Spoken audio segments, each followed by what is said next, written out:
gotta get some water.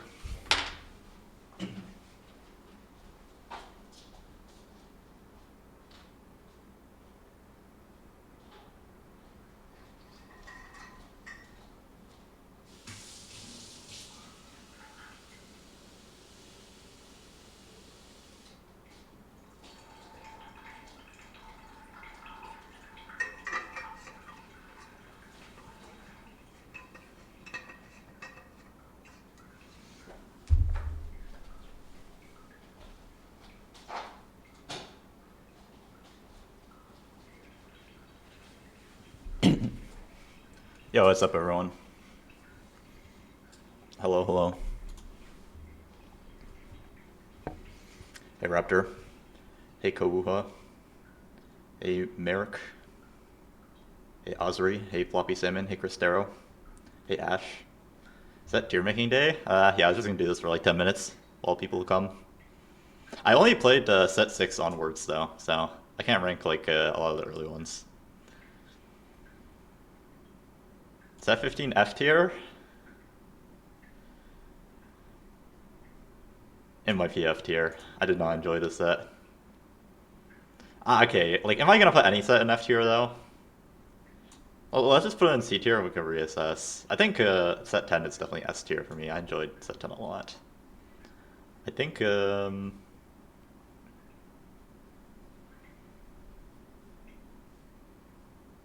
I liked 8 better than 8.5. Is that a hot take? I think that is a hot take.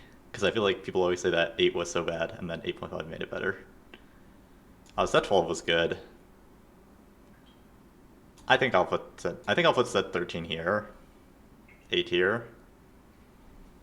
I feel like I remember feeling like some stuff was like bullshit in this set. And then these sets, I don't remember there being that much like... Hmm. I mean, they were not that good. I mean, I'll probably put 9.5 like B tier just because I have like good memories of it. Like, I have like rose-colored glasses because I did well in tournaments. 11? Oh, 11 was encounters, right? I hated encounters. Oh man. This might be F tier for me. Dragonlance? I feel like 7.5 was so much better than 7. This is like C or F. Okay, I'll go C. Um, but I feel like 7.5 was not that bad. Okay, maybe like it wasn't that good either. B tier? Set 6? You know, I did not play. I played 6. I did not play 6.5, I think. 6 was like the set that got me into TFT though, and like I mean augments are just amazing, so probably S tier. Arcone, thank you for the 2 months. Thank you, appreciate that. Hmm. Yeah, I might be like, is this B tier? Okay, it's not as bad as these. Cyber City. This is last set. I think last set was just like a B tier set. Okay, yeah, no, it was B tier. Like it got better as the set went on, I think. Set 8 has to be like B tier max. Okay, maybe this is B and this is C. Set 9? I feel like 9.5 was 9.5 better than 9? 9.5 was Legends. 9 was like Ornn. What did they change in the mid set? I'm trying to remember. 9.5 multicasters? Yeah. I do remember that. Mid set was worse. But the mid set was when I did well in tournaments, so that's why I remember it fondly. I mean, the tiers don't need to be symmetrical, right? I'm trying to remember, like, TFT set 9.5 update. What did they change?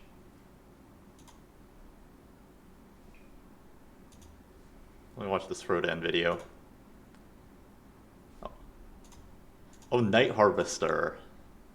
I remember they did like an item rework. Hmm.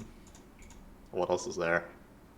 Oh, build. Wait, was Bilgewater 9 or 9.5?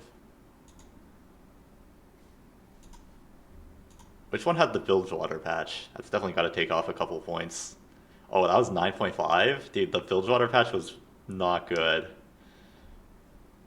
They replaced Shadow Isles? Oh, dude, Shadow Isles was so good. Okay. No, I think I might just have to swap these then.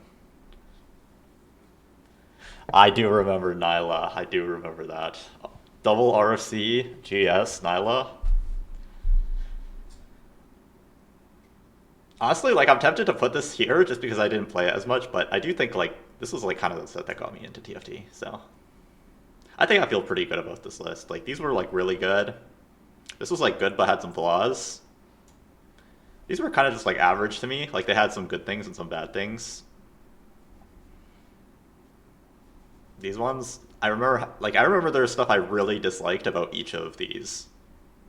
And then this one, like, I just absolutely hated it for, like, at least 50% of the set, so. Can you reconsider 13v worse? 6 costs are ass? Yeah, but the 6 costs are ass, but I remember, like, before the 6 costs, I was like, whoa, this set is, like, so good. And then even after the 6 costs, like, they're kind of, like, bullshit, but I feel like the set other than 6 costs was, like, still good. But yeah, it's in A tier because of the 6 costs. But yeah, I remember, like, because they added 6 costs, like, on the Macau patch, right? And then, I remember, like, the first patch, I was playing Boot Camp, and I was, like, playing so many games, I was like, whoa, this set's, like, so fun. So. Are you gonna stream PvE? Yeah, of course. I signed up for, like, the Project PvE thing. Set 12 is good? Yeah, Set 12 is really good. Set 12 is, I feel like Set 12 might have, like, other than the augments, it's, like, the best mechanic. Like, no one was, like, I mean, charms were, like, sometimes, like, it was just specific charms, right? Like, the Desperate Plea, but they removed that, and yeah, I feel like charms were pretty good. And also added like a lot of like skill expression, like charm rolling, like rolling until you get a charm and stuff, that kind of stuff. All right, anyways, we can get into it. I was just waiting for people to get here for the coaching giveaway. So yeah, if you guys are being interested in being coached on stream, !mark coaching in the chat. You can fill out this form on my Twitter. Or if you don't have Twitter, do like !mark form, and yeah, you can get like submit a VOD, and we can like talk about it on my stream. So, and I also posted yesterday's VOD on my YouTube.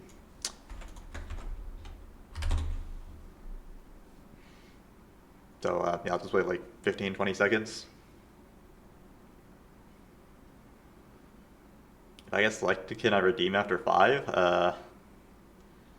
I don't like. Yeah, maybe if you like come back and remind me, then we could do that. But I'll probably forget, to be honest. All right. Yeah, I think people are still coming in, so I'll just run it right now. All right, Tequila Sunrise. Congrats. Let me find you on the forum. Now that someone told me how to control F, this is so much better. Oh, also let me send you a DM.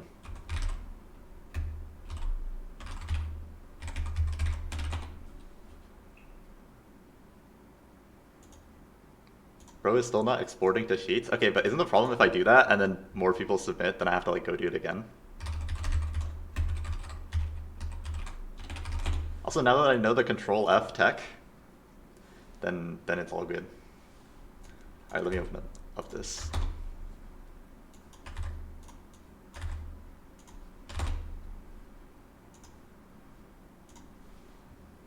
Alright, NHL, oh, rank 12.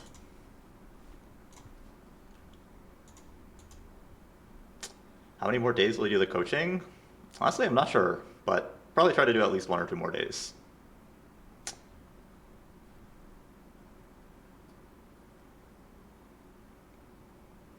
Control F Big Delete? No, like obviously I know what Control F is, but like I'm just not used to this like Google Form stuff. So like you have to go to like a very like you can't just like Control F here, like that's not gonna work. You have to go to like a very specific like tab.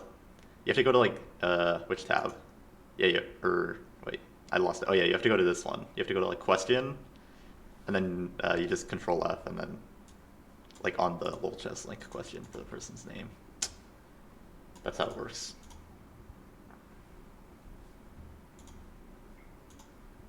Anyways, I sent you a Twitch Whisper to heal at Sunrise. Let me make sure I sent it to the right person. I think I did the wrong person before. Maybe I did the wrong number of things.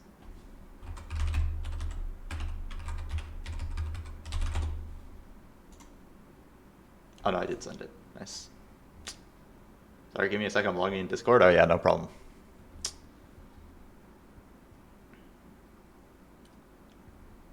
Is it your first set Challenger? Let me just take a look. Oh wait, this is your first set playing a lot of games. Oh wait, no, you played a lot in set 13 in Challenger? Okay.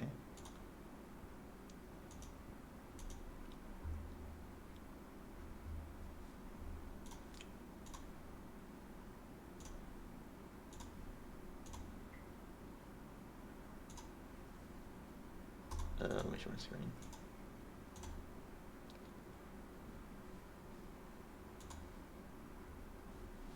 How's everyone getting Coach Masters Plus? I don't know. I guess like it's just the people that sign up are going to be the people that are, you know, like pretty serious about improvement. Yeah, I was not expecting it to be this.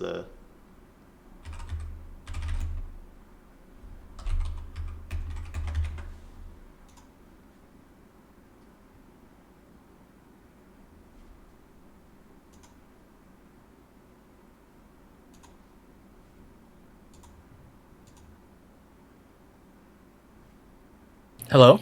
Yeah, hi, how's it going? Good, how are you? I'm good, I'm good. Yeah, I see Oh, wait, you're okay, oh, yeah. go ahead. Oh, no, sorry. I'm just out of breath because I was cooking and I didn't think I was gonna win, so I had to run upstairs. Oh, no worries. Yeah, thank you for that then. Yeah, so I see you're pretty like high elo on NA. You're still playing the set, but like, are you trying to hit like a specific rank for the set, or are you just trying to focus on like general like fundamentals improvement? Yeah, just fundamentals. I've been playing in tier 2 for like a few sets now, Mm. and one of my like biggest like areas of improvement I feel like is capping out my end game boards and winning games, you know? Mm. Like Okay. I feel like in tournaments I kind of get like maybe I wouldn't say scared, but maybe like low cap mind, you know what I mean? I see. So since this patch has been very like a fast nine oriented kind of, and you can win in like a lot of different ways, I've been just trying to like see how like just get a lot of reps in winning games, you know? Okay, yeah. And do you feel like you play Yeah, like differently, like in tournament and on ladder? Like, do you feel like that's something that you noticed, or like you play like more I scared or think like conservative? I think it depends on the day, honestly. Like sometimes I go first or eighth, sometimes I go 4-4-4, Mm. you know? And I feel like the game that I chose kind of perfectly highlights that, you know? I feel like a better player could have piloted that spot into a first. I went third that game, so Okay, sure. Yeah, we can take a look then.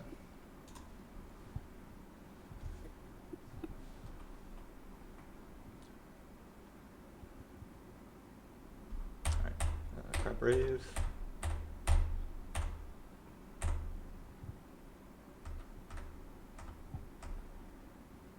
Message opener, Fruit Cat.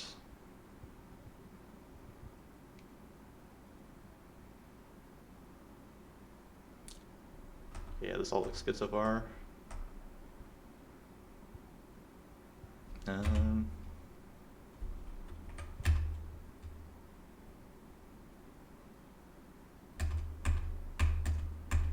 yeah, we should probably just like buy the illusion for like bench space, right? yeah, I think I eventually did that. Yeah, I didn't I probably shouldn't have held the cat so long, but I mean I had a tier, yeah. so I thought maybe, but yeah. Like I feel like with these components, there's like no reason to hold like the NARs, I guess. Yeah, you're definitely right. Shouldn't have sold that hold that probably. Yeah, like I would be. I mean, I would definitely be trying to hold like the Lucian 2 Ari, I feel like. And then other than that, maybe we can hold like Aatrox for like mech opener. And then yeah, I like the stuff that's on the board. That's like good. And I mean, like we definitely don't care about Nar. I feel like we kind of don't care about Zaya with the components. So yeah, I feel like we could like still make 10, but maybe just hold like better stuff. Oh wait, we did hold Ari, but yeah, maybe just Aatrox.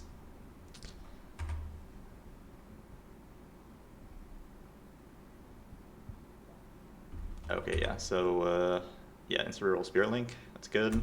I assume it's just like a default salvage bin. Yeah, salvage bin. Yeah, Since 2 item opener yeah, and not really and like anything 1 item else clickable. salvage bin. Yeah. Hmm. Have you scouted like a single time yet? Let me just see. If I scouted. Yeah, then just yeah. Oh yeah, no, I don't think I really. I don't think I scouted a bit throughout the game, but Okay. this was also like the first game of the day, so I wasn't really like Yeah, scouting yeah, that that's much. okay. But yeah, I mean, like here it's definitely not a big deal. Like none of your decisions would change at all. But yeah, probably like a good habit to just like you just like click down. Like you're gonna click your augment within like 10 seconds anyway, so you might as well just like hit a quick scout, like see how strong the lobby is, that kind of thing. I mean, yeah. Normally I do scout, but I just felt like in this moment I was already kind of angling like I mean I have a rail too. No, I have an yeah, Ari. like no, you're clicking that no matter what. Like I agree, it's just more like habits. But yeah, if you're doing that like Yeah. consistently, that's fine. Yeah, I would definitely level here, and definitely just like Stoneblade Chojin. Yeah, I think that's what I end up doing. Sounds good. Oh, you fruit Lucian. I think Yeah. this. Yeah, go ahead. Go ahead. No, go ahead. Okay, like yeah, what went into your decision for like fruiting like Lucian versus Rel? Uh, I guess it's just like a default the entire set, you know. Like if I was in this position where I have a upgraded front line, upgraded back line, the Lucian kills more units. I mean, like if I put the Rel, like what would I take? Spiky Shell, you know? Like Hmm. I have a Lucian too with RA. I just thought like maybe it would like do more, but should I have been prioritizing fruiting the Rel instead? Do you Yeah, think? like in my opinion, like okay, so like what's our board gonna be? It's gonna be Rel and 3 backliners, and we're gonna have like 1 frontline item and 1 backline item, right? So I would say our board is Yeah. like more backline heavy than like frontline heavy. Like we have more damage than we have frontline, even though we have like a Stoneplate Rel, we have like no Bastion and stuff. So I would want to just Yeah. like try to balance like my frontline and backline as much as possible, and like for that reason, I would like try to fruit the Rel to like make it tankier, because I would feel like I like have Yeah. enough damage, and I just want like more frontline. And like Yeah, that definitely makes sense. yeah, and like let's say we were like I don't know, like Ari, Rel, Garen, Nico or something, then I would fruit the Ari because I would have like 3 frontliners, 1 backliner, and that would be like, oh, my frontline's Yeah. good enough, but I want like more damage. So I would be like trying to balance that in the early game. So that's why I would fruit the Rel here. I mean, yeah, that makes sense. Yeah, I just thought that if I killed more units, it also the kind of the same thing as like my front line. Yeah. But Like the your front line board is living longer not makes me playing kill to more kill units. units, right? Your board is playing to like 5 streak, I would say. Yeah. Like two Okay. upgrades, 2 slams.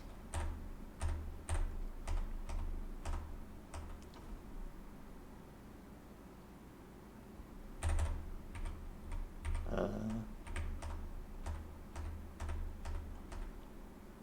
yeah, I would assume Yeah. like Garen is probably better than Zaya for like similar reason of just like balancing like the front line and back line. Also, Zaya's bonus is it's not that good in the early game.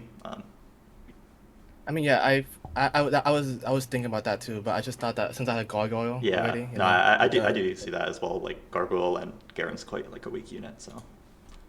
But I do think think that Garen is like just a little stronger, maybe. okay.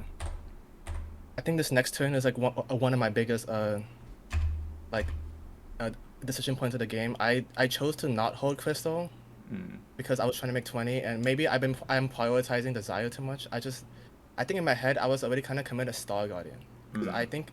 I'm not sure if I scouted or not, but I kind of just didn't think I was gonna be contested, and I don't, you know, I don't know. Like, do you think you would have held the Zayas, or should I just Yeah, sub them? Just I would not like survive? even if we are playing Star Guardians, I feel like I wouldn't care about this Zaya at all. I would just be like purely focused on like strongest board, which yeah, I agree. Like this is our strongest board this turn, and then next turn our strongest board is probably just leveling up for Force Orc to buff our Lucian more. Yeah. So yeah, I would Yes, like I should have sold the Zaya instead, right? uh yeah, and hold well you definitely need to hold this cannon because like that's our next in. Yeah.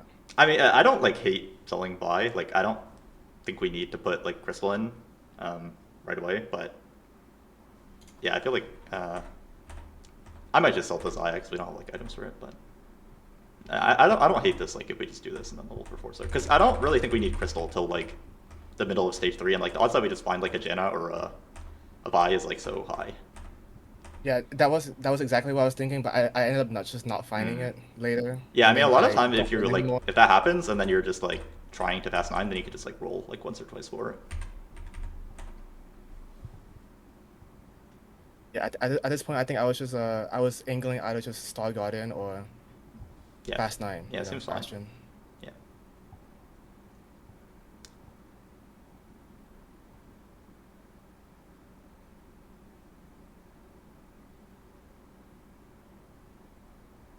Oh wait, we got cloak. Let's see what the options were. Cloak over chain? Was this like a... Was there Um, like a scouting kind of thing that went into it? Like you saw it was like heavy AP lobby or... no, I think like I said, I was angling Hmm.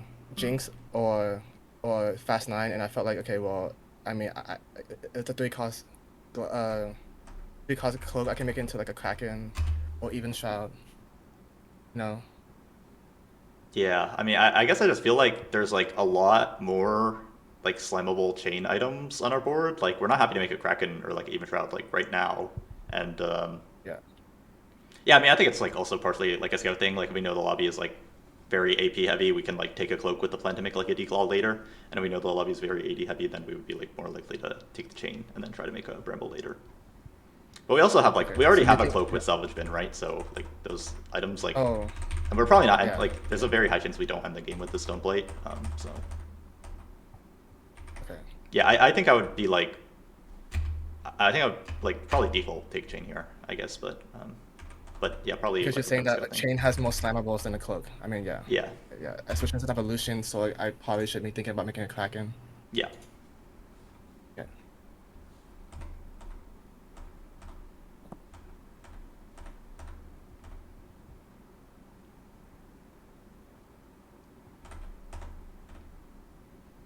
Let me see if there's yeah, I mean, we played the right board. This guy.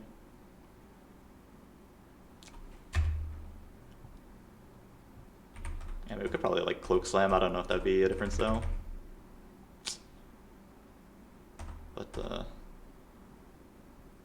I'm kind of surprised we lose this actually. I think maybe if I footed the well, I might have won that.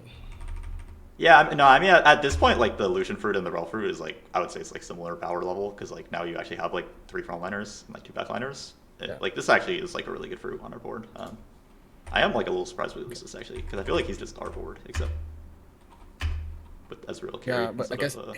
he's scaling with the Rage Blade probably. I'm actually extremely like we have two slams, and yeah, I'm actually very surprised we lose this, but yeah, maybe just slam the cloak and hope for the best. I mean, I don't think it was like a positioning problem or anything, so.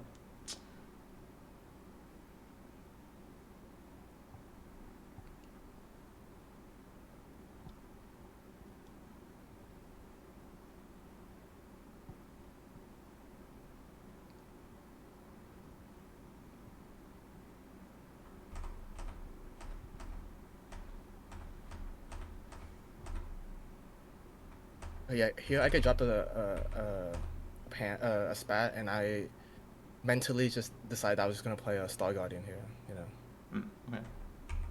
because since I also lost. I lost my streak, and I did a quick scout, and I don't think I was strong anymore. So I just thought like I didn't see a way for me to get to 9 Mm-hmm. anymore. You know, so Yeah. yeah. Yeah, I think we're like more likely to be like fully committed after the 3-2 augment, but okay, and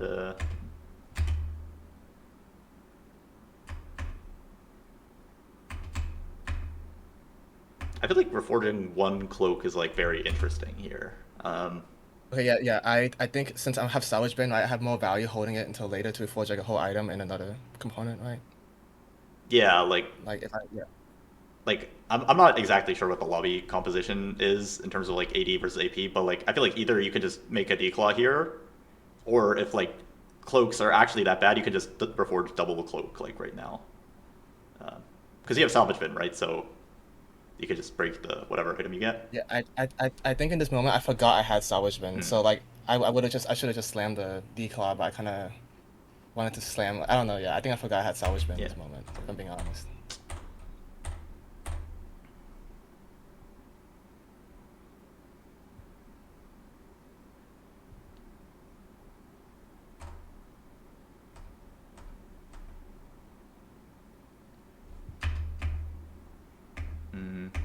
And here I think is also like one of the biggest decision points of the game. I got offered two econ or one combat, and I'm not sure what exactly I should have taken here.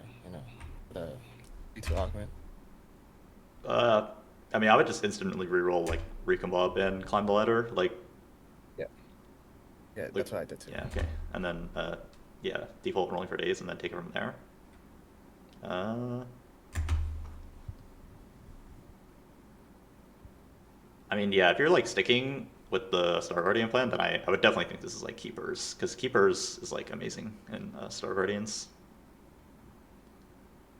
And Yeah, I think end up taking keepers. yeah, I think I'm good with that. Like I don't think I'm like super happy to pass 9 Bastard here, so I think I'm cool with Keepers, and we try to play Star Guardians.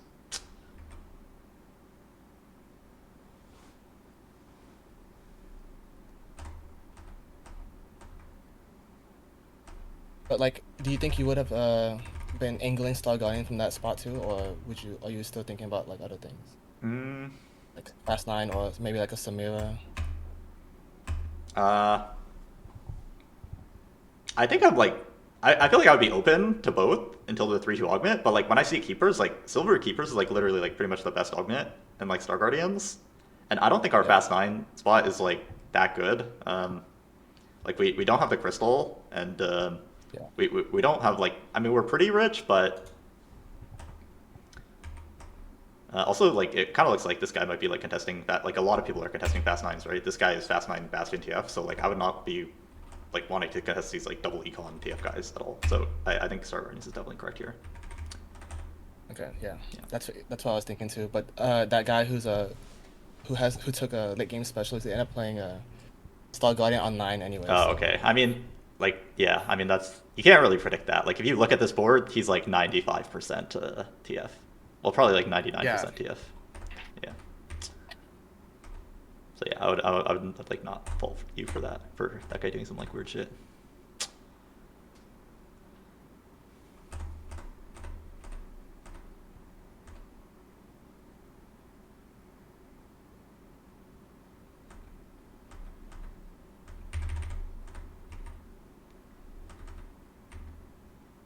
Oh, let's see.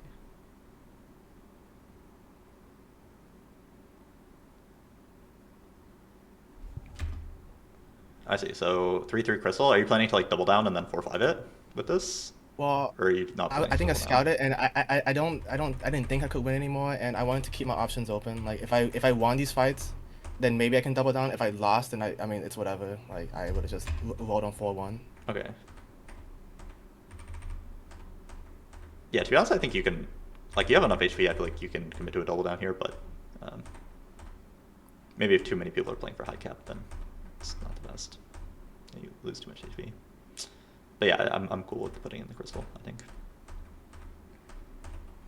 Yeah, this is like also like one of those things where I'm talking about where like I maybe don't cap as high, you know. So I was just trying to Mm.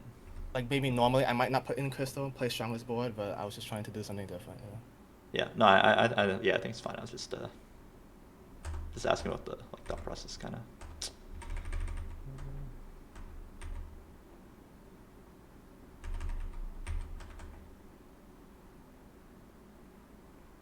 I guess you're doing this to like try and kill more units, or Uh, yes, but also I think I was maybe since I was gonna have to do that later anyways, right? I didn't really want to sell a Rel too yeah. if I'm playing Star Guardian, so I just decided to do it now.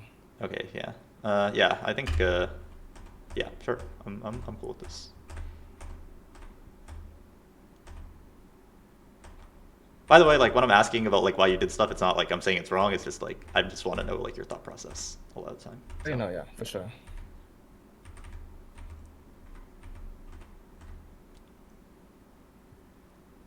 Here I was like, okay, I don't really want to double down. Like maybe I should have, but I just thought no, I wasn't in the spot I to. think playing like Star Guardians, I think it's okay to cash out here. Like I think if we won like one round, then maybe we could double down. But yeah, we don't really Yeah, want to start the game at like 20, 30 HP playing Star Guardians. So I think this is okay.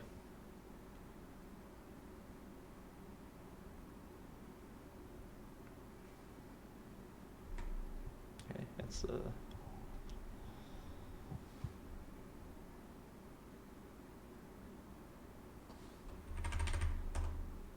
again, I feel like at least in this set with salvage bin, I feel like you should definitely be rolling a little bit on 3/7. I'm Okay. pretty doubtful that we're gonna get like perfect fruit keepers value, perfect slams on 4/1. It is kind of a set specific thing because transitions are just like 5 times harder. But honestly, with salvage bin, like this is just an insanely hard transition. Yeah, no, you're right. I APM is not my strong suit for sure. Yeah, I mean, no, it's like it's literally just like inhuman to like do these turns. So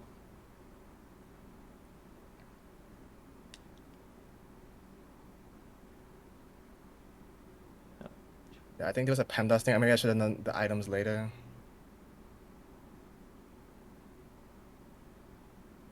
Shojin IE. Oh.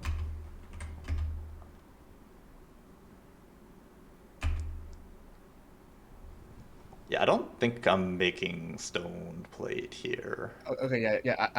I think I was just in a rush. I should have definitely just made like a double D claw, a WD claw something.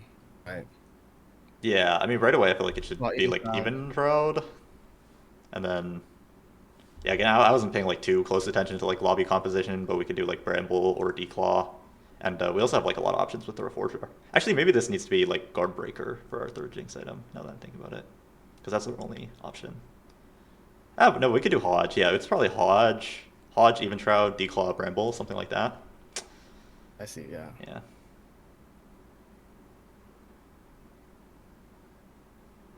Yeah, I mean, it's not a big deal, but oh, QSS is interesting. Yeah, I think I don't think QSS is like an acceptable Jinx item. Oh yeah, Oh, about really? that. Yeah, I mean, she's it's just like like Rageblade is already a bad item on her, right? And QSS is just like a worse Yeah. Rageblade.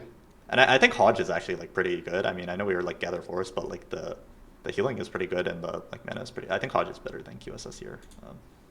Okay, I'll keep that in mind. I think I've been not valuing Haji enough on backline carries. You know. Yeah, like I think IE Hodge is like pretty good. Like I do kind of like get why you did this because like especially with the Gather Force, it's maybe like more intuitive, but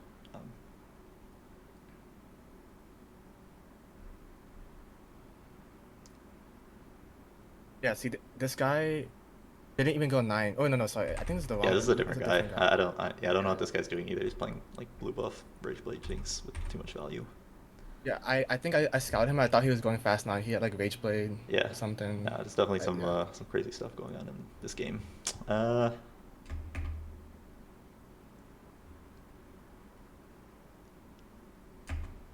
Yeah, and he hit my entire board, so I wasn't sure if I should have kept if I need to keep rolling in the spot, you know. So I think you're waiting for oh, him to die. Like yeah. I decided to wait for him to die, but he yeah, never died. uh, So I just yeah. yeah. I mean that's pretty tough because but he literally just has like we have no pairs, so like we're not Yeah. gonna hit anything in 10 gold if we roll and yeah he has like terrible items, terrible augments. So I think you just have to hope that he dies. Okay.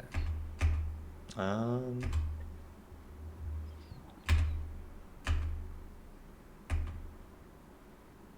I I don't know. I'm not a big fan of little buddies, but I guess I could see. Oh really?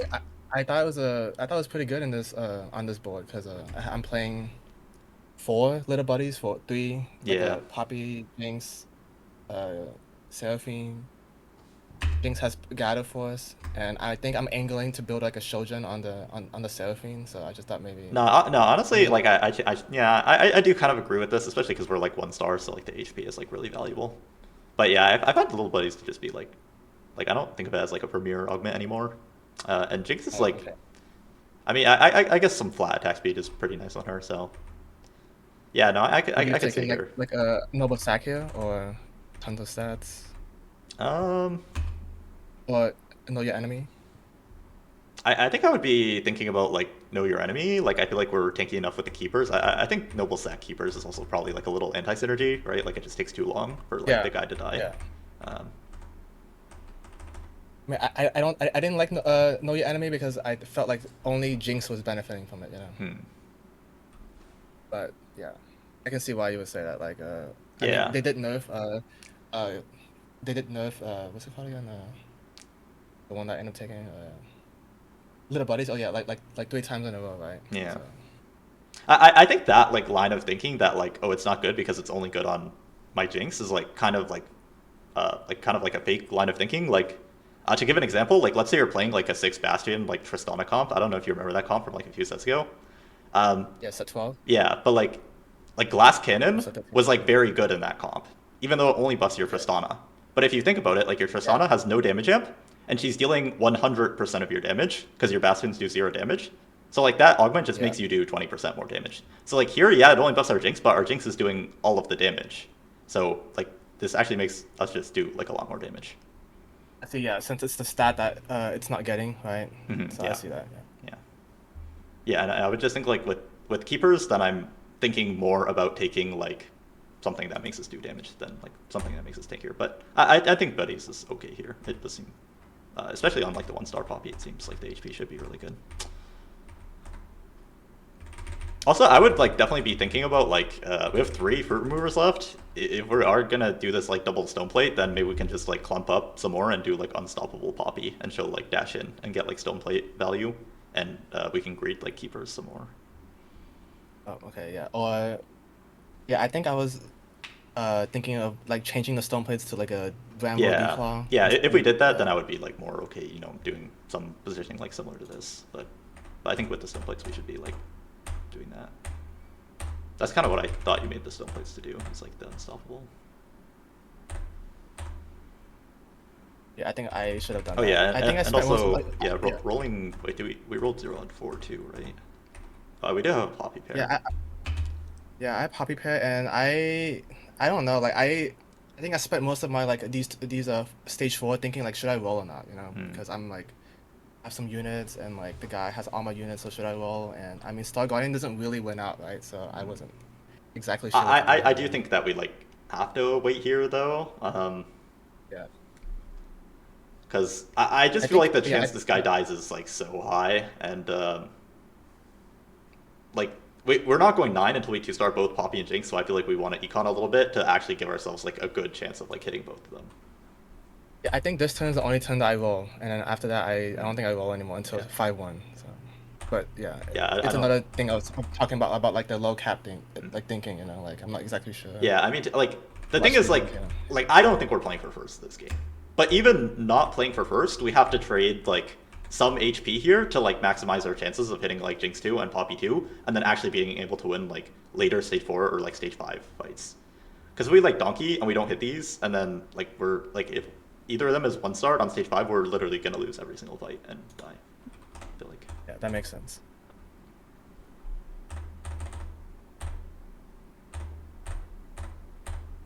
Yeah, I'm checking every round to see if this guy dies, and Yeah. turns out he doesn't. So I mean, yeah, that's definitely like a bit unfortunate. But we are getting I some think this wins. lobby was a bit of a low cap lobby because I mean I'm winning on the Jinx 1, Poppy 1, you know. Mhm.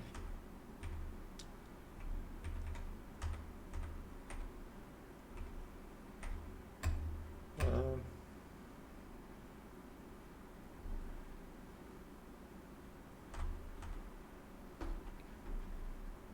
I feel like definitely now we should.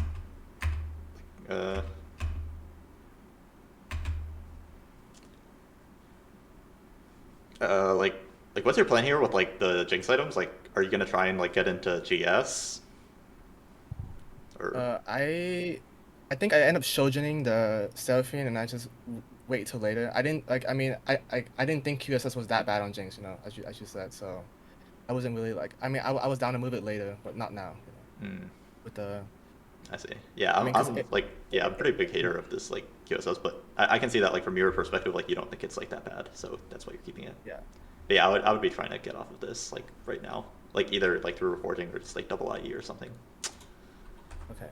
I do that later, but I don't think I was thinking that right now. So Oh, oh, wait, I you think did do wait, it. I do. Okay, nice. Yeah. Oh. Yeah, in this moment I wasn't sure if I should be making double shoujo or Yeah, I like double Shojin. okay. Double Shojin is good with the Gather Force. And I Seraphine is also nice with the, she gives herself crit. And she uses all stats, including AD.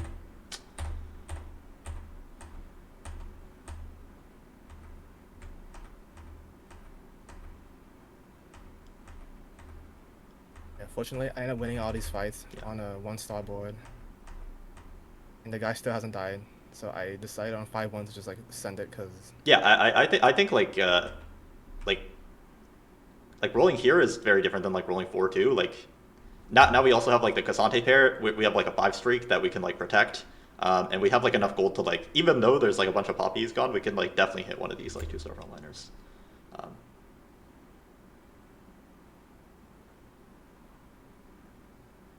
yeah, here I wasn't sure if I should keep rolling or not, but I'm like Cassante paired, yeah, Poppy I paired. think you should keep rolling with the double frontline pair.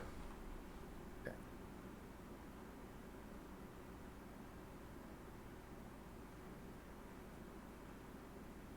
Would you stop rolling at 10, or would you just keep rolling until you hit one of them? Um, no, I don't feel like there's a reason to stop at 10. I would, but I think like I'm open selling this Zaya like right now, and Oh, like okay. instead of selling the Versus,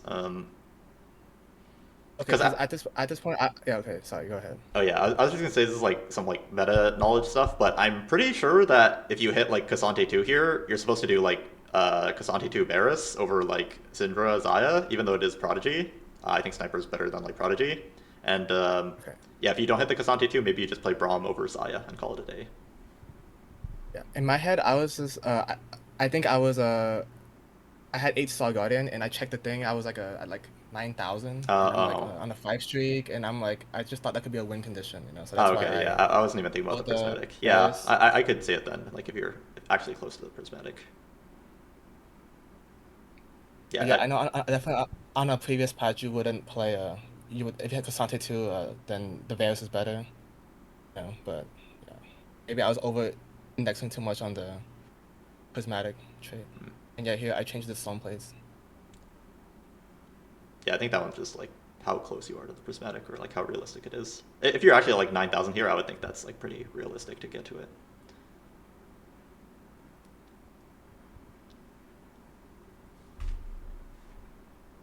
But yeah, I didn't expect that. I would have to roll to 0 to hit my Poppy 2 though. And I still didn't even hit the Cassante, so I just ended up selling it to make 10. Would you have sold that, or would you have just kept the Cassante? Oh, I mean, wait, let me. Yeah, I mean, at this point, we're kind of just committed to like the 8-star Guardian, right? And oh, actually, this is. Yeah, I think we're too far from the prismatic. Never mind. This is like, yeah, I think, Okay, yeah. yeah, 7,000 is pretty far. So yeah, I would just get out of the 8 here, and then probably just like Braum, and then yeah, you could probably just do like Braum and sell the other stuff maybe, and try to go 9 or something.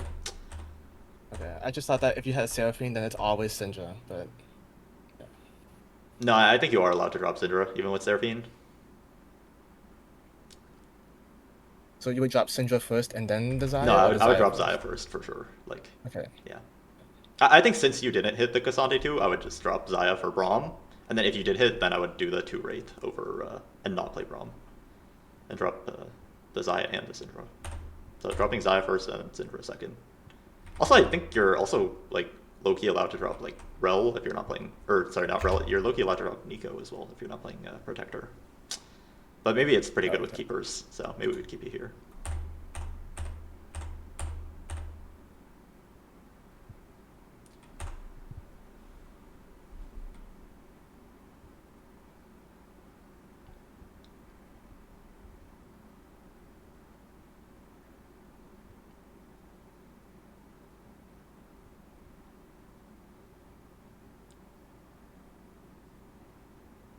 Yeah, yeah, this guy did end up playing like Bastion TF with the double econ, so that would have been like really impossible for us to play it. Yeah. Uh, item could move Even Shroud off Poppy. I don't know if we still have a remover. I do, I think. Yeah, I probably like that. Like if we get the Sterex, I would like that best. Um, oh. Yeah, I think I would like move Even Shroud off of Poppy here, onto like I don't know, probably Nico, and then get like a real third tank item, probably the Sterex. I see. Yeah. That's because like I don't actually think like this Seraphine does that much damage, and like it's also not casting, like a lot of the time I think so. Yeah, I mean, but by the time it casts, like the fight's pretty much over, and like it didn't even one shot the Kale. So I think you'd much rather just have like more frontline for to like make your Jinx better. I mean, it's pretty good in the damage charts, but I don't actually think this is like super real Yeah, damage. since it happened, it happened at the end of the fight, and I was losing anyways. Mm-hmm. Yeah, this guy, I don't think we're just not beating him, so that's fine. Yeah, I'm very shocked this guy is still alive. Yeah, he dies to the crab here, Yeah, so nice. I think I would have lost him no matter what. Right?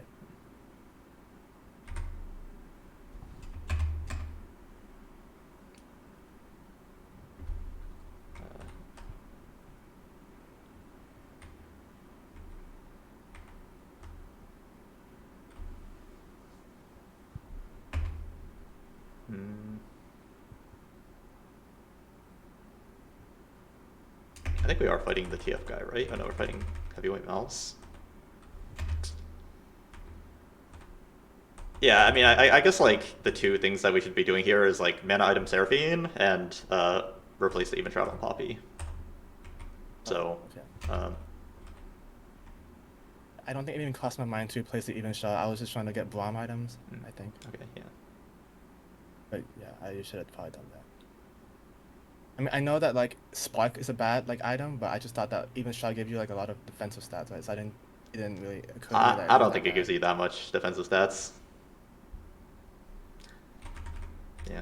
I mean, I definitely agree that like if you don't put it on your Poppy, like it might die, but I do still think like the upside of just having your Poppy live longer is probably better. Okay, I'll keep that in mind.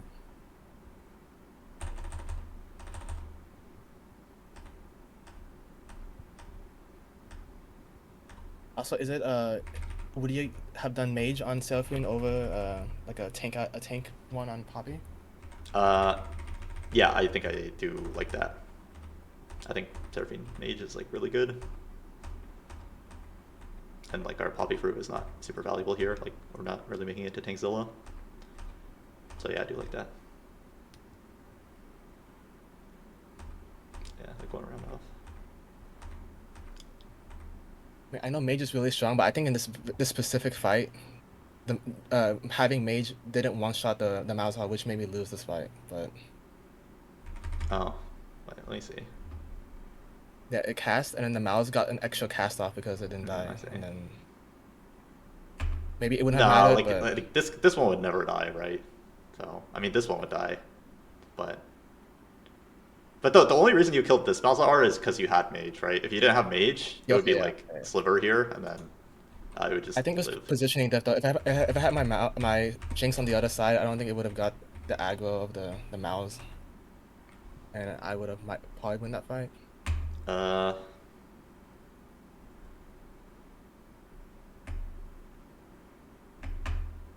Yeah, like you probably want Jinx to be like Jinx and Seraphine swapped, because like once your Seraphine casts, you don't care if she dies, but your Jinx needs to like stay alive the whole fight.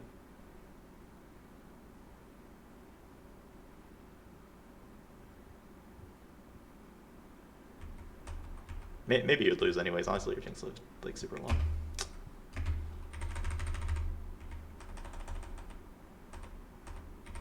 I mean, to be honest, I don't think the other guy was Bastion TF, right? Like, I don't think you were supposed to win this game. So no, I think the other guy was Kale. Oh, it was Kale.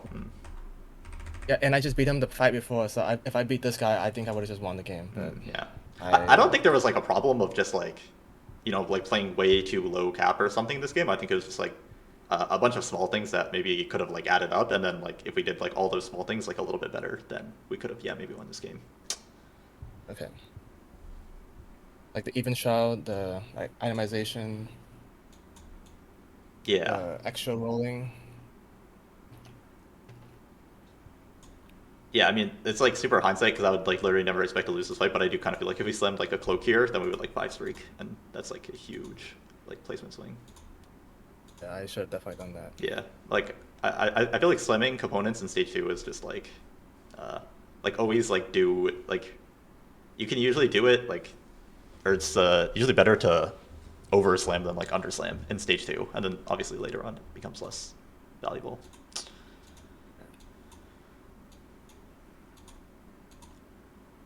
But no, I'm like genuinely shocked that we lose this fight because we're just like we're like the Yeah, same I didn't board expect and to then we lose have 2 fight. items Yeah. and he has 1. So yeah, I don't really get it.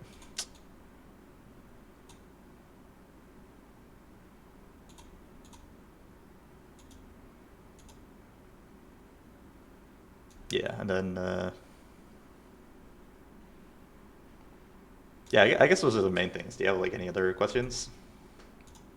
No, yeah, I wrote in the description and I went through basically everything. You know, the 4-1 roll down, Mm. the 5-1 roll down, the itemization on the Jinx. If I should have prioritized holding the Vi on 2-3 or not. Okay, yeah. And yeah. And I'm surprised you said that taking keepers was fine on 3-2. I thought I would have had to take since I was contested, I should have probably taken like an econ augment so I can hit on 4-1. Mm. But I was just thinking that like my board kind of sucked at that point. Maybe keepers helped me win a few rounds, you know. Yeah, I feel like Keepers is also just like the #1 augment in Star Guardians, and I don't know, we like kind of expected this guy to die. I mean, to be honest, I didn't expect this guy to play, like he literally had like rage blade blue buff Star Guardians, so he's just doing some crazy shit, so. Yeah, I think that's all then. Thank you. Okay, yeah, wait, sorry, like, I think there was one more thing I wanted to mention, but I'm trying to remember what it was.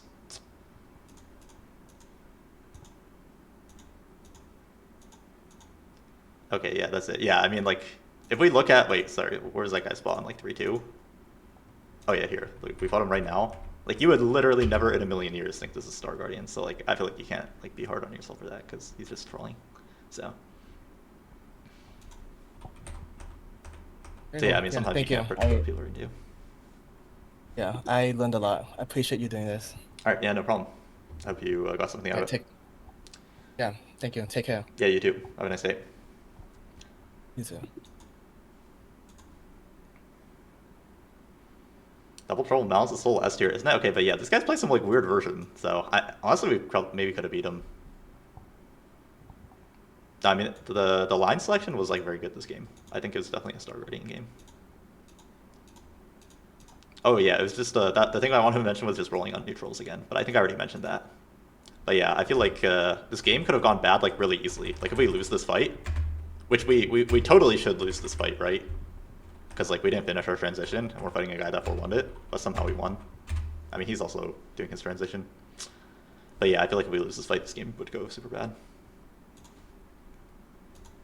So that was the thing I was going to be annoying about. All right, should we run it again? Oh wait, let me thank some subs. Elderman, thank you for the 16 months. Thank you, thank you. 26-year-old Moldiver, thank you for the 6 months. Kanto, thank you for the 6 months. Thank you guys, I appreciate that. Here, let me run the giveaway again. All right, if anyone just joined, on Spat Drop, isn't SG Spat a weak emblem for us to stay leaning SG?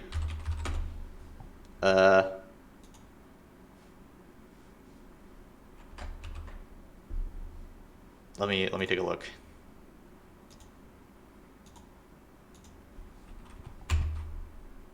What would you angle here then? I feel like we have to, or like I would not be like mentally committed to one thing, but I feel like after I see keepers, I'm just playing SG. I don't know, because like our component's good for anything else. We have 3 cloaks. I mean, I guess we could reforge. I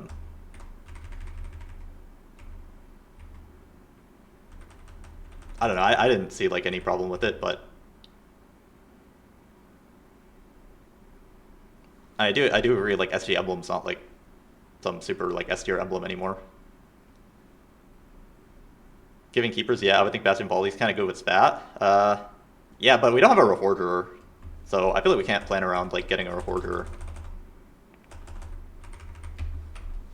And yeah, after we get keepers, that's kind of just like a, oh, I'm happy to play Star Guardians, to me at least. Joshua QQQ, thank you for the 6 months, thank you. Ham, thank you for the 5 months, thank you guys.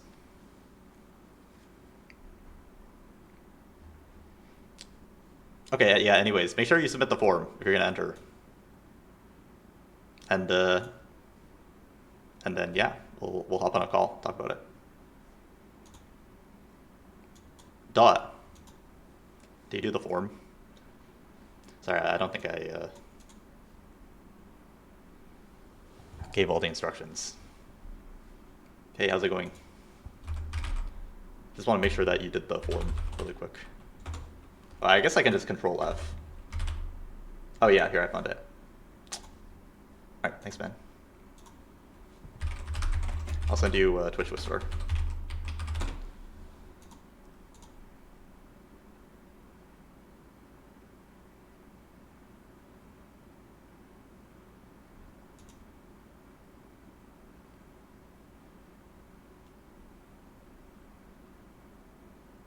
Yeah, to be honest, I'm not even that worried about like the meta stuff. Like, oh, is Bastion Volley like a better comp than Star Guardians? Because I mean, I think most of us are here just to talk about like more like fundamental things. I feel like that's more like a meta specific thing. Like, oh, the Bastion spat is better than the Star Guardian spat. Well, I'm just more focused on like yeah, just like the concepts of like, oh, like trying to balance our front line and back line in stage 2, and yeah, I mean, of course, gonna maybe talk about some other specific things, but yeah. All right, let me open up this one.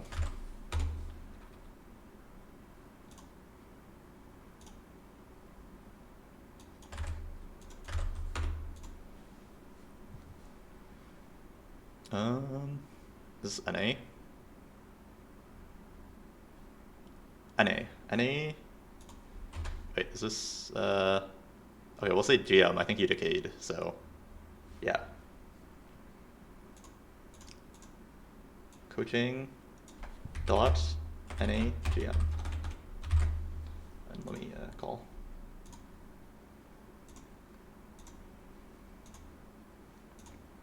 Hi, how's it going? Hello, can you hear me? Yeah, I can.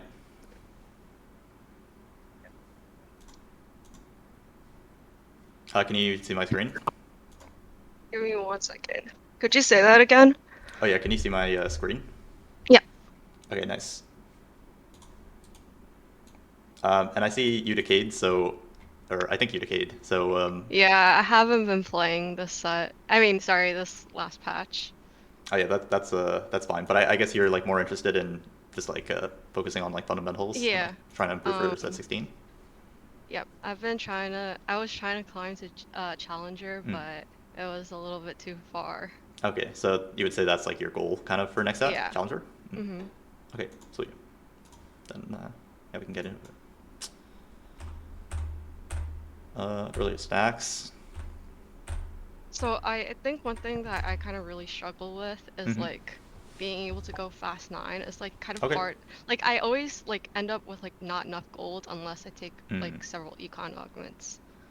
Yeah, I think definitely like going fast 9, you should not be afraid to take several econ augments. Usually like fast 9 is like, you know, the board is like so expensive and like stronger than 4 cost boards, so you're allowed to like take econ augments to kind of offset that. But yeah, we can take a look.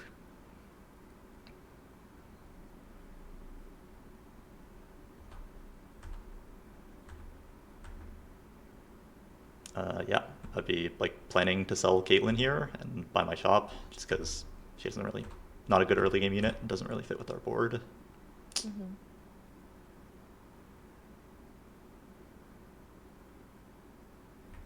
Yeah, I would. Yeah, I would. I would definitely like to hold the Rel because like pairs with the Syndra, and then yeah, I mean, I'm happy that you held like the 2 protector pairs because we definitely want those. I I just wasn't sure, like, I know it was like a reroll heavy meta, so I was just like considering like maybe I could play Caitlyn because I already have an IE and I have a tier. Yeah. But I don't know if the last patch Caitlyn was that good. Yeah. No, I like I definitely get where you're coming from, but that like these would like theoretically be like very good components for Caitlyn, but yeah, maybe this is like a bit more like meta specific knowledge that is just like a very bad early game unit, and we don't have any like battle Okay. academias. So I would be trying to hold the Rel.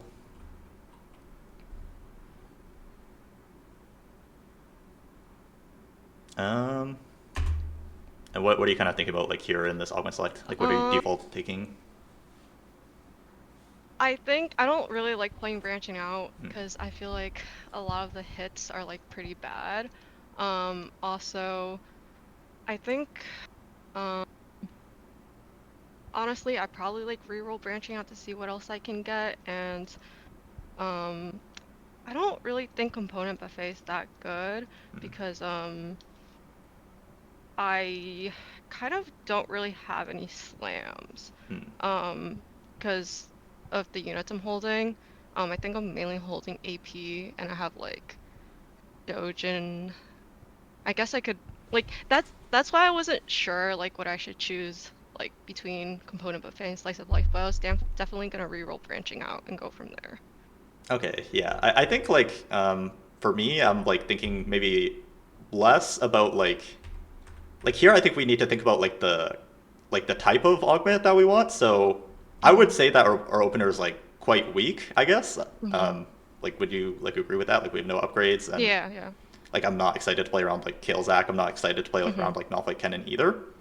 So Mm-hmm. like when I have like a very weak opener, I'm definitely looking to take like an econ augment because Mm-hmm. like we're not going to win anyway, so we want to just like get like a bunch of like an economy advantage over the lobby, and you know Mm-hmm. make like a lot of econ intervals.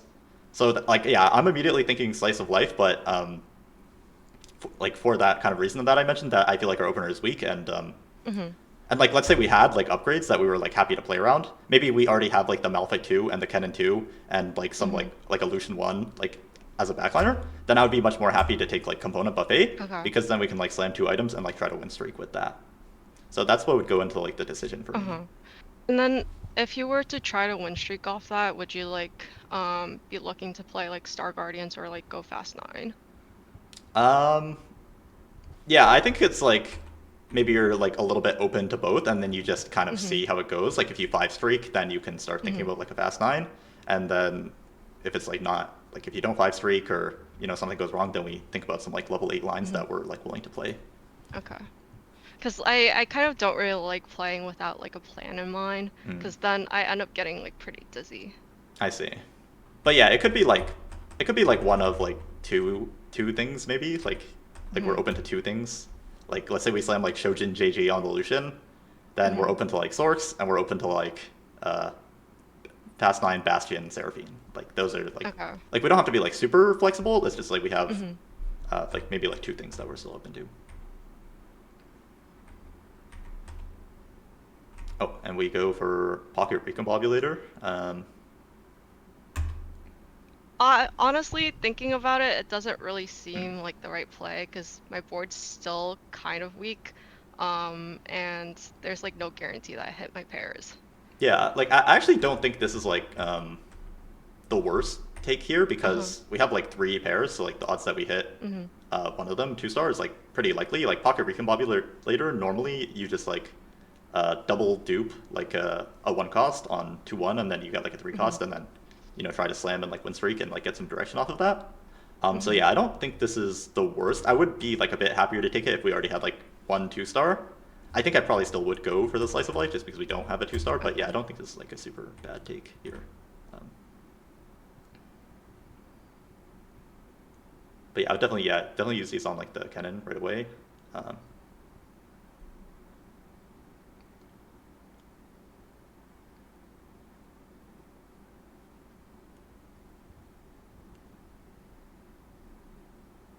yeah, cool. Go for IE. I'm cool with this.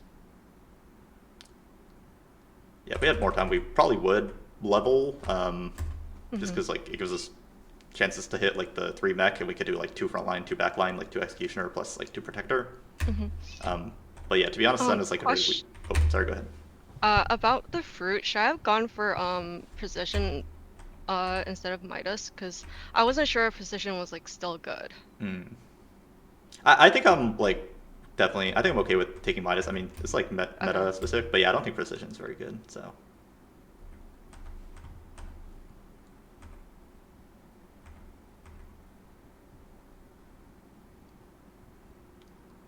yeah, so here we level up. This is yeah, 2 executioner, 2 protector.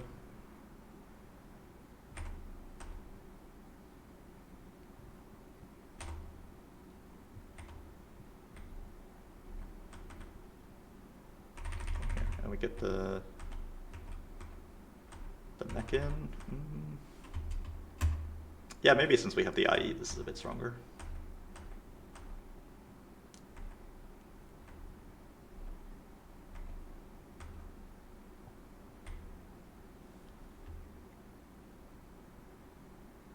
Yes, you go for blue buff. I like that. And level for cannon. Is all good.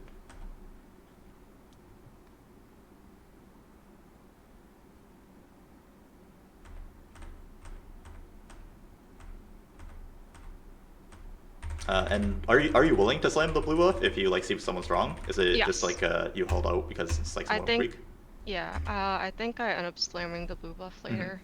Okay, yeah, no, that's good. That's like a really good habit to have of just like I'll only slam the item if I need it. At least in like stage 2. Yeah, it's the second stack, so wait for Dark Malphite, it's good. Standalone, it's good.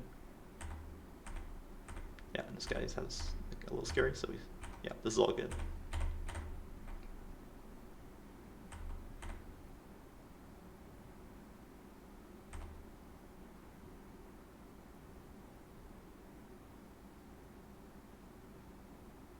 Oh, I think I wasn't sure if it was this turn, but I remember I was playing the GP instead of the Aatrox, and because of that, I lost like 1 econ. I think it was, yeah, here. I could have like sold my cannon pair and the GP and played the Aatrox instead. Oh yeah, I think like this is like a stronger board. GP is stronger than Aatrox, and like on a 4 streak, like we don't really want to be like selling a Okay. pair. So yeah, I think I'm like totally cool with just like Okay. losing 1 gold.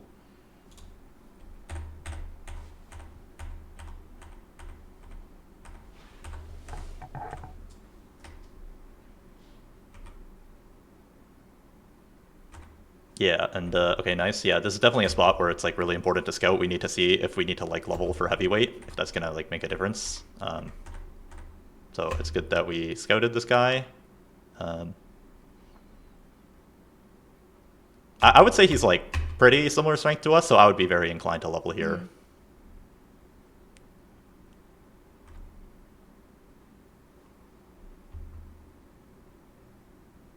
Yeah.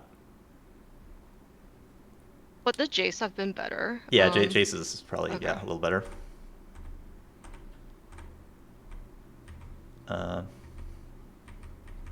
Do you think you would have been willing to slam like a BT if we fought this guy?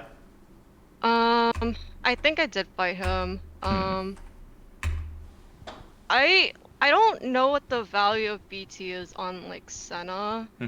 Like maybe if I had like a GP2, I've been more willing to slam it because I feel like the value isn't that high and I'd rather like I'm not really sure. Okay. Yeah, I think like for me like I would be willing to slam it, and I would probably be angling like some sort of like Juggernaut fast 9. I think these are like blue buff IE can play like pretty easily, like IE Lee Sin, blue buff Rom, blue buff Zara, that kind of stuff.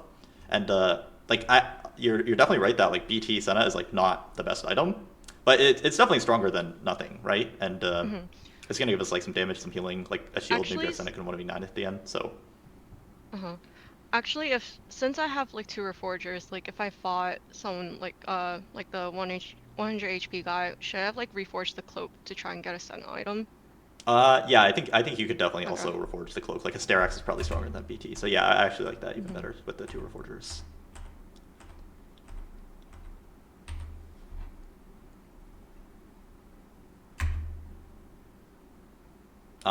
Yeah, so I would, or yeah, like, what's kind of your thought process here? I immediately reroll Find Your Center and Augmented Power because you have Okay. 2 silvers. Very likely the last one's gonna be silver. Placebo is like decent take if I'm trying to fast 9 since it gives some gold. I could be wrong. I thought double silver was never. Yeah, double silver is never like Oh, okay. silver on the third one. But Oh, then I but I guess do agree with instantly rerolling left and right because they don't do anything for our board and they don't like, help our game plan. So.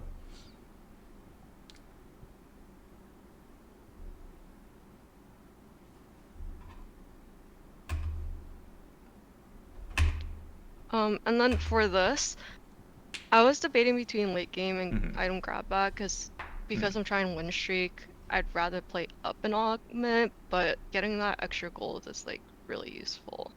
Yeah, I think I think if we're like playing level 8 from a win streak, then I do like what you said, that like item grab bag is like good on our board. But yeah, I think since we're playing fast 9, like we need to click like an econ augment here, Okay. and yeah, out of these, like game specialist is probably like the better econ augment. So I think I would go late game, but Mm-hmm.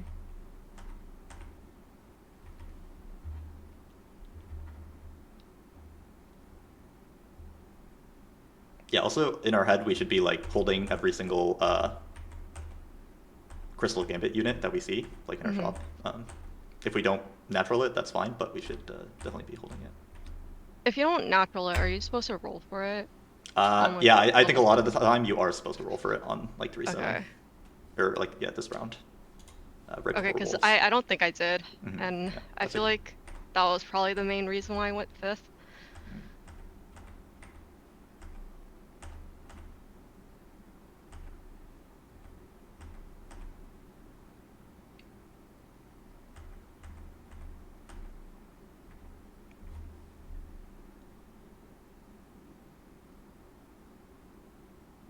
Yep, chain is cool. We don't really want a second cloak. It's not a lot of options. I like the board we're playing. I think this is our strongest board.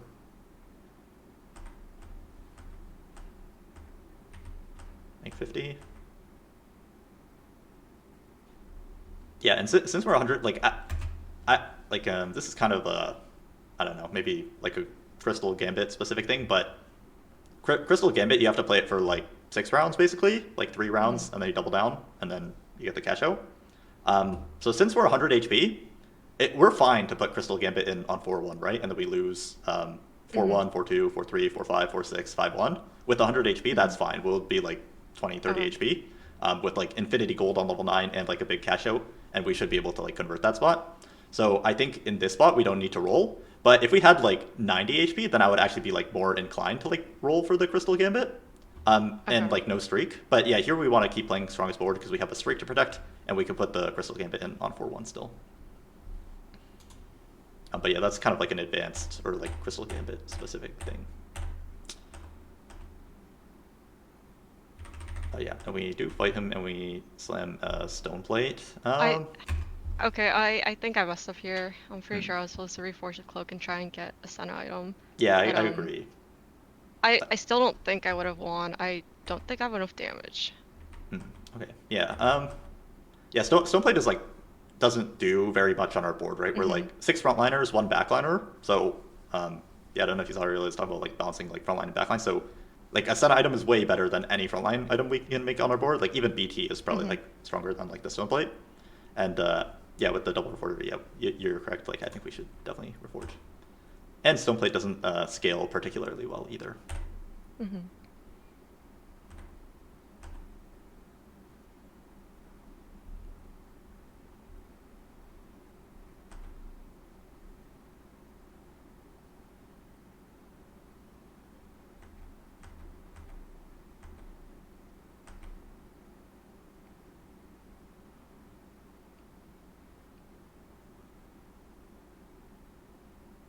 I think at the beginning I was angling for Juggernauts, because I already had some of them, but after hitting like the Braum and the Seraphine, um, I think I was gonna pivot to Bastions. Hmm. Um, and I was kind of like hesitant on slamming the double blue buff. Um, Mm-hmm. but I probably think I should have slammed it. Yeah, I think a And double blue buff is definitely. uh and would you have like slammed Sterak's? Yeah, I think I would do like Okay. double blue buff and Sterak's for sure. Yeah. And Yeah. then here I should have also rolled for Crystal, right? Um, like now that we actually lost this round, I don't know if we Mm-hmm. like have enough HP to do that Oh, like kind okay. of like 6 loss anymore. So yeah, here I might actually just not roll for Crystal, and then yeah, just plan to kind of like try to kill as many units as possible for this stage and level to 9 on Mm-hmm. like this like neutrals like 4, 6.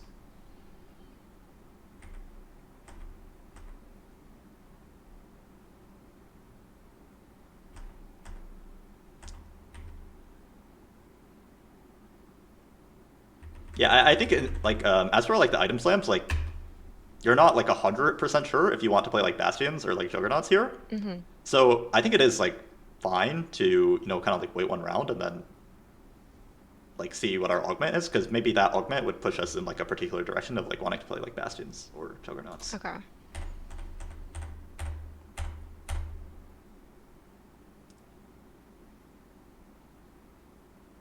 Um,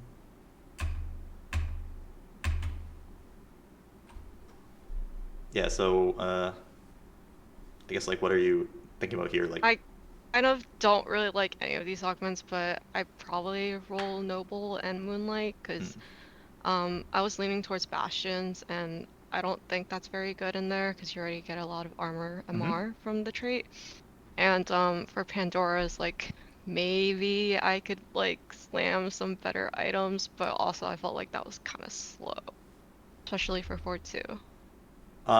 Yeah, I like the thought process of like if we're playing Bastions, we don't want Noble Sacrifice. That's like a very like good thought process of like this is like not good playing Bastions. Yeah, Moonlight I agree doesn't really do much for us. I think the argument of like Pandora's being slow on 4-2, like it's generally true, but we're kind of like sacking these rounds anyways, right? While we're going 9, we're not Mm-hmm. really expecting to win any of these rounds. So yeah, I do like Pandora's a lot, and then like in my opinion, our items are actually not that bad because we can do like Sterak's Mm-hmm. second blue buff and go for like JG Seraphine. Um, Mm-hmm. but yeah, I do like the Pandoras because I mean components is good here, and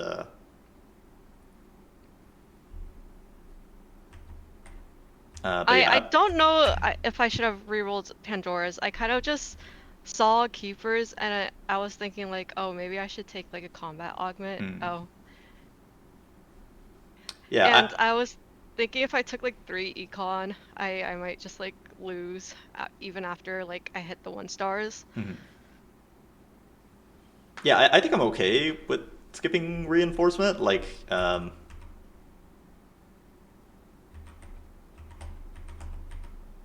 like it could be okay here, I guess. Actually, I am like a little bit worried about our gold. Okay, yeah, we might actually just be like too poor that we have to take reinforcement here. Okay. Hmm. How much money would you like want to know that you're on track to be able to like fast 9 and be able to have enough gold to hit everything? Um, like we probably want to be like rolling like 80 gold or something, like ideally. Mm-hmm.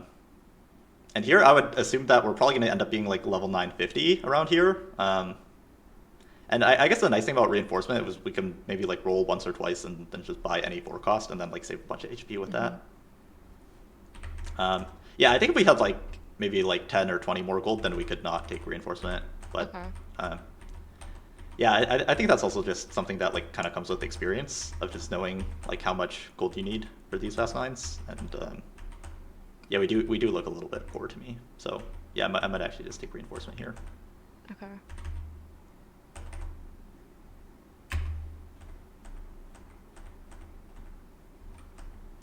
But like I don't think our game is like over by like any means. Like Mm-hmm.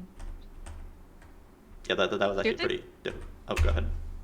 do you think it was okay to put in like Crystal for like 3 rounds here? Because I did feel like I was a little poor and I Hmm. didn't feel like I was gonna be killing any units with Senna anyways. Yeah, to be honest, these like very small crystal cash outs is like super pointless. Like you probably cash out like 4 gold, Okay. but I probably wouldn't do it. But I don't think it makes too big of a difference either way. But yeah, I would probably just try to kill like some more units because we're probably gonna be cashing out like 5 gold. Mm-hmm. Yeah. Okay, yeah, we went for JG. We took Rod. Are we thinking about like Rageblade TF here or? I was thinking since I already had the Seraphine, I could just make decap Seraphine. Hmm. Yeah, I don't think you're allowed like um, Seraphine's like a very unique unit, and obviously this is like very Mm-hmm. super specific to the set. But like when you're Mm-hmm. playing Bastion Seraphine, your damage is coming from like the Bastion like armor and MR on your entire team, Mm-hmm. right? So like Death Cap only gives you like flat damage, basically. It doesn't really give you any multipliers, but you already have so much like flat damage from the Bastion, Armor, and MR. So Bastion Seraphine has like pretty specific items that she needs. She really needs JG because that's going to give you like a super big multiplier. She gets like crit from her Star Guardian bonus, and JG gives you like a really big like crit multiplier and lets your spell crit. And then you really want like 2 mana items, so like JG plus 2 mana items, so like JG, blue buff, I see. Asher's adaptive.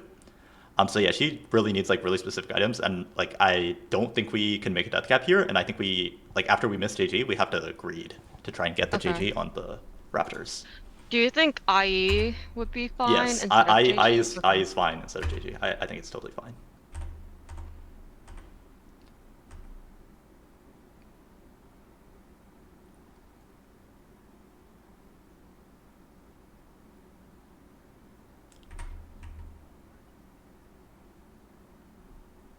Sorry, I'm just answering someone in the chat. Why is JJ so much better than GS? Like on Seraphine, JJ is like a 1.24x multiplier, but then she also gives herself like crit damage and crit chance. So it's actually like a bigger multiplier, like 1.3 or maybe even more. And then GS is like maximum, like a 1.25x multiplier.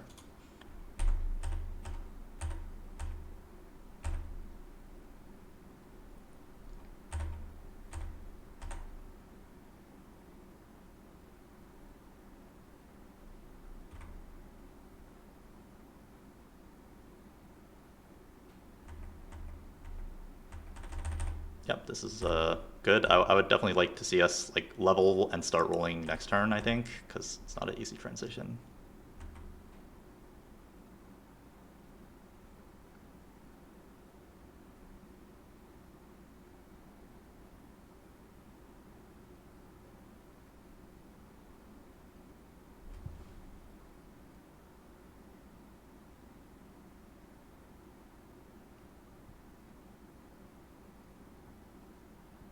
Right away, I feel like we're holding like a little too much. Like I don't think any of these, like Jarvan, Ezreal, is like ever coming on the board.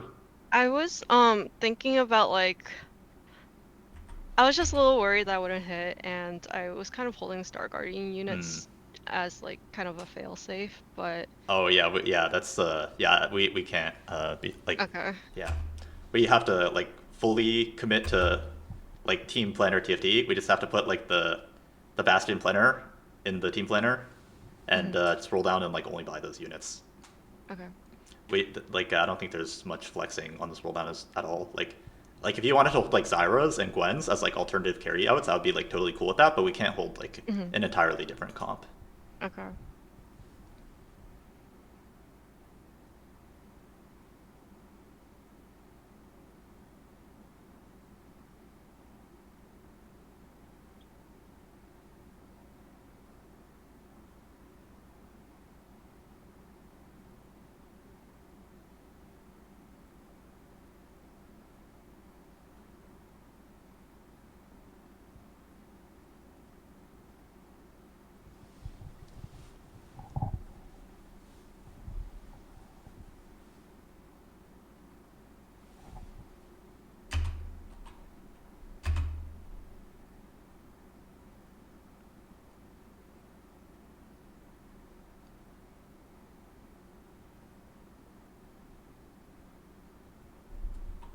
Um, yeah, so we're planning to take Noxious TF. I feel like I'd be thinking about like Kraken plus one here, and it's kind of hard because we have like a million Reforgers. But I think as long as we own Nashers, I see. Is the plan with Nashers like Seraphine or? Uh, I think I end up putting it on TF. Hmm. Is decap like a decent item on Seraphine? I mean, Uh, sorry, on TF. no, it's not really like usually the like I guess best TF items would be like Rageblade, Kraken, and GS is like the three that we're kind of looking for. Um, and probably like GS is the best, but obviously we don't have that. And yeah, I like that you're not doing like Sunfire or Red because we are planning to go for like Noxious TF. So I would definitely really avoid making those items. But yeah, after we were forged into the cloak, I would be thinking like, oh, Kraken TF is like that's like good enough. Like I have a TF2, I really want to make an item for him, and then with this chain we can like finish just some tank item or something. Okay.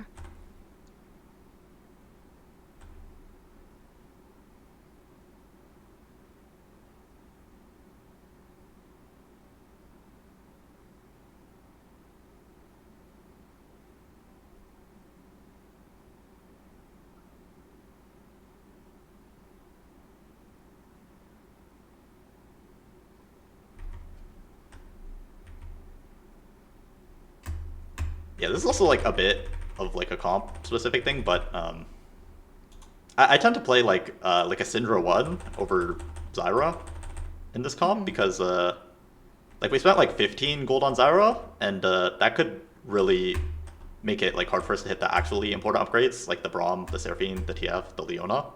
Like Zyra 2 doesn't actually do very much on our board, and it costs like 15 gold. So yeah, and also like Prodigy is like really like amazing on our Seraphine when she's like our primary carry, and like the Syndra Star Guardian bonus is not bad either. So, but yeah, that's kind of just like a Okay. comp specific thing, I guess.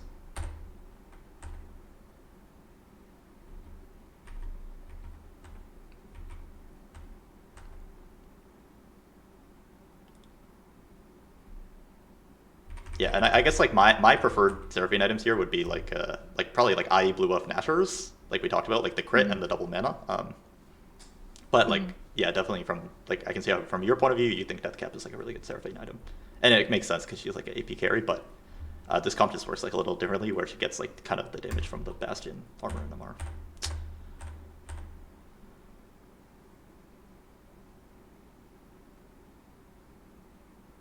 I think I got really punished for slamming the decap.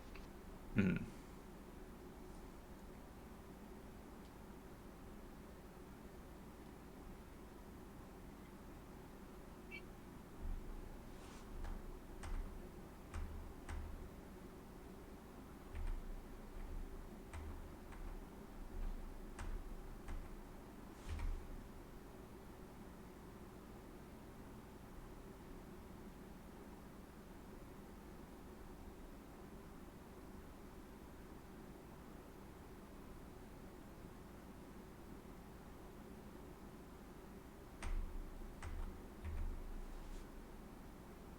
Yeah, and here we go. We can go for like third TF item.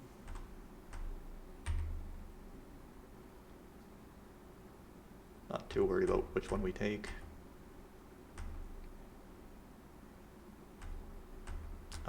Still rolling for Braum. This is good.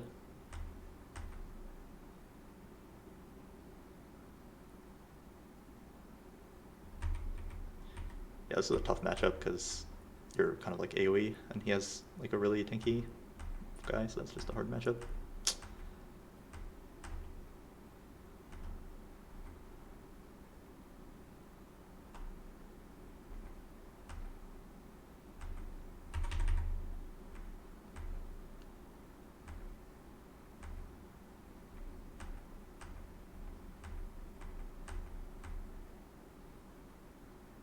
Yeah, there's a few things I'm gonna bring up, just wanna see the rest.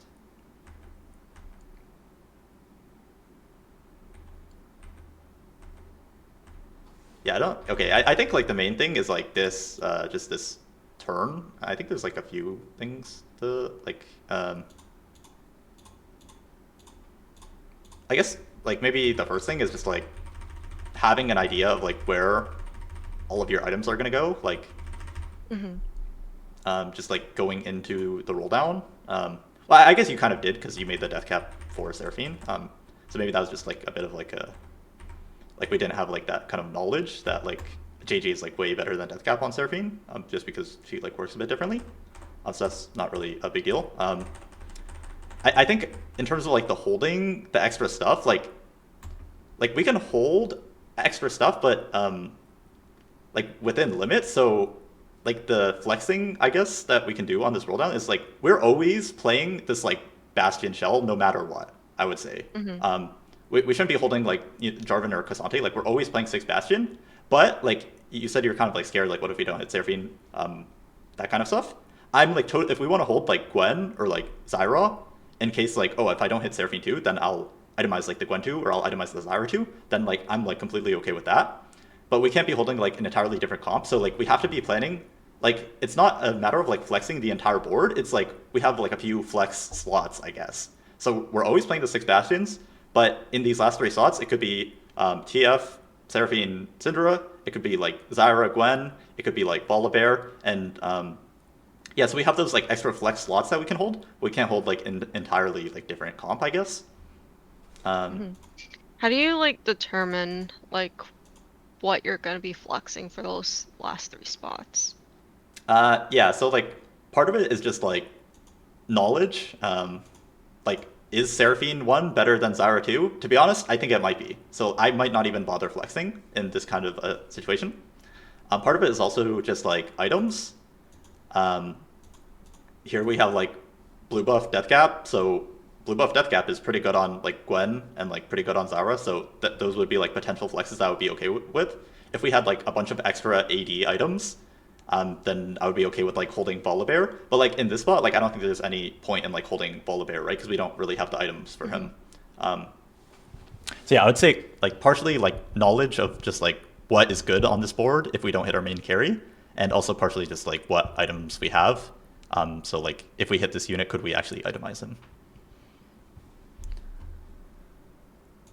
And so yeah, just yeah, maybe being like a little more inflexible with this kind of board, and yeah, just like having those flex slots, but we have the like core like Bastion package that we're playing around. Also, yeah, I would obviously like this, like the most standard Fast 9 is like you played an extremely standard game of Fast 9.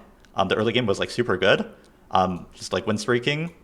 We didn't put in the crystal because we didn't hit it, which is like totally fine. And this is like the most standard time to Fast 9. It's like you win the first 9 rounds, you stack all of stage 4, and then you go 9 on this like kind of neutrals. And yeah, I would definitely recommend just like we level and we like start rolling here, and like we roll like most of our gold like right now so that we can finish the transition on 5-1 and win this round. That's something I've been like recommending to like pretty much everyone, even like a lot of like the high challenger players that I've been coaching. So because yeah, it's just too hard to do this transition. We have to roll 60 gold, put all of our items on, pop the component anvil, do our power-ups. There's just way too much to do.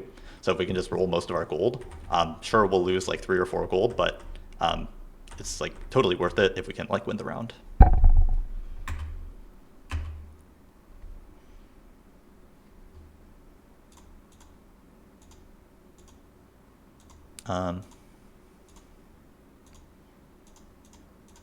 Yeah, I guess like I'm not sure like how much like streams or like VODs you watch, but I feel like if you had like seen people play this comp like a bunch of times before, then I feel like that would maybe make it like a lot easier for you because you would have like more familiarity with like that itemization and like maybe knowing to play like Syndra over Zyra. And so yeah, I feel like this game was like very well played, but maybe there was like a few like knowledge things, I guess.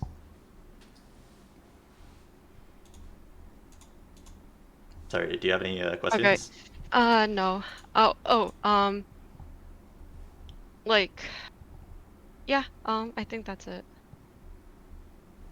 Okay, yeah, no, yeah, I would definitely say that like I think you identified like the past 9 spot really well, and like the early game was really well, and like yeah, you totally did like the right thing of like stacking stage 4 and like leveling at the right time, but yeah, it kind of just came down to like yeah, just like maybe like a little bit of knowledge stuff. So that's kind of how I felt about this game.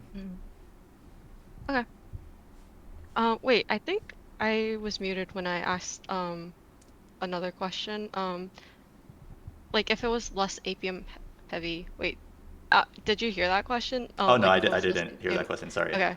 If it was less APM heavy, like a less APM heavy set where you don't have to do all like the fruit removers and everything, would you still roll on neutrals? Yeah, I would. I think in previous sets I would usually like stop at around like 30. And this set I tend to go like true 0.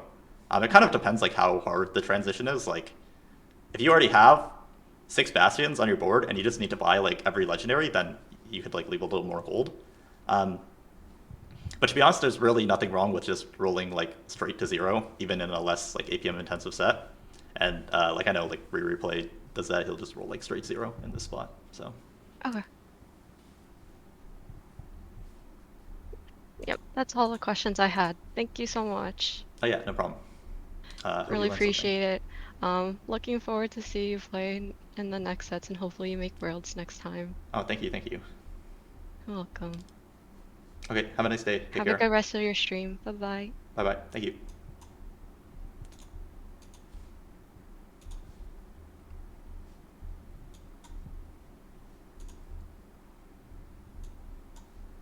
W? Was that W coaching? Am I able to be coached even if I'm double up Chow but not play solo TFT at all? I don't really know the double up meta. Like, do you mean like a solo TFT game or do you mean like a double up game? Because I don't really know how double up changes things, to be honest. But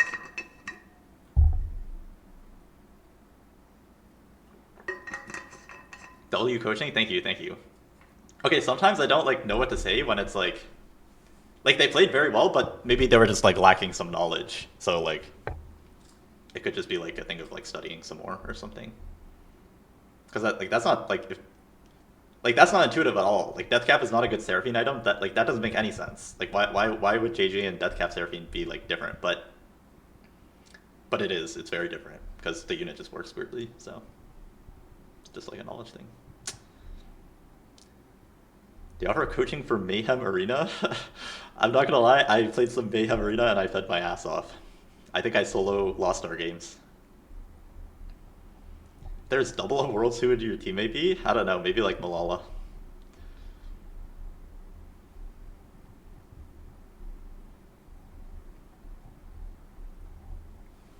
Alright, should we choose the next person?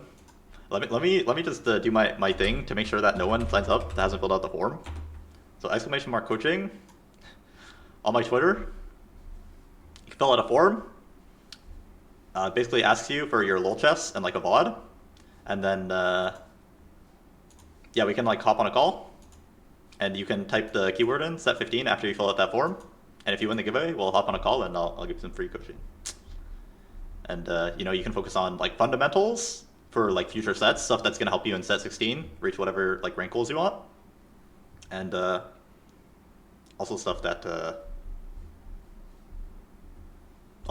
if you want to just hit like, oh, I really want to hit Challenger this set, then we can also focus on like some patch specific stuff. Although it seems like everyone just wants to get out of this set and then have like a good set 16, which is fine. I respect it. Set 15 is very, very knowledge dependent, so it makes sense a lot of placement difference from it. Come from it? Oh yeah, totally. To be honest, I didn't even pay attention to the fruits. Like, I don't know, did we have Mage Seraphine? I didn't pay attention to that. Mage Seraphine is like also like super like mandatory, but that's also just like a knowledge check. So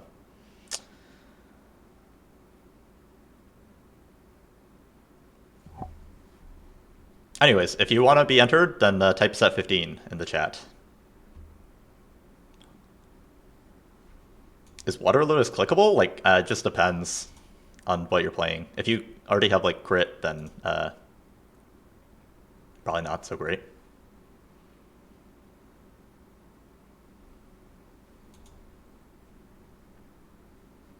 If you already have like JG or Executioners, but if you're let's say you're playing some like, I don't know, Kraken GS, LW Jinx, like yeah, then it would be like really good. So just spot dependent.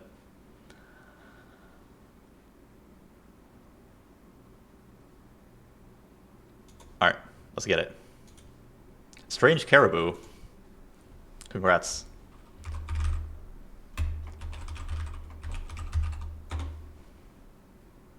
Let me whisper my Discord. Oh, I checked the whispers and I sent them an egg code before. There's no eggs anymore.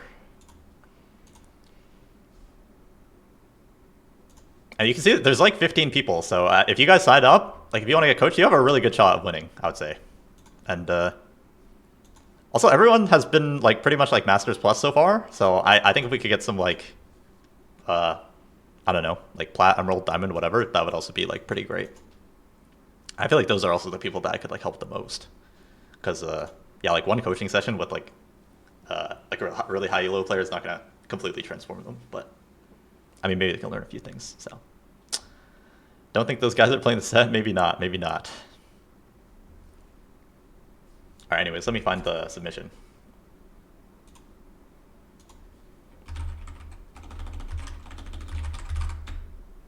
Oh.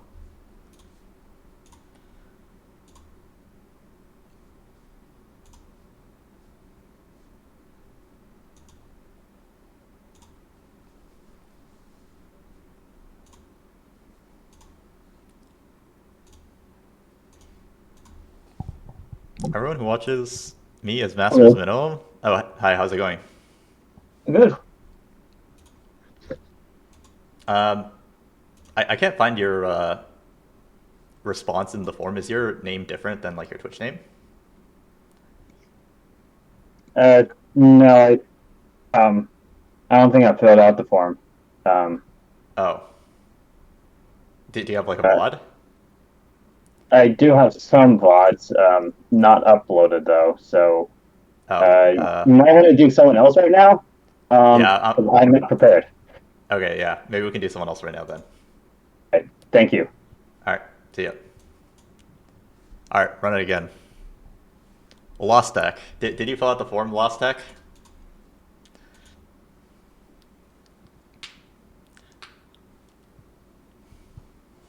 Yes. Yes. We're back.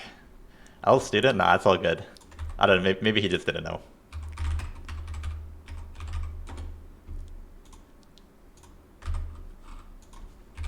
Let me send you a Twitch whisper.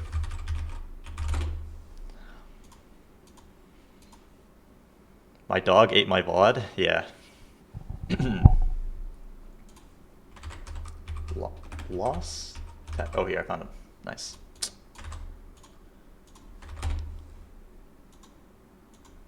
We still have yet to coach anyone below Masters. That's fine, though. Like, that's fine with me. Coaching Loss Tech.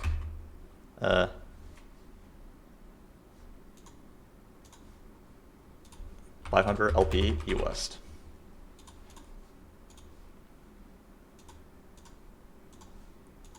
Log into Discord? Yeah, no problem.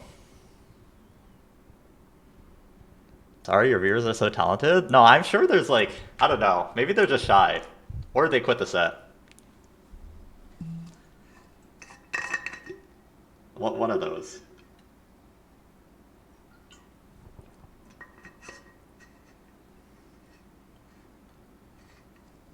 Anyone that's like serious enough about like TFT to like get coached is probably already fairly high elo though, so I guess it makes sense.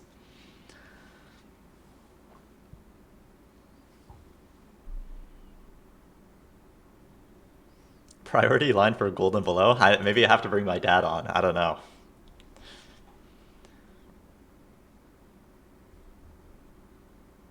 Coaching yesterday was super helpful. I played Flex the rest of the night and it was good. I'm glad to hear that. I'm glad it was helpful.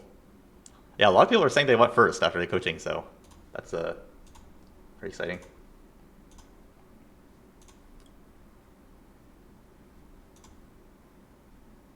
All right, I'll be on a call.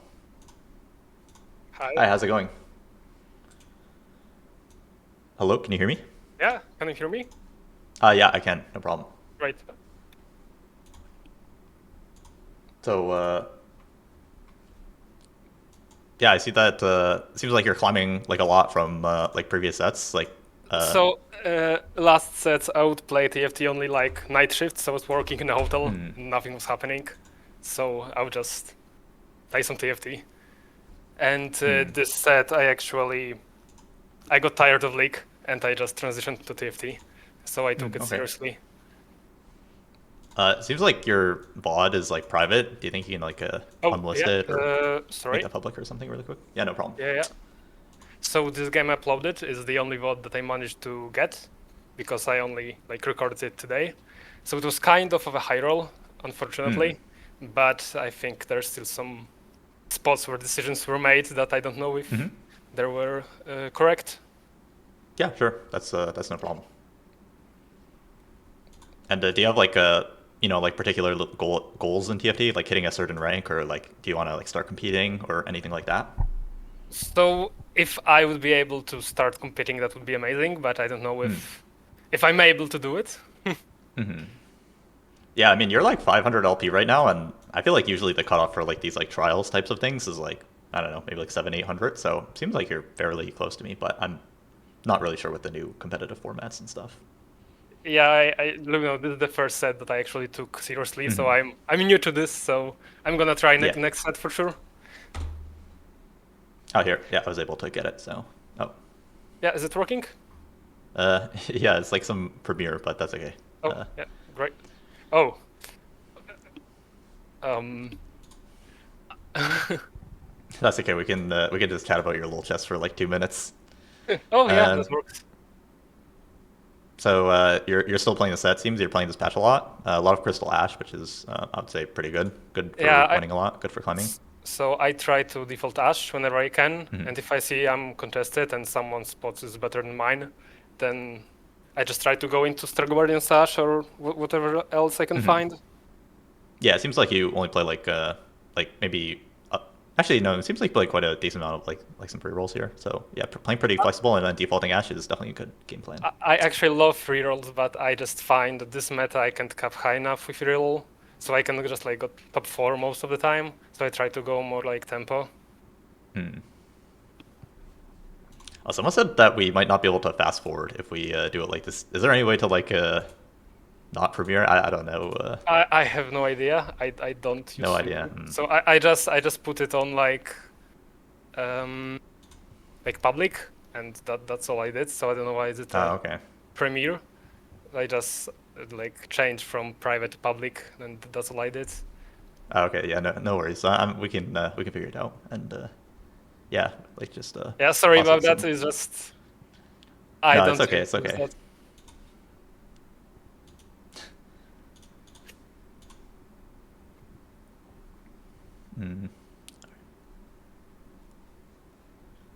All right, just looking through your little chests. Zaya, it's good. Source is interesting, but it's not bad. So I actually played this store game from Zaya Bastion, but I just got dropped like JG guard and the tier at like Oh, I see. 3-1. So that's why you have a rich blade. And then I found they had Kraken slammed, so I just fully reforced Kraken and went into Karma because I found it her like 3-2 or 3-3. Can you try making the VOD unlisted? Maybe see if that changes something. How? So okay, so I can make it private, public, or not public, and I know what's the difference. Sorry. It would be I think it would be not public or like Okay. unlisted. Unlisted is like if you have the link you can see it, but it won't just like be recommended to people. Okay, so I got it to unlisted and gonna send you a link again. Yeah, that would be perfect. Does it work? Oh, that looks like it's working. Right. Oh wait, maybe not. I mean it's fine. It started, so we can. Yeah, we can do this, I guess.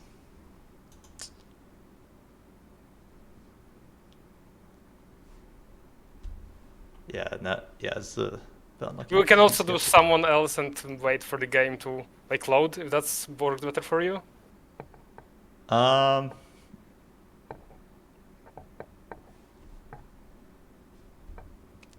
Yeah, I don't know. It's fine. I'm sure we can. Maybe we can manage. Yeah, so right away I'm thinking about like selling Caitlyn here, buying the shop. It's not. I just want to wait after the creeps are killed to sell.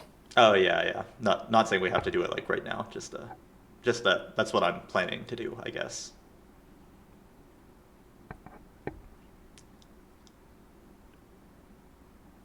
So I'm drop Kraken, so I'm just like, yeah, I mash, like that's it. Yeah, sounds good to me. Yeah, hold the Mundo, hold the Nefiri. Probably try to hold the Jin as well. Could fit with this like Gnar Jin type of opener. Aatrox, Zac.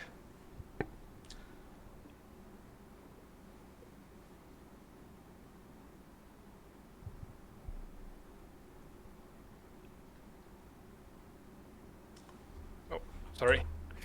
I must have felt out That's during fine. the recording. Yeah, that's no worries. Yeah, I would definitely be trying to hold this like Jin like sells eggs because like Yeah. Jin can fit pretty well, right? Like Gnar, Aatrox, Zac, Jin is like pretty common opener, and then Mundo, like those That's- 5. So yeah, I would definitely be trying to hold that. Oh yeah, okay, so yeah, default replication, I like that a lot. I like that we're very decisive, and then yeah, when we see all that shimmers, playing around Gnar, like Gamblers is like amazing, so I think I would go for this.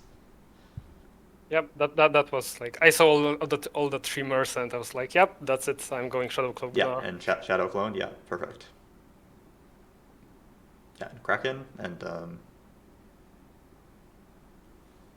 yeah, if we really wanted to optimize, we could like not buy these yet, so we get like a little more attack speed on our Gnar. Oh yeah, didn't think about that.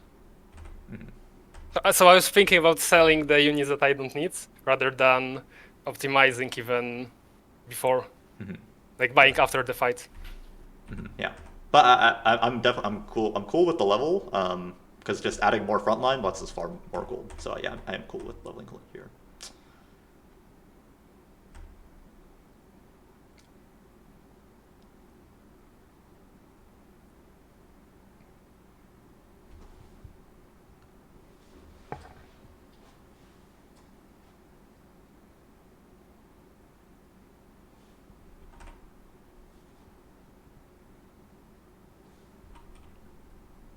Yeah, just keep this board.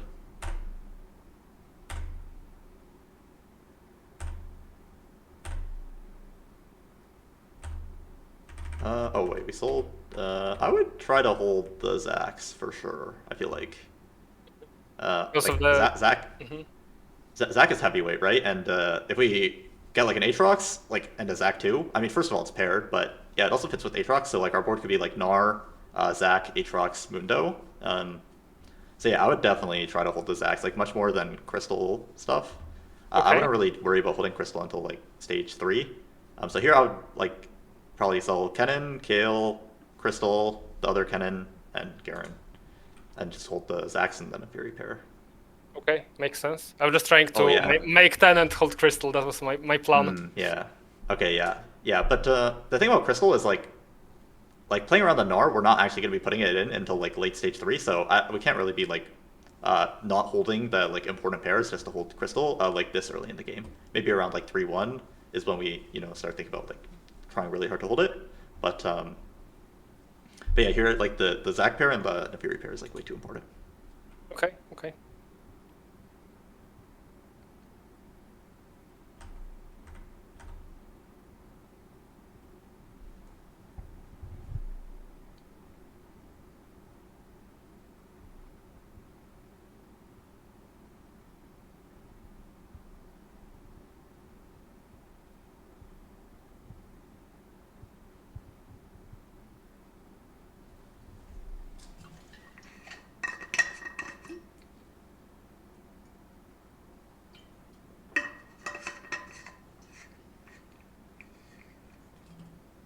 Yeah, triple Kennen. Honestly, I don't even think like a no synergy Kennen 2 is like tankier than I think I a did it. Lucian Yeah. or Juggernaut Mundo. So yeah, I think we could have just played the same board. But I do understand like why you did this. And maybe if it was like a better standalone unit than Kennen, then it would actually be better. But Kennen's just kind of weak. So And I end up selling the Jin again, and I don't know if that's correct or not. Because I was just thinking about, okay, I sell now, so I yeah, I don't think optimize the Jin is like. gamblers. Yeah, I mean, I think like Gnar is like, especially with this like Gambler's Shadow Clone, like we kind of just want to play like a million frontliners for him, right? Like our ideal stage 3 board is going to be like 4 Jug, Heavyweight, Gnar, that type of board. So I don't think holding this Jin is like super important. I mean, sometimes it could fit in, but probably not until at least like level 6. Okay. So I wouldn't care too much about it, but I would really care about like that Zac and the Fury that we sold earlier. Mm-hmm.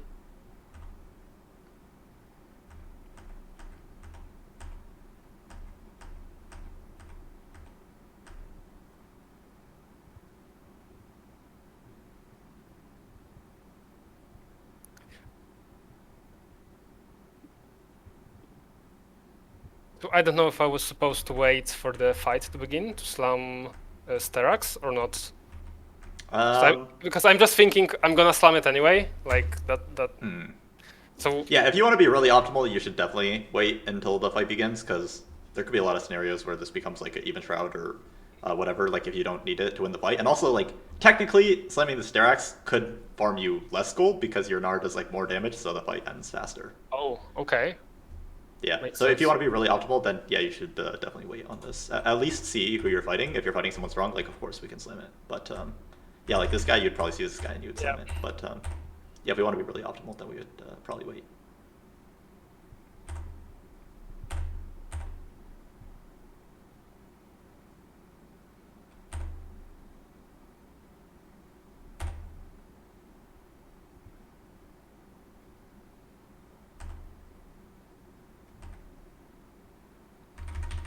Wait, let me see. Let me see this this other 100 HP, that guy that we scouted. How strong is he? Oh, he's pretty weak. Yeah, so I think if we saw someone like really strong here, maybe we could think about like using a remover and moving the Sterax up to Mundo, because this 5 streak is like really good, right? It's really important. It's definitely worth the remover. But yeah, if we win all of our fights anyways, then it's probably okay to just stay on this. Although I do think we're probably moving it on like 3-1 anyways. Okay, makes sense. Thank you.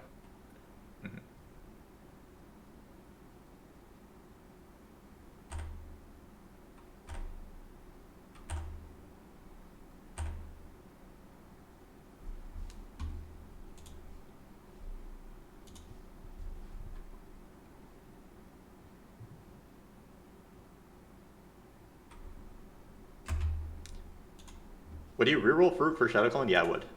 Sorry, that was just a question in the chat. Yeah.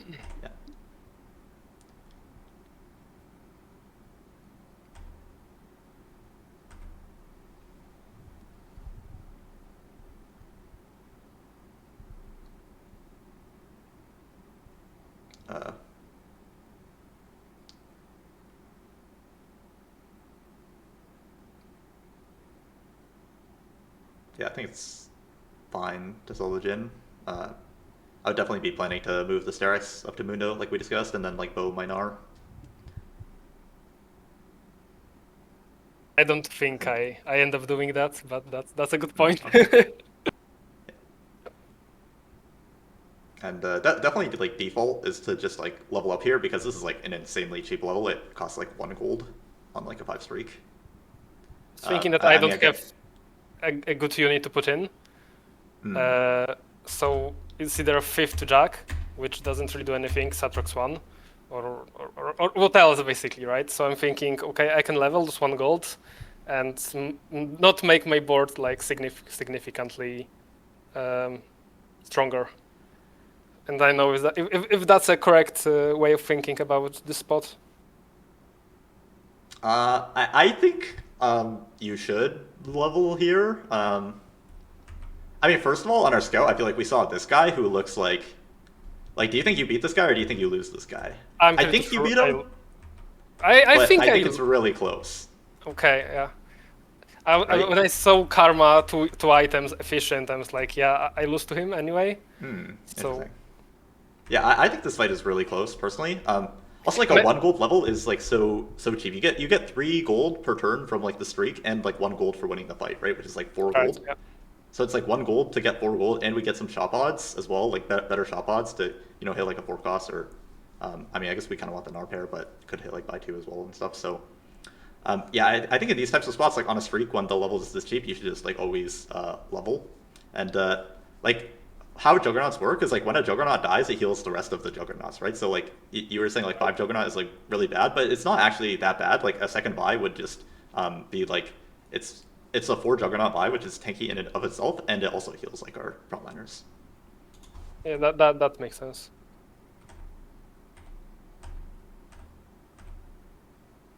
I actually think if I put Sterax into Mundo this fight, I can win. I think Sterax Mundo plus level would definitely win this. Yeah.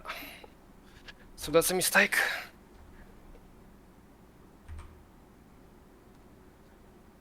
Yeah. Yeah, I'm cool with like instantly rerolling this because we're actually very close to like very good Ash items.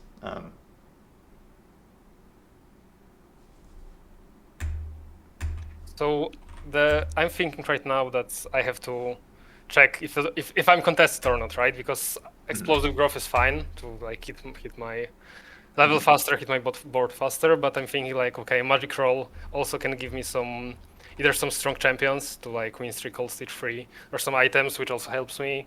And I'm thinking magic roll if I'm not contested, or explosive growth if I'm contested to actually get there faster.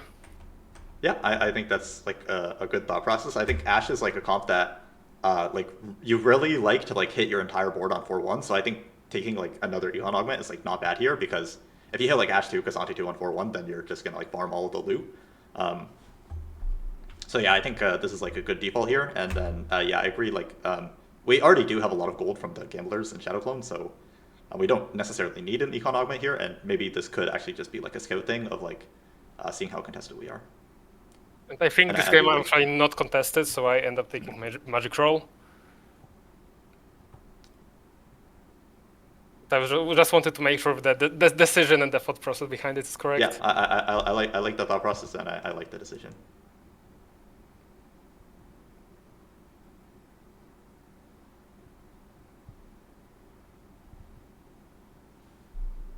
So I think I actually misplay here, because I end up making Smolder and putting a red buff on him, and I think I should have put Kog'Maw and red buff him. So that way I have Red Thunder and I heal, and Kog'Maw is just a good standalone unit. Yeah, I think you're probably supposed to reforge like one bow right now, right? Because you can't make 2 red buffs. Yeah. So I feel like I'd be looking to make like red buff plus like reforge into any bow item basically, and then yeah, like again move the Sterax up to Mundo, be like more liberal with the, and we could like put like the red or whatever on the Gnar, and yeah, I feel I just got a bit dizzy with this amount of bows. I didn't really expect it, so I was like thinking, okay, how many bows do we actually need, and what can I do with them? Yeah.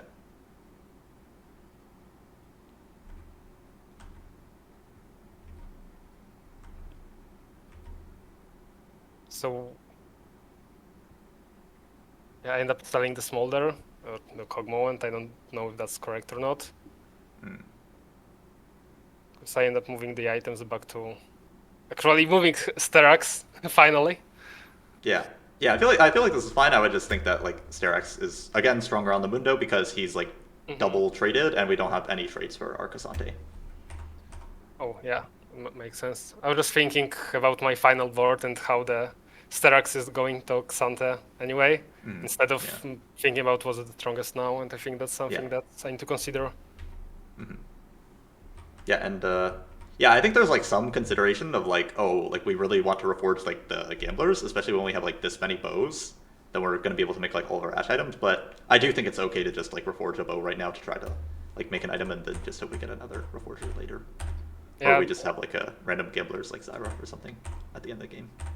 Yeah, I was thinking that it's too early into the game to reforge gamblers. Like there's still. Yeah, I agree. Like we would not do it until like 4-1 at least. So so yeah, I agree. We want to keep it right now, and yeah, I think it's fine to do what we did. And yeah, another Kraken is good. Yeah, but I'm thinking I already have red buff. I have gamblers, so Kraken is more prio than Ginzu. Yeah, I think. Okay, sorry, let me just see what the options are, but I think it's fine.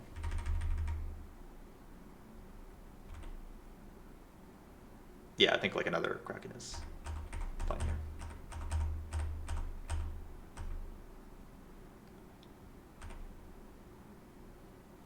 Yeah, in my head I'm probably just planning to put like one of the red buff or the gamblers on like someone that's not Ashe right now. Should I put Crystal in like this stage or this round? Because I don't know. No, like... I think there's like almost no point, because like you're never gonna double down. So like we're basically getting like 1 gold to play like a weaker board, and maybe also just farm less with the Gnar. So yeah, I don't like. I think we would only put Crystal in if we were like planning to like double down. But here we're just planning to win. So okay. Because I was thinking this whole stage, should I actually, because I don't know if my board is strong enough to win, and I see that I'm losing. I was thinking maybe I should have just 3-1 Crystal, just double down once and 4-1 it. with like 150 something just to make some gold. I don't know if that's... Yeah, I think like part of the reason that it just doesn't make too much sense here is because like we're farming so much gold with the Gnar that if we don't want to make our front line like way weaker, because then we won't farm as much gold with the Gnar. And yeah, at the time we were like on a 5 streak, so like we don't really want to play a significantly weaker board on a 5 streak. Like Okay. the streak gold is way more valuable than like the crystal gold. So yeah, I think it's correct to just not play crystal at all here.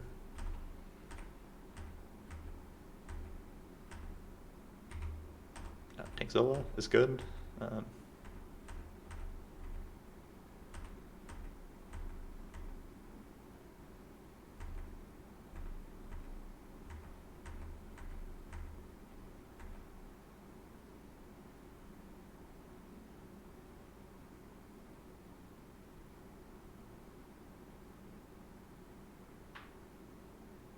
Yeah, I like that we're 4-1ing it, playing Crystal Gambit. We want to win these, like as many stage 4 rounds as possible.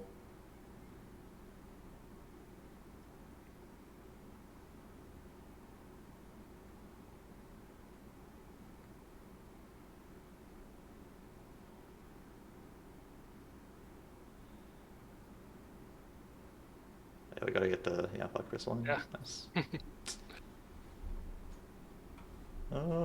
Do you think items like? Oh, sorry. Go ahead. Yeah, so, yeah, I was just thinking, is it Braum 1 over Jarvan 1? Yeah, it's definitely Braum 1 over Jarvan 1, but it's not a big deal. Like I would probably be like playing the Braum, but holding the Jarvan, because we're gonna keep rolling on 8 until we have like Cassandra 2, Ashe 2, most likely. Well, like almost certainly, especially when literally everything is 1 star. So yeah, we just hold the Jarvan, and if we 2-star him, then he goes in. And as for the items, I'm immediately thinking like Warmogs, because I think Warmogs is like the best Cassandra item. And then maybe like Last Whisper for Ashe, and then like second Kraken Ashe, and then we could do like a utility Janna, and then like double Kraken Gambler Ashe, or something along those lines.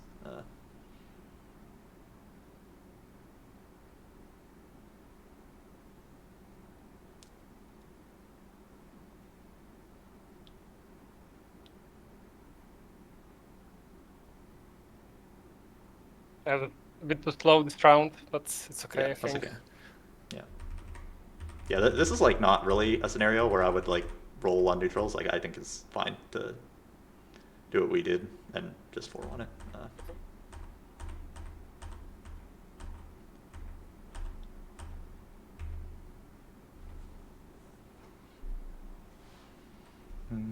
So I hate all of those. So I don't think I can use Sword, I don't think I can use Scavenger, I don't think I can use Water Lotus. So I'm just... Okay, which do you think is like even if you hate all of them, which do you think is the best of the 3? I think I default Scavenger. Okay, yeah, I think Scavenger is like way better than these two. Like if we're farming, like Ashe is like single target, right? So she kills people like 1 by 1, kind of. And I feel like Scavenger actually gets like decent value in this comp if we're farming like a tank item for our Swain 2 or Udyr 2, our Jarvan 2, our Braum 1. Like we're farming items for those guys. I feel like that's actually like pretty decent, and this comp really wants a lot of frontline. So I would think like Scavengers like should be the last thing that we turn over. Like we should flip these two first. I think I'm just looking at combat, and I just don't like Scavenger in general, but yeah, it makes sense in Ashe.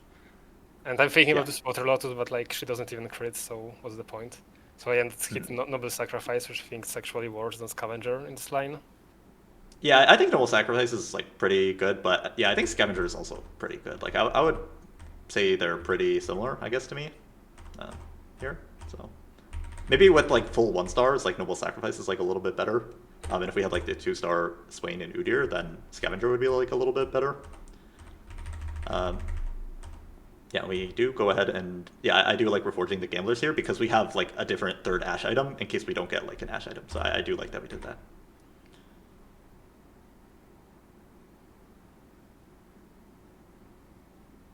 Yeah, so I would just do this, and then I would Last Whisper, and then I would probably just do like a Sterex Braum, I think, on the board. Yeah, I just think that this Jarvan is not dying like in the fights, and AoE stun is just really huge. So that's why I actually decided to keep him in instead of going in from Braum. Yeah, I think Braum is a bit better though. Yeah, makes sense. He uses the Sterak's better. He farms this HP. We're like gonna scale into him eventually. I mean, if we hit the Jarvan too, we can always put him in. So I guess one other thing is like out of like probably just because you were doing the items, I would assume you don't stay on Kahuna Huna, but like now that we have like Ashe 2 with like a lot, it's like pretty bad, and like most other power ups would be like a lot better. I think I referred it next round or something like that. Yeah, if you refer next round, that's like no problem because you're just doing stuff. So, and I really like what we did with items. I think the items is like perfect here. Maybe not next. Oh no. Yeah, I like Desperado a lot with the double Kraken.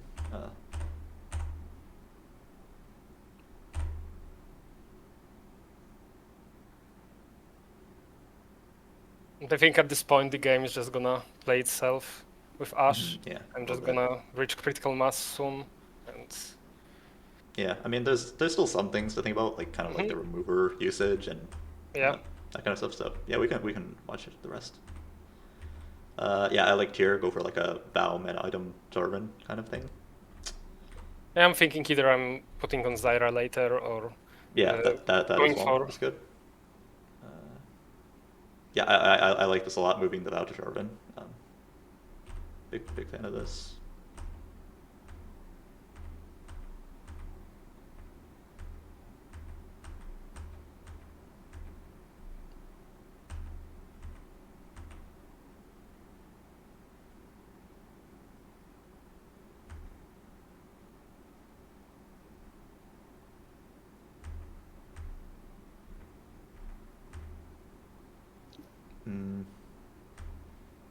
As in terms of yeah, second Vow Jarvan is great. Yeah, I like that we're just doing that right away. I think that's my default, but I just gonna reforge and see if there's anything better I can get. That's my thought process at least. Yeah, I would just be thinking like, oh, sorry, go ahead. No, because I'm just thinking like, okay, Crown Guard is also acceptable if I can get blue buff for like Braum on Zyra later on, especially that I already have one vow. So if I can get blue buff protectors Braum, it's also good enough. Oh, so is that what you ended up doing? Did you end up doing like a crown blue? I don't think. I think I'm going for Abaddon. I think that's what I end up doing because I'm thinking, okay, that would be my Zyra item. That's yeah, I like that better as well. I think Vow is a lot better than Crown on Jarvan. So, and I think like blue versus Rabadon is not too different on Zyra. I'm just looking for a way to kill this Roth, to be honest, because I don't want to play around it. So I'm just thinking it's either Crown Guard or... Yeah, these types of like CC tanks, like Jarvan, Sejuani from last set, Nautilus, like these types of tanks, they really love like multiple vows. It's like way better than like pretty much any other tank item on them. So.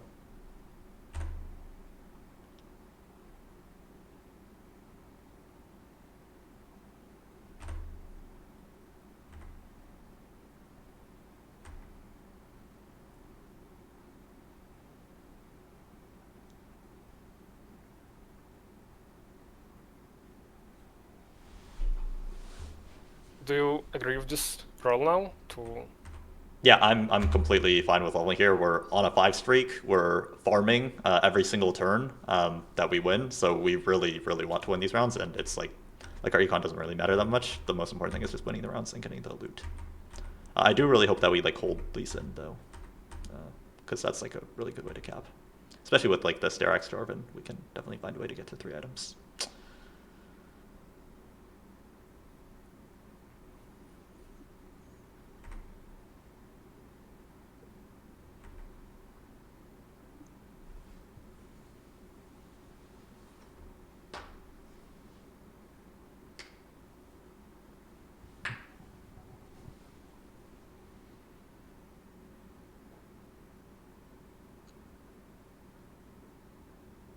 Do you think it's Lee Sin over Braum if I have items for like any of them? Well, I think like, let's say you're like in a 1v1. I think and you have like a Lee Sin too. I think you would just drop the Vi and do like 4 crystal with Lee Sin. Like in a 1v1 where you don't care about farming loot anymore, that would be like the pure strongest board.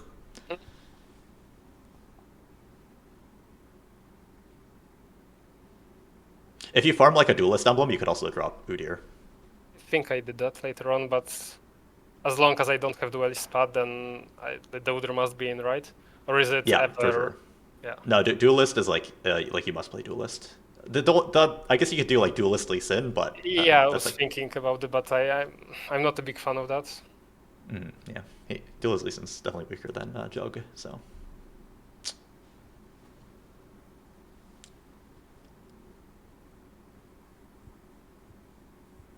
Yeah, Void Zyra looks very good.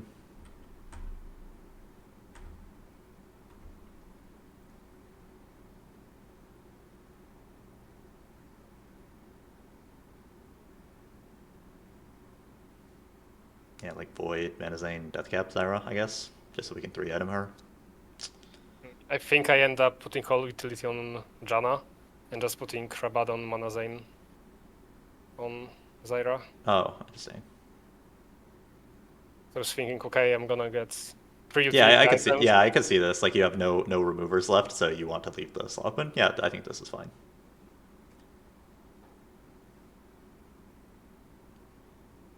If you had like infinite removers though, then maybe Void Zyra is probably like a little stronger. But yeah, I'm just fine because it probably saves us a remover in the long run.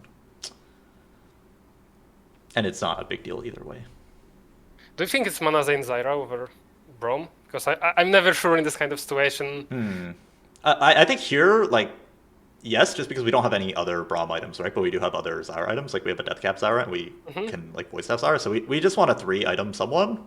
I think Manazane Braum is good. I think Manazane Zyra is good. And I think like the most important thing is just to work towards like a 3-item guy here. Okay.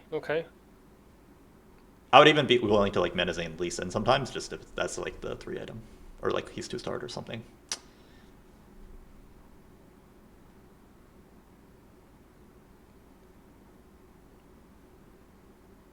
Yeah, and someone in the chat like correctly pointed out that like Cassante usually likes to be on the outside, maybe like a little bit less with the what's it called, the Indomitable. But yeah, usually like because he revives, you don't want him to be like your last frontliner alive, because if he's the last one alive and then he revives, then they'll like walk up on your Ashe and kill her.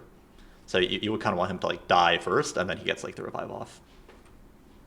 That's a good point to remember. I don't think I ever change his position this game. Yeah.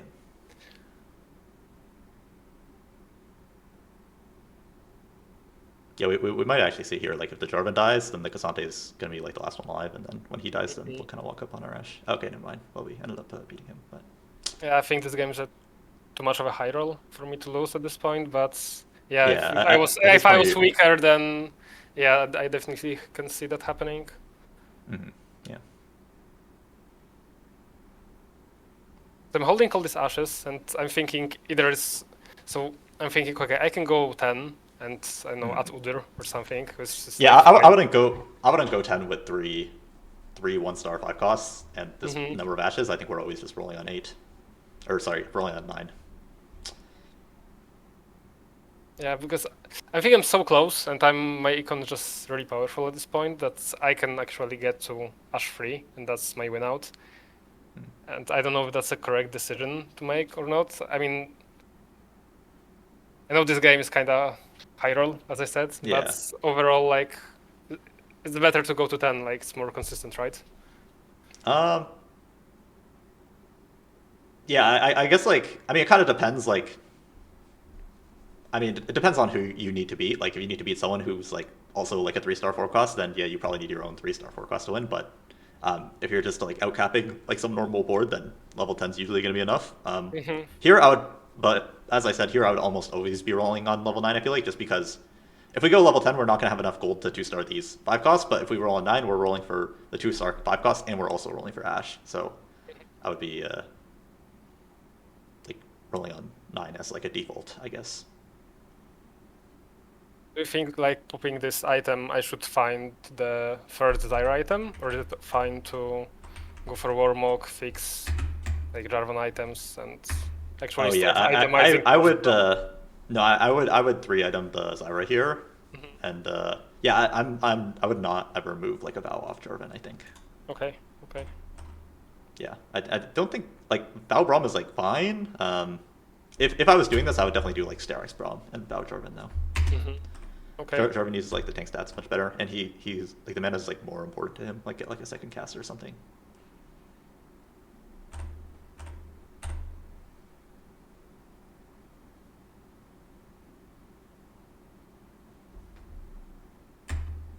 Yeah, I can see like adaptive Syra with the mana Zane. Yeah, just pull down because the game's over. Okay, yeah. No, I think this game was like pretty chill, pretty well played. I think the main thing that stood out to me was just like we could have been like more aggressive with like the removers and like leveling to like push our streak. Like removing the Sterax onto like Mundo to play like a stronger board when we hit the Mundo 2. And also just like leveling up here like on a 5 streak, like super cheap level. That's just like a good rule to have. Like I don't know if you also have that rule on like 3-5, like 3-5. I default to like leveling up if I can make like 33 gold, like level 7, 33 gold, then I'll usually level here. If I'm win streaking, then I would level. If I'm like mixed streak, then I would not. Yeah, I think even if I'm mixed streak, like if I'm leveling for something, of course it comes down to like scouting and like if it helps you win, but like 3 gold to win 1 round is like pretty much like that's gonna be worth it. So what would you say would be like the main point to actually climb more and get better at the game? Like I know it's only one vote, right? But yeah, no, yeah, I would just say like the main thing that I took away was just that you can be like more aggressive with your removers early to like just be playing strongest board more, and yeah, just like leveling more aggressively to push your like win streaks. That's like the main thing that I kind of saw in this VOD. Okay, I usually don't play from win streak. I like putting free crystal, 10 loose, and flip the game. Like that's what I do a lot of the time. But like, yeah, I guess I have to work on the playing the strongest board every game, and that would be fun. Yeah, also like kind of like the 4-2 augment, just like like yeah, you don't like any of the options, but like you still have to like one of them. You still have to think which one is the best. Like even if you don't like any of them, then like Scavenger is still a lot better than these two in my opinion. Yeah, so. You're right. So yeah, like even if we're unlikely to take it, we could just get 2 really bad augments and be forced to take it. And I don't even think this is like that bad here. Okay. I don't have more questions. Like, thank you very much. This has been very informative. Okay, yeah, sure, no problem. Yeah, so thank you very much, and you too. Good luck. Bye. All right, bye-bye.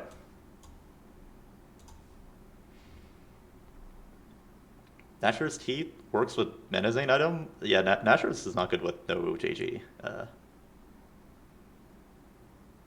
You can just Duelist are here. I think he was just greeting the 3rd item. Like Duelist is definitely worse than a normal item. Yeah, this game was pretty high roll, but maybe there's some like stuff to take away in the early game. I think he just said he only played like 1 game, so. Did he say if he'll play today? Do you want me to play? I don't really want to play. I would rather do this, I feel like, but if you guys would rather watch me play, then I guess I can play. Can you just do an augment masterclass? I feel like picking augments is like not that complicated. Like, okay, let me lay out some basic augment rules. If our opener sucks,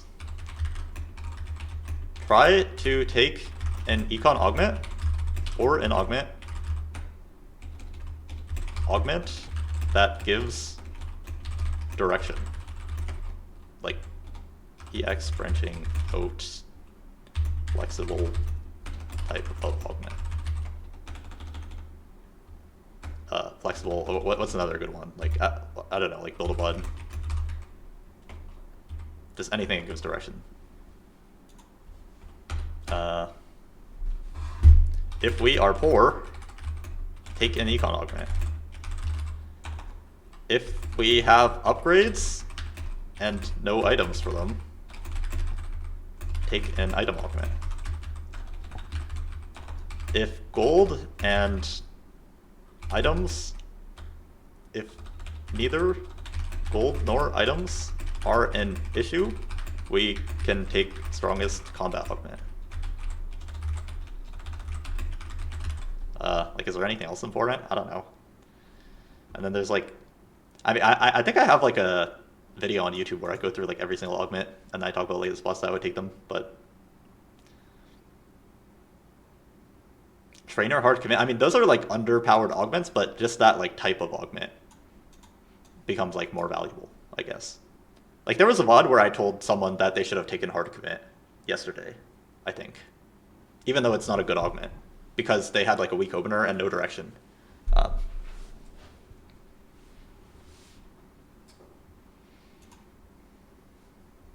Romo demo, thank you for the 5 months. Anyways, on to the next. All right, so if you guys filled out the coaching form and you are interested in getting coached, then you can enter the giveaway. Type set 15 in the chat if you filled out the form. How high are the odds I can get coaching today? I mean, there seems to be about like 10 to 20 people entering the giveaway each time, so maybe like 1 in 10. Maybe like 2 in 10 if you enter more than once. All right, I'll give it like another 5 seconds. Okay, this guy's a first-time chatter. I know his ass did not fill out the form. Geode Collector. Did he fill out the form?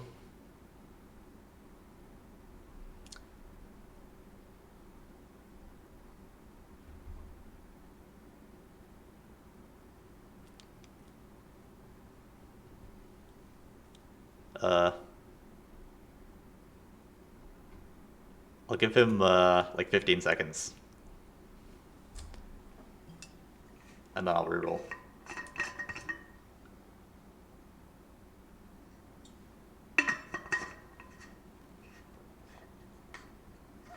Hello? Are you here, buddy? Oh, sorry, I just got here and oh. Yeah, if you didn't fill out the form, I've got to do someone else. Eggolette. I know Eggolette filled out the form. I saw it.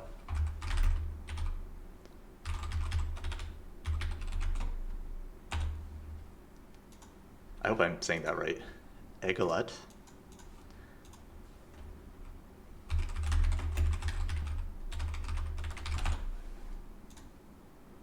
Can I use another VOD? Yeah, sure. That's no problem.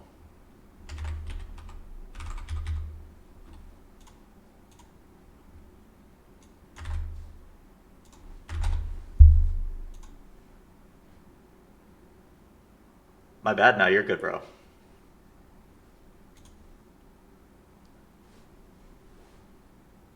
US Challenger? Alright, let me change the overlay. Coaching, let US Challenger. I guess I should say 1K LP. Man, everyone's so high elo.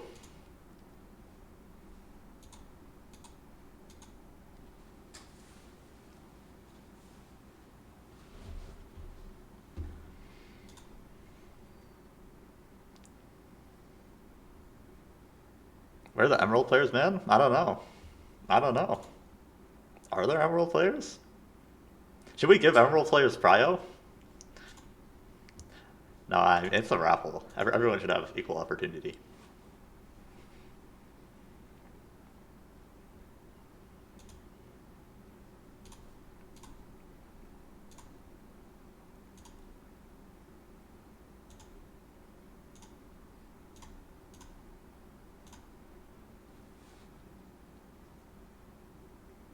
Hi, how's it going? Hello, I'm good. About you? I'm good. You said you want to use a different VOD. Do you want to like paste the link maybe? Let me just chat. send the link. Oh yeah, thank you. 1 sec. I actually have a more interesting game, but it's not finished up, uploaded yet, so I'm just gonna use this. Okay. Yeah, no worries. I see you're like quite high. Like, do you play in tournaments and stuff? Or are you planning to play in tournaments? I was busy this set, so I didn't play in any. I played last set. I started last set. Okay. Yeah. But like, do you have like any goals for like set 16, like competitively, or just like getting a certain rank, or? I mean, like that? I don't think I can make it to Paris because I'm busy on like work. So but I'm probably gonna like play a trial of that at least, if I'm free. Okay, cool. Sounds good.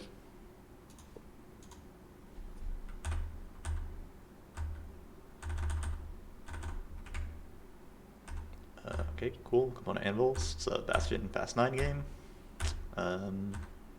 Yeah. And again, I'm gonna tell tell someone to sell their Caitlyn. Yeah, I think I was just waiting if I get like, sometimes you can get gold, but like Caden's just useless anyway. Yeah, of course. Yeah, you can do it last second, but just like planning to sell it. Perfect. I think I usually sell those, but like because I know I'm trying to record a VOD, I'm trying to play like perfectly, kind of, not really. Yeah, you can just play normal. It's fine.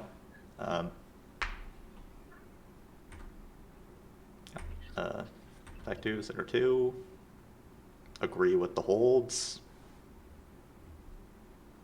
I think early game's interesting. I'm not sure.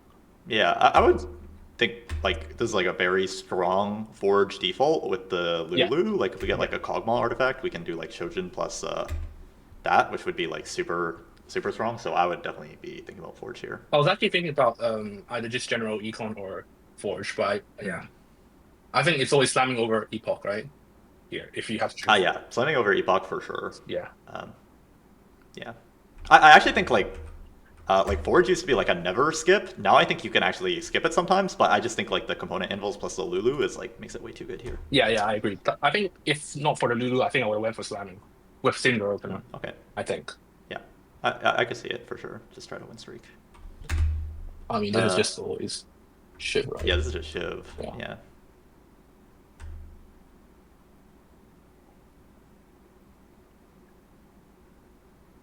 So here I was thinking about if I should level or not, but I literally have nothing to play. What do you think? I think I would level for Rel. I feel like Shojin, Shiv, Kog'Maw is like insanely strong early game, and we would have like a really good chance to win streak. Like Shojin, Shiv, and a frontline item. I agree. I think I underestimated how strong it was. I thought like I could lose some rounds, but like after playing this game, like this Kog'Maw unit with Shiv is too strong. Like stage 2 and 3. I have no clue what's better here. I don't know. I think Fairy Tail is actually like I have some Sims, and then I think it's actually quite bad. So I would be like Bestest Boy. Okay. Okay. Top 2 is probably like Bestest Boy and Surge 66. Yeah. I think Surge is really, really good. Yeah. Oh yeah, and then. I didn't slam. I think because I know I was gonna win. Wait, actually. Or yeah, let me. Is that even true? No, maybe I was just thinking. No, I think I was just thinking. I lied. Because at this point I was thinking about like probably defaulting Kog'Maw. So what is the last item? I don't even know what's the last item supposed to be. I would think it's like Rageblade. Rageblade? I thought Rageblade was like very important on Kog'Maw. Oh, okay. I just don't know. Actually, maybe it is Archangel. I mean, yeah, it's just like a stats thing. I guess I can just check right now. I mean, it doesnment matter. Like, it's like a set thing, right? But the set is whatever. Yeah. It says like Rageblade is like the most common. Yeah, it doesn't matter. But I think what I would actually do is like I would just make less on fire or an anima, and then I would keep the anvil, and then I would try to finish like third cog item off carousel, because I feel like if we. I mean, I'm just worried, like, if we have an open component, we're not guaranteed to have, like, the extra item off of Carousel. And, like, 1 item Zac, 2 item Cog versus, like, 3 item Cog, 0 item Zac is, like, very similar strength here. Yeah, I agree. I feel like it's, like, similar strength, and then we get to... make the item on 2-5, right? Like, guaranteed make an item on 2-5, like a good item. Like, basically guaranteed fight streak. Yeah. What did I go here? Did I go Ginsu's? I think you have to go Ginsu at this point, because... like Belt can make more items than Broad. If we miss like Archangel and Rageblade off the carousel, it's like kind of a disaster. I think that's why. I think that's my thought process as well. Oh wait. Oh yeah. That's a good bow. That's good. Yeah.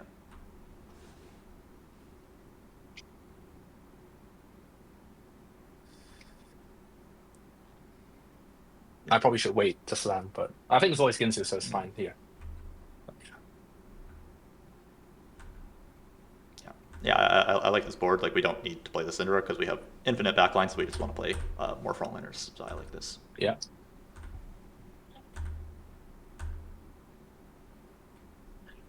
Yeah, and then probably Koboko goes in here. They're not put. Yeah, Koboko goes Oh in. yeah, I did. Mhm. Yeah, we can plan to level for Bastion. Holding the pairs, kind of win streak, seems good. Warmogs, we can get it. I would be willing to make a Sterax here. Yeah. Yeah. Okay, yeah, take the Sterax.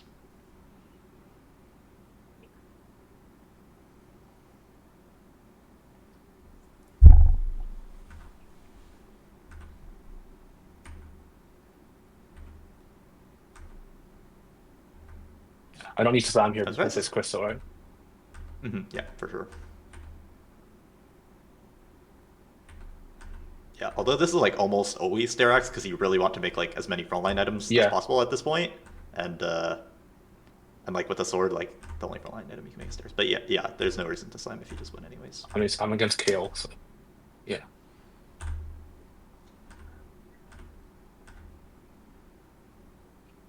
Yeah, I'm surprised this becomes like a fast 9 game. I would think this is just COG reroll, but Look, I think I'm not sure if what it was correct, but I guess we can see. Okay, yeah, we can definitely see. Yeah, I think this is always probably IE if I have to slam. IE Sterax, right? I was thinking, or maybe don't slam IE because I don't have to, because it doesn't do anything. Yeah, I would like stare. I would sit on the IE because it like literally does nothing on our board, and maybe we can get like some 3/2 augment that can like fix our items. Yeah. We want to make that's exactly what I items. thought. That's exactly. Yeah, it drops like a shit ton of backline items. Yeah, I'm really broke this game, but like from this Yeah. far because I was holding like so much gold. Mhm. These are all trash. I think you always. Yeah, these are all like genuinely like unclickable. Yeah. Yeah, raining gold is great Yeah. when we're this poor.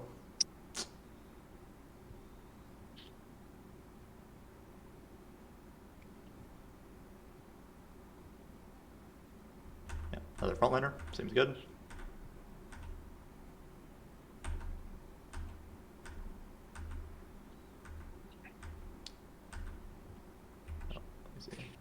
I just did Zen 2. Oh, I tried to put like a Rammus and Cog in. Apparently, it doesn't work. Apparently, it doesn't work. I don't think you do that. Yeah. So here, I think I was still thinking about playing Cog, or I was thinking about maybe Fast 9, maybe, but I think I was mostly Cog.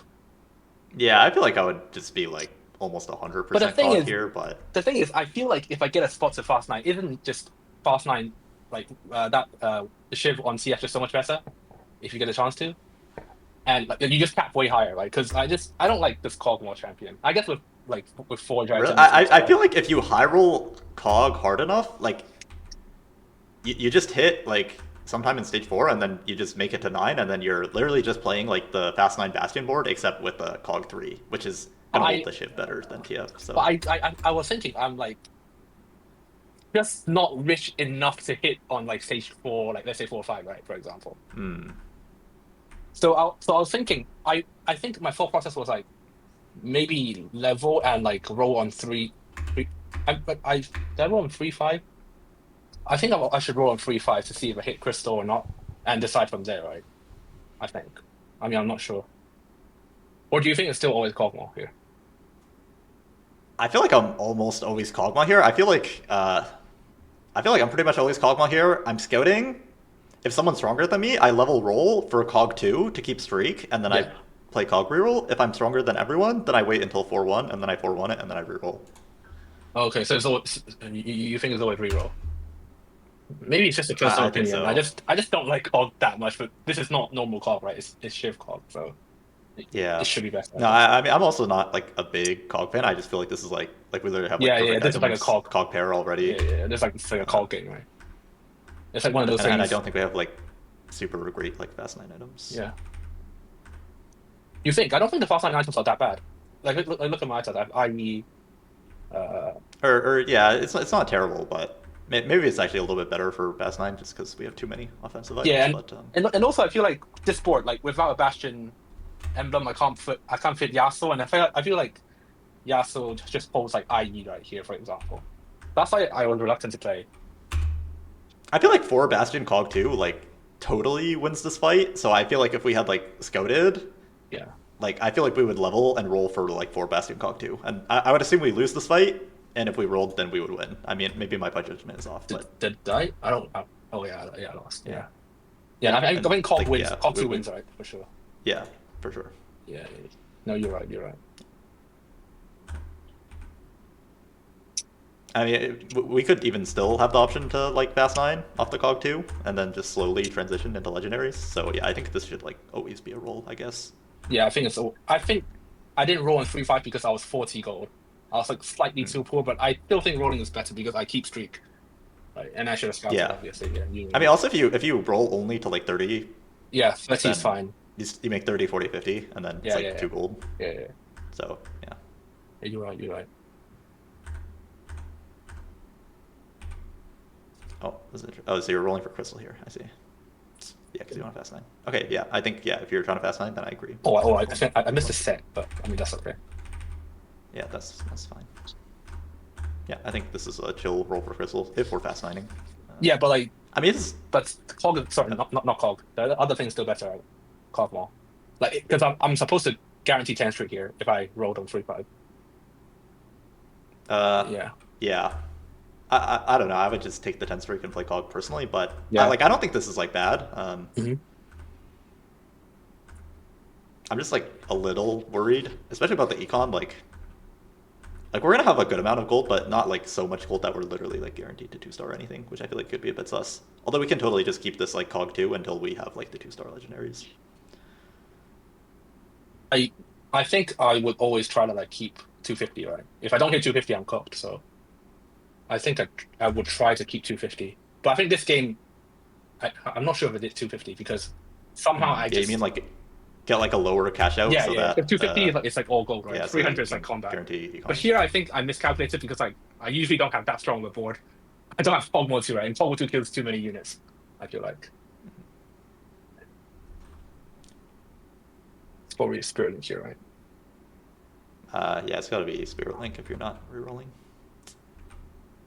This game's kind of boring. This was like a bit too good, I feel like.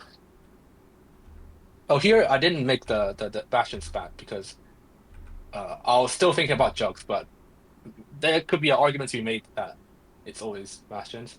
Yeah, I think it's always Bastions. Like we just have too many Bastions. Yeah, from like I agree, but from the games I've played, like I've played so many Fast 9s. I've probably played like half my games are Fast 9s, and Bastions just caps so much lower because you don't have Lee Sin. But from this spot, it's probably still Bastions, I guess. Do you agree? Really? I feel like Bastion's cap's pretty high. Really? I Yeah. feel I feel like you might be not putting like the right items on your guys if you feel like it caps low. Like I think it's always what I go for. let me see like your let me see your like Seraphine builds. Yeah. In some of these games. I think I try to go for double mana. I think usually. Yeah, double mana and crit. Yeah, okay, yeah, this is like a good Seraphine build. Yeah. Yeah, for example, that's like the third I got, right? That's not a like Bastion game. like the Bastion game I got, like third, whatever the third was. Like I just feel like I lose to Jugs. That's why I'm more leaning towards Jugs. But I mean, Bastion's always good, I guess. Like it's you know what I think your mistake is? I think your mistake is playing Zyra instead of Syndra on this board. Oh. Because Okay. it costs like 15 gold versus like Syndra that costs 1 gold, and Prodigy is like insanely important on Seraphine. Yeah. Like maybe you can end on Zyra 2, but like you cannot buy Zyra 2 on like the initial roll down. Oh yeah, that's probably my mistake. Yeah. That makes sense.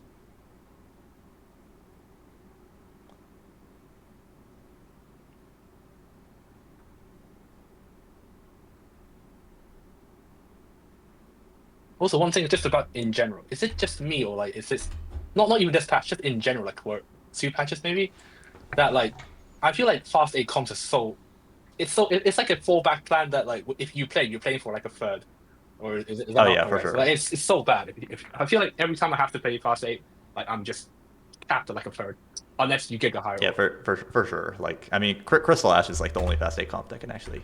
Yeah, even Crystal Ash is sometimes kind of soft because if you don't hit on that turn, you're so cooked, no?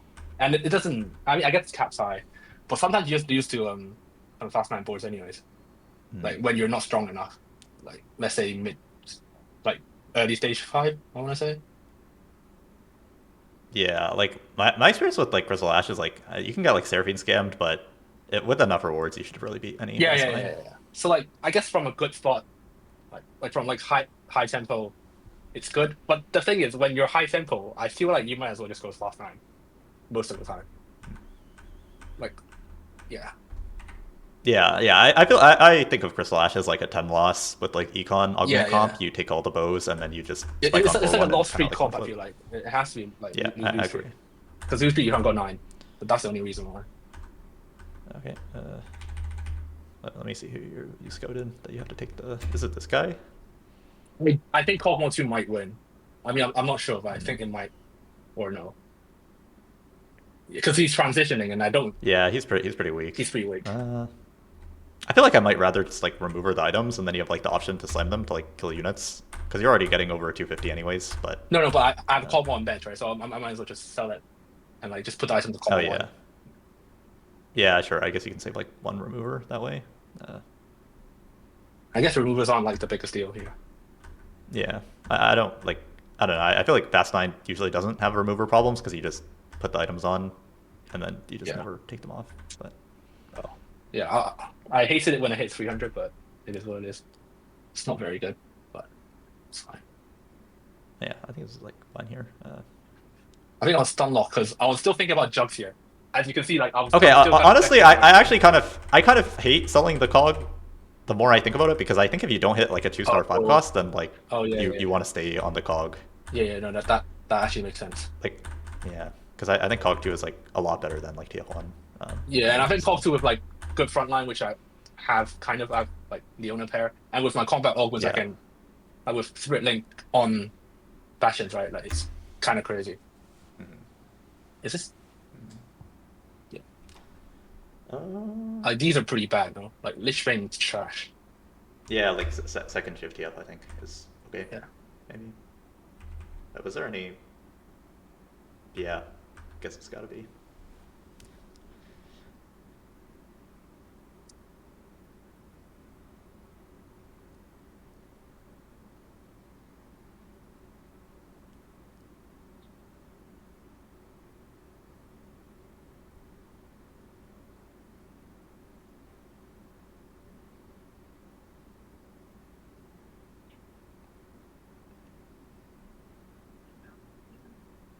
Yeah, I feel like if we didn't hit TF2, which with the amount of gold, like I don't think I'm supposed to, then the cog would be a lot better. No, it makes sense. It makes sense. It's just kind of rare that like I end up in the cog spot. I guess. But like with cog with fast 9, I feel like that's like my first time, like playing kind of a strong unit. Yeah. I think this like almost has to be like Nashor's Seraphine, and then like Deathcap Gwen, and then like Cloak becomes like a tank item. Oh, I actually didn't see Nashor's. Yeah, you're right. Nashor's is very good. I think I just missed it because yeah.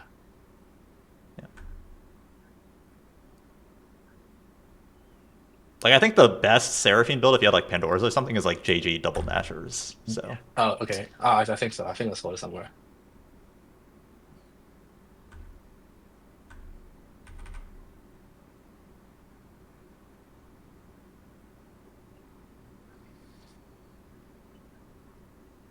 Oh, here I was kind because oh wait.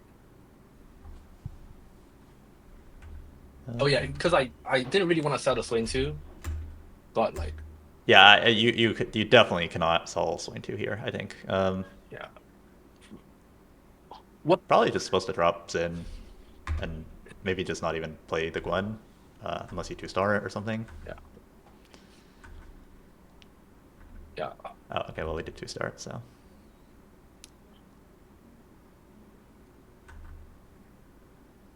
Do you think this is stronger still, or? Because I feel like Swain 2 is quite. Oh, then just, yeah. I like your front line looks too weak. I feel like Exactly. It has like, to be in. If I have like Xin 2. Then... I mean, it like is crew real? I don't like maybe crew is like more fake than Soul Fighter. It's 5% attack speed. That's it. Yeah. That makes sense actually. The drop Shen. Yeah. I mean, just put it on bench, right? I guess what I should do.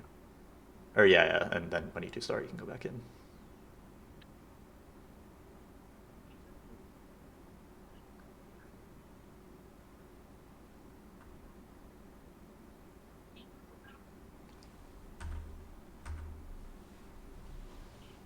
Do you think Yumi is better, or do you think Zarya is better? In this one. Probably Yumi. Okay. I guess Zarya doesn't Probably do much. Prodigy. Yeah. Yeah.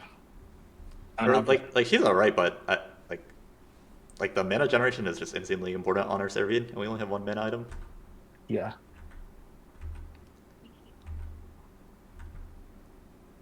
Like another thing to think about with like the Seraphine is like if your Bastions die, she loses damage, right? Yeah. Because she scales off like the stats of your team. So like you want her to cast like as soon as possible before. Oh really? Oh, so she calculates like before her cast. I thought she calculates like. Yeah.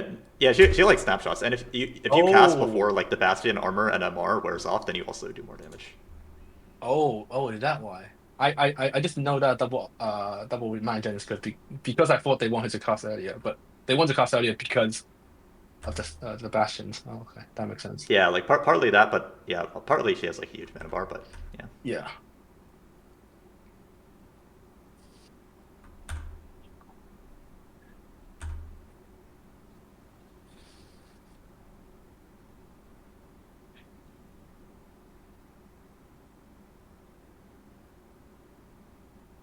Yeah, probably Crown Guard, Leona, Sterak's Braum, or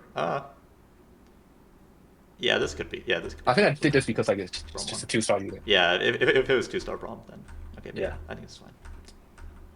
Yeah, I do find Gwen to be like insanely like underwhelming though in these setups. Yeah. Gwen is pretty bad. I feel like it's just that. Yeah. Okay, like what if you hit? I think if I hit Gwen 2 without like any of the 2-stars, I don't think I'm supposed to make Gwen 2 on 5-1, right? Yeah, I kind of feel like that as well. Like, yeah, because she doesn't really do any, like she doesn't kill the board quick enough or like well enough. Right? Flexing this board is pretty fake, I think. Yeah, I think like the most important unit here is besides Seraphine is like TF, right? Because TF cleaned up everything. Mm-hmm. Yeah, because Seraphine just sometimes just leaves, like for example Ashe, like. Yeah, I feel like the duo carries that like it's limited. Are like actually. It's just, yeah, I think Volibear can be pretty good. Oh, I think in our spot, like the Cog was like really good. Like we could just play Cog 2 with like a really good front line and like a Seraphine 1 for a while. Yeah, I think Cog 2 is like just better than like. It probably is even better than the Gwen 2 with Heightened, right? Yeah, but yeah, obviously we have to like itemize the TF, but yeah, it probably does more damage. Yeah.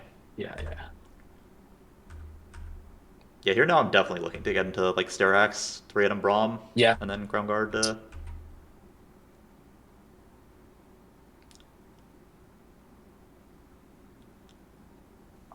I don't know, like Edge of Night or something. I think I just wanted 3 items a guy, but yeah. Did I already talk about why like Deathcap Seraphine is bad? No. I don't remember if I mentioned that. No. Yeah. Like I probably wasn't here. That's fine. Yeah. Oh, okay. Yeah. Like how her spell scales off her own stats and off her team stats. Yeah. In 6 Bastion Seraphine, most of your damage is coming from like the Bastion armor and MR. So like Deathcap is not like very good because it gives power of friendship, but you already have so much power of friendship from like the Bastion armor and MR, and that's why you just want mana items and crit. Yeah, I see. It's I explained to someone earlier. They made like Deathcap instead of JG, I think. Or well, they didn't have an option, but that's why it's like kind of not allowed. Yeah, it's no crit is like basically mandatory on the guy, on the Seraphine. I mean, I use basically JG. Yeah, I use basically JG. Yeah, it's pretty similar, I'd say. Yeah. So.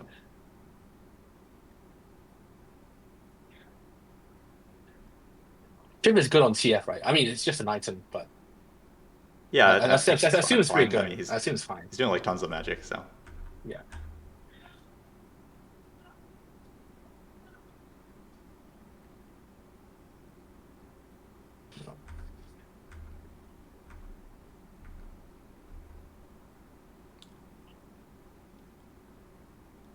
Yeah, again, I would have just had like 3-item Tank Leona, 3-item Braum, just because I don't believe in the Gwen. Yeah, that makes sense. But I feel like Gwen with Fashion Emma is slightly better because she doesn't die straight away, but still it's not that useful. Yeah, like I almost feel like Gwen needs like a mana item or something. Like she's like never like third casting. So yeah, I don't think. Yeah. I think we saw it. The damage chart was like pretty pathetic, even See? with 3 items. Yeah. Oh, that's pretty bad. Yeah. 3 items as well. Yeah.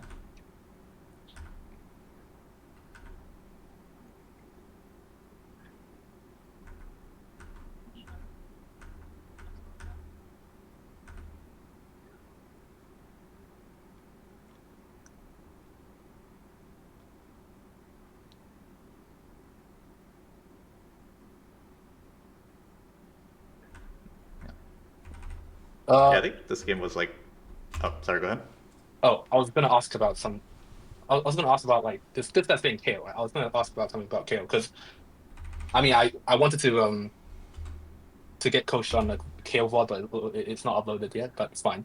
I was just gonna ask what are the spots for Kale? Because I feel like Kale is like 1 in 100 or something. Because if you don't hit on like stage like let's say early stage 3, I feel like you're just cooked, right? And I feel like it Yeah, doesn't. it's like 4 kills plus like good components, and you like you need a path to level 9, right? So you need like some sort of like Econ Augment or like Gambler's Blade or something like that. Yeah, no, I feel like even 4 copies of Kill isn't really good enough. And the thing is, I don't feel like level 9 equals auto win these days. That's the biggest problem with Kill. I mean, the other thing though, like the flip side of that is that you're saying like, oh, like 4 kills is like not enough. But if you had 4 kills in your stage 2 shops, then that probably means that like your opener sucks and there's like not much else that you can play anyways. Yeah. I agree. But I feel like Kill requires so many. She requires like good items, like you're in like a preferably Econ Galaxy, and like items and kills, right?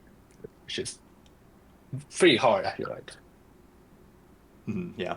And it's not even that good. Yeah, I mean, yeah, I think like I feel like usually like when it's a kill spot, like you kind of know it's a kill spot. It's like, oh, I've killed 2 in Scuttle Puddle with the slam. Like that's a kill spot, or like, yeah. Yeah, I only asked it because it's like worth the wait. I had a game where like Gamblers. I played Kale in like, and I haven't played in like so long, and I got to level 9 with like I have like reasonable combat and stuff, and I just kept losing to like boards.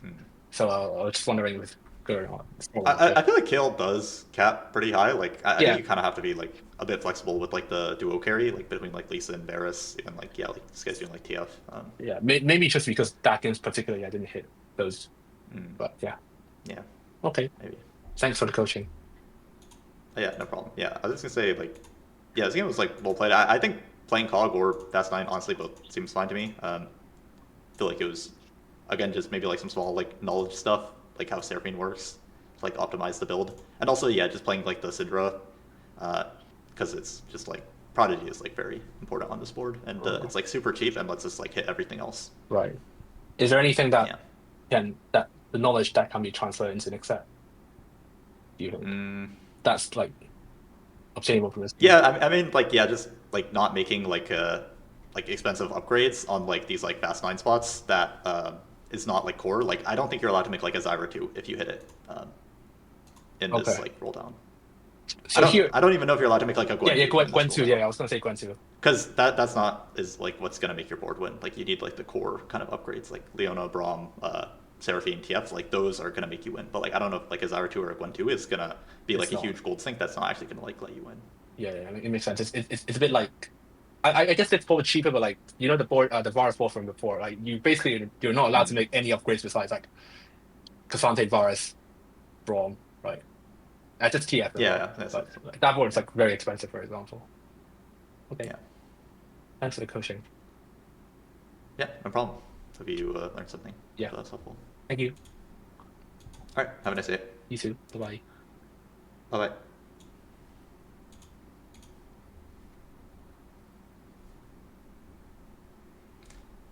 I hope mine gets chosen so everyone can laugh at how bad it is. No one's gonna laugh, man. But that's good. Like I think people want to see like if you're like an Emerald player or Platinum or Gold or whatever. Like I think people want to see that because everyone's been like above Master so far. So maybe just saying like the same things.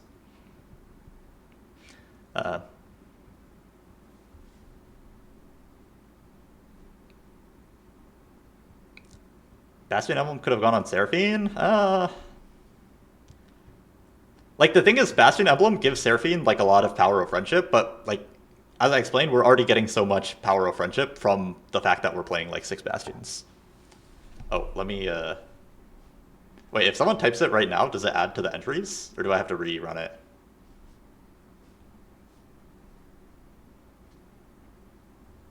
Let me I think it works. Okay. Alright, choose winner. Will we see a VOD of someone going bot 4? Yeah, people had some like 8s and stuff yesterday. I don't know. I think like not first is ideal, but I mean if you're just playing like one game and you just happen to go first, like whatever, it's fine. And there's still stuff we can talk about and learn. It's not a big deal. Alright. Great. It's actually rigged. 12 Fiend Fire.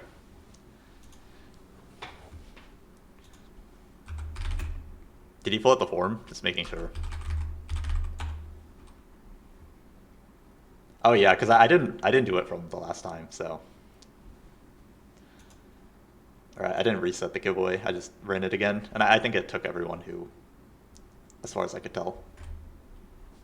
Yes? Okay, thank you. Let me send you a Twitch whisper.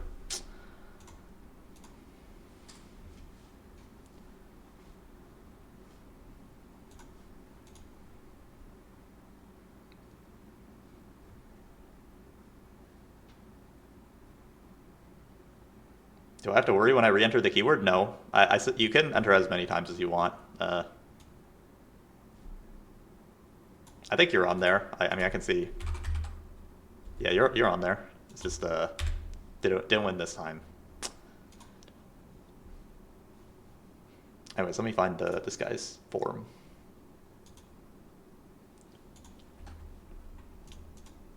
Oh wow, there's like 60 responses on the forum now. That's pretty crazy. Oh, here I found it. Sweet.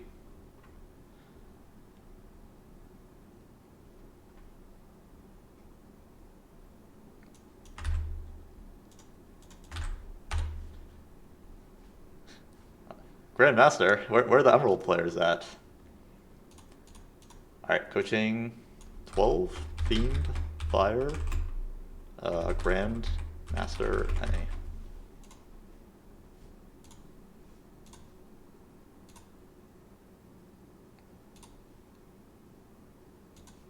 And YouTube link to a VOD of your game. Let me open this.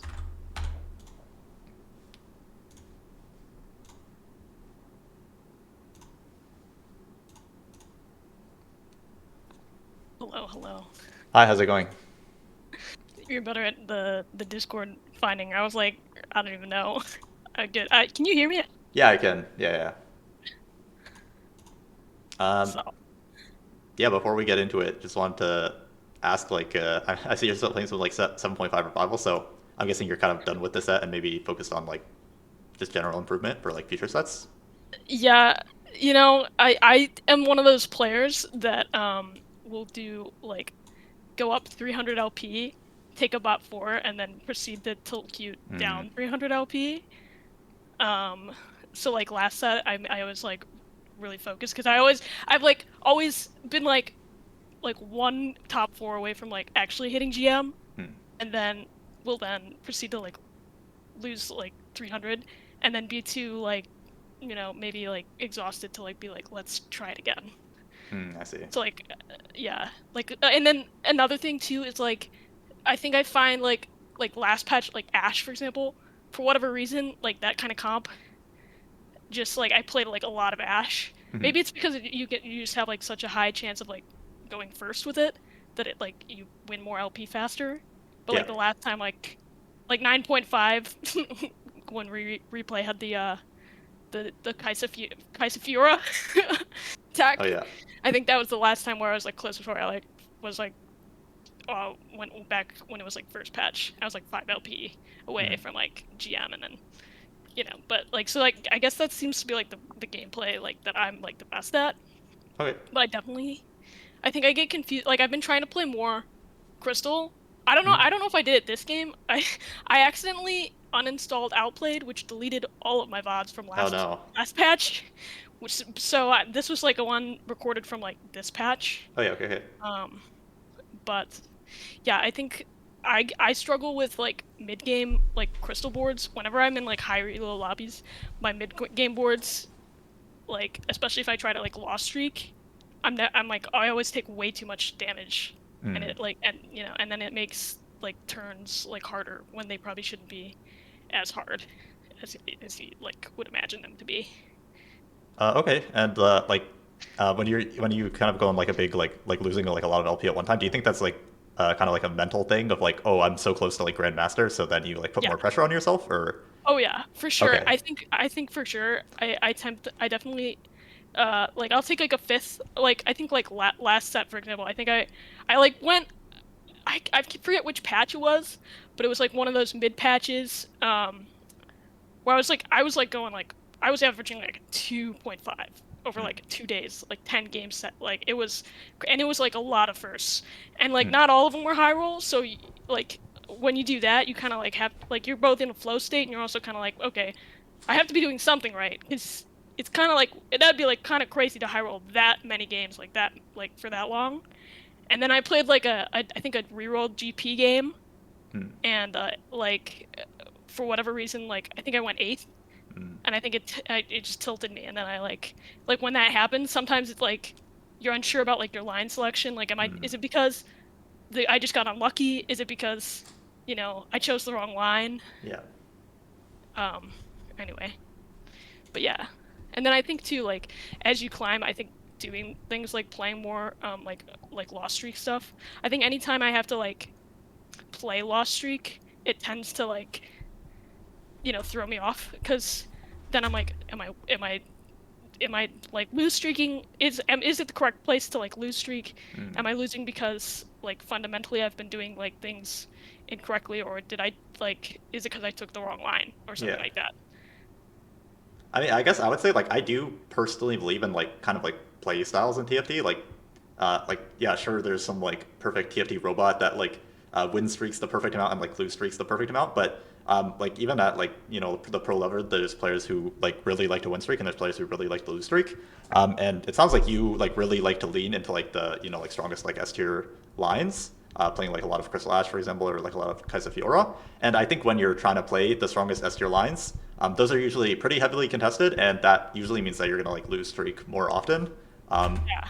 So yeah. Oh yeah, and that's the last thing too. Is since I like to play the win streak lines, but I also I think struggle when things are like highly contested, because I kind of like I lean into Ace's way of thinking of like if playing the uncontested line is probably better than like if you can play an uncontested line, that's probably better than playing contested.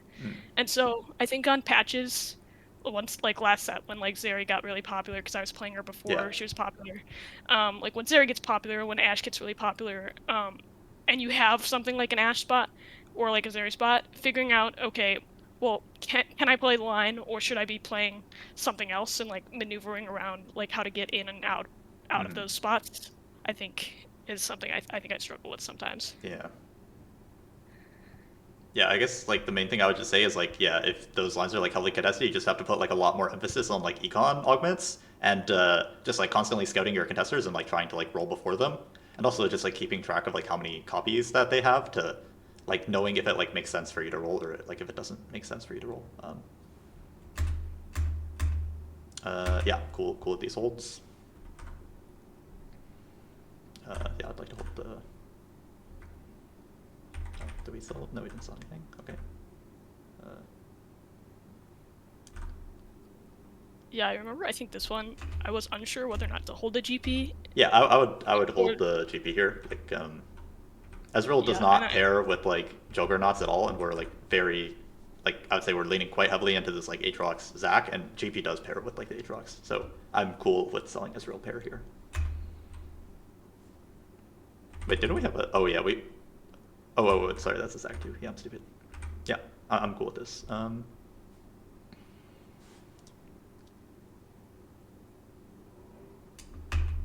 Yeah, I guess like so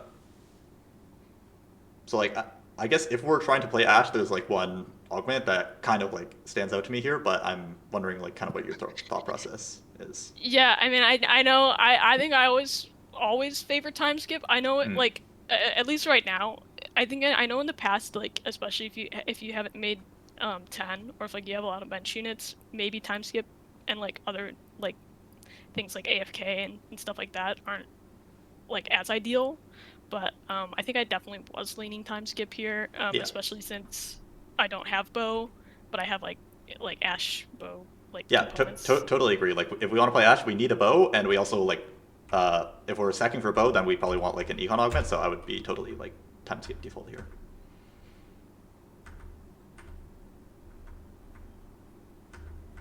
And yeah, yeah, yeah. So this guy has Calculus, and I would be not surprised at all if they like take our bow. Yeah. And they might be a first pick before us, which might mean that we have to like think about playing something else.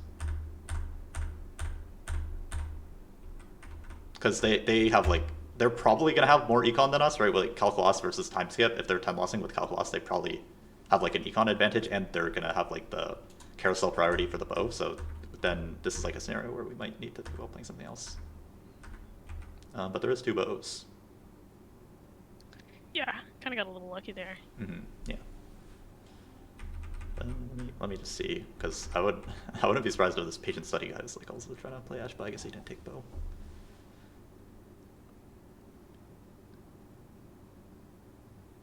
I think I was kind of shocked at that one.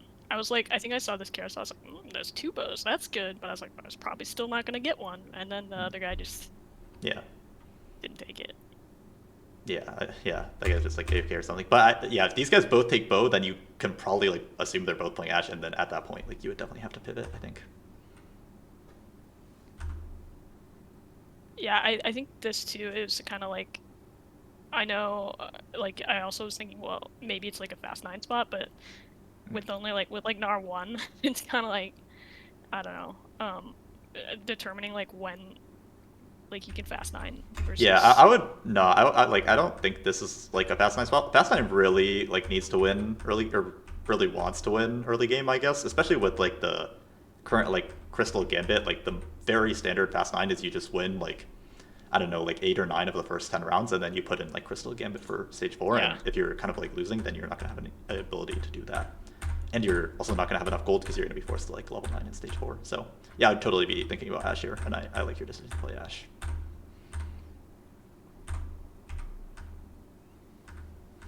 Yeah, and I guess the only other thing would be like if you were like hyper contested, I don't think enough about like playing Jinx with Kraken. I think, or like Jinx Volley. Yeah, I guess I would. I mean, you never know what someone's gonna do, but now that this guy doesn't get the bow, like I would think that he kind of has to play something else. I mean, we definitely that's definitely something we need to like check back in on, because he could just get dropped a bunch of bows and just go hard force Ashe, but.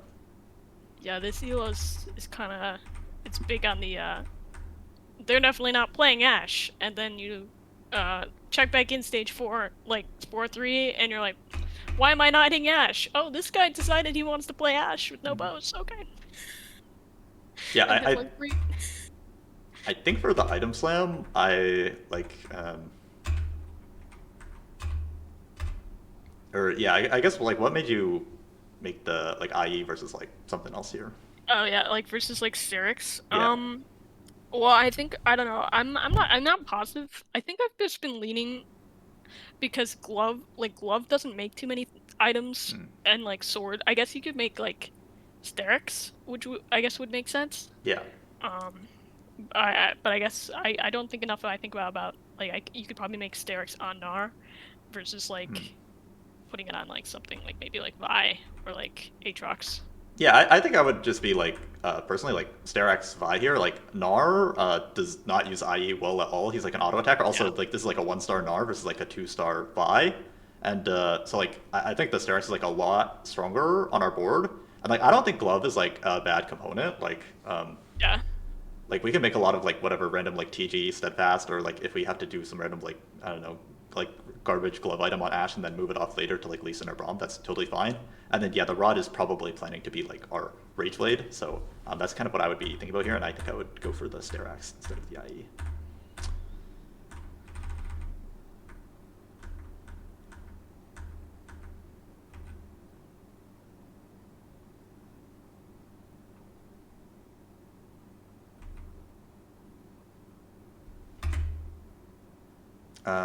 Yeah, so like default here, I guess we're just instantly rerolling Piercing Sight, which is good because we never want that. I think in like a similar, we can also just instantly reroll this, right? We're hard committed to like AD with the IE Kraken. Yeah. Yeah, nice. This one, I kind of was like, okay, like before I was defaulting like the replication. At the same time, like I already have half my bows, so it's like, I mean, you can never get too many bows with Ash, I think, but like I was kind of thinking that would be good. But then I also saw, I knew I was like still like semi-contested, and since I was already level 6, I kind of was like, can I take quiet quitting or whatever it's called, because it gives gold.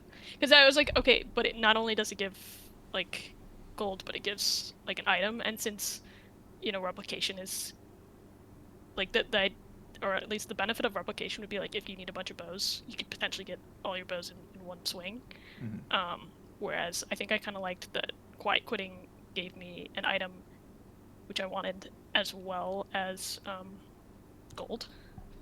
Yeah, I think this would be like a pretty close decision for me, but yeah, I would be like quite concerned about the contest, and I feel like I would take quiet quitting for the econ, and then by losing these rounds, maybe we can get a bow. Yeah. Yeah, so I do like this. I also was like thinking like I only have like the 1 R, so it's not like I'm like in a super strong position to like keep winning. Yeah. I figured I was probably like likely to just like lose the next 3 anyway. Yeah, definitely agree with that. And if we get like a free win or something, that's also fine. Yeah, interesting. This guy's Blazing Soul, but maybe he's still Ash. Probably still Ash. Yeah, it's wild. Some stuff happens, I think, Okay, around games. You're like, what is happening? Why are you playing this?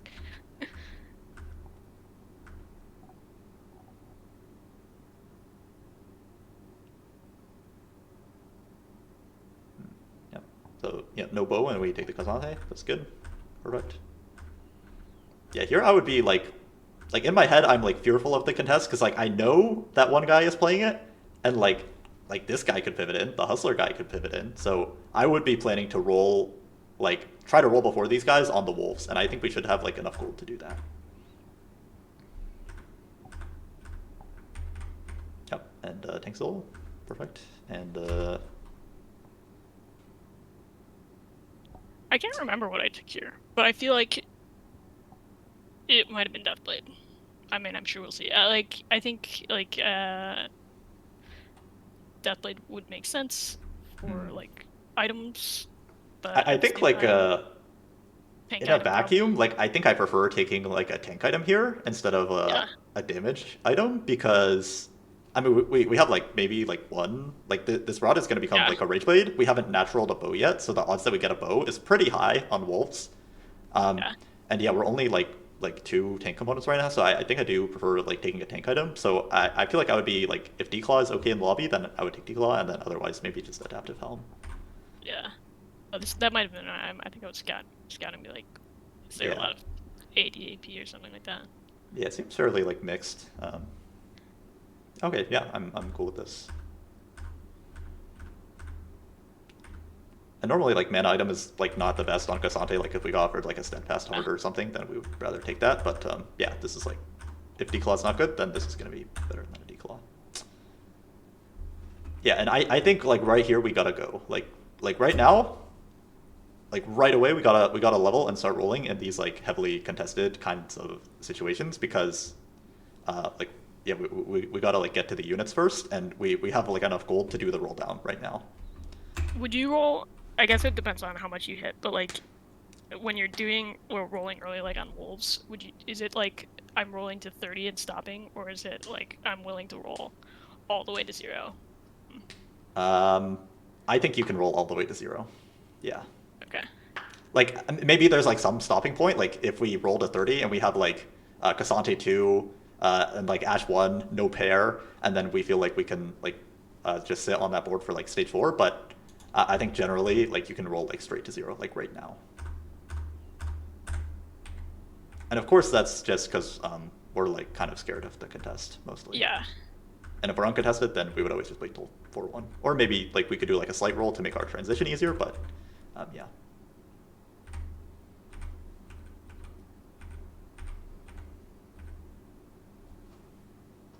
Yeah, and then it's also kind of like, I think sometimes it gets confusing about like when, like if you do hit like Ash early, like when you stop rolling, like when's enough to stop and like push, like in a contested situation where it's like, okay, if I roll down and don't hit, like, and since I'm like triple contested, how likely am I actually to 2-star it?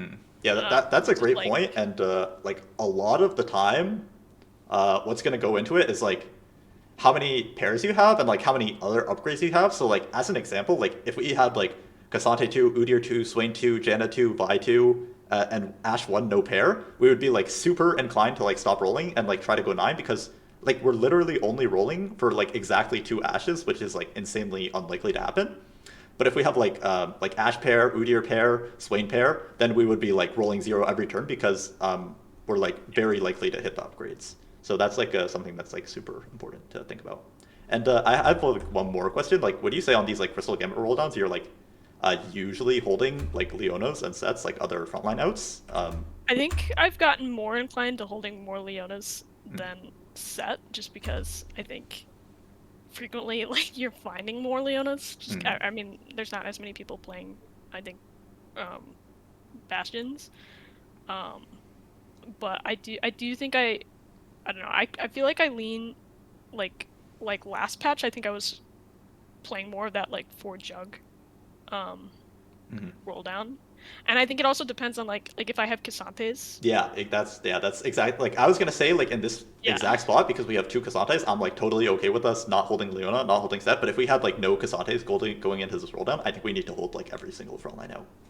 Yeah, it's one of those like things that's like kind of weird on the line, I think, because it's like like depending on what you hit, like especially like if you hit a Braum or a Lee Sin, it like changes I think what you want to do as well, because like I would imagine, like obviously you're not playing 4 jugs if you don't have a Lee Sin, so holding something like Set might be more expensive to like when you might be able to hit like, I don't know, if you make a Set 2. But you probably, I guess you just would just like, if you have like another frontline, you wouldn't make the Set 2, you'd maybe just hold Set to like go on the board. But yeah, like I guess it's kind of one of those things where it's like, if you're having all these frontline outs, do you just like stop holding the other front lines once you hit the other 2-star front line? Yeah, exactly. Like once we hit Cassante 2, we don't need to care about Leona or Set at all, and like that's like why we don't need to hold it here is because we have a Cassante pair with 60 gold, so we're like very like probably like at least 90% likely to like hit a Cassante 2 in this roll down. So yeah, that's why I just wouldn't bother here. And yeah, like that's exactly that's it. kind of one of those interesting team planner things that I think I was thinking about is like for like lines that have like a bunch of different outs, like for like frontline holds, would you almost like, and obviously since there's only like 10 slots in the team planner, would you like just like not even maybe put like Janna or like, I don't even know, like Janna or Swain or like Vi in the planner and just like hold all the different, like put Leona in there or put Cassante, put Set, and have those things in your team planner versus having like the cookie cutter, 5 crystal comp? Yeah, usually what I do is like I update my team planner throughout the game. So like for example in this spot, like we have like a Vi 2 already, so I can like take the Vi out of my team planner and like put in like a different 4 cost. Also, I usually don't put 5 costs in my team planner because I'm just like, oh, it's like the shiny golden guy, so like I'll just buy it anyways, like even if it's not like highlighted. That makes So yeah, sense. that's usually what I would do. I would just like like if I have a 2-star Janna, 2-star Bai, 2-star Udyr, whatever, I can like take that out of the planner, and then yeah, I just don't put like 5 costs in my planner. Yeah, and then just fix it later. Mm-hmm.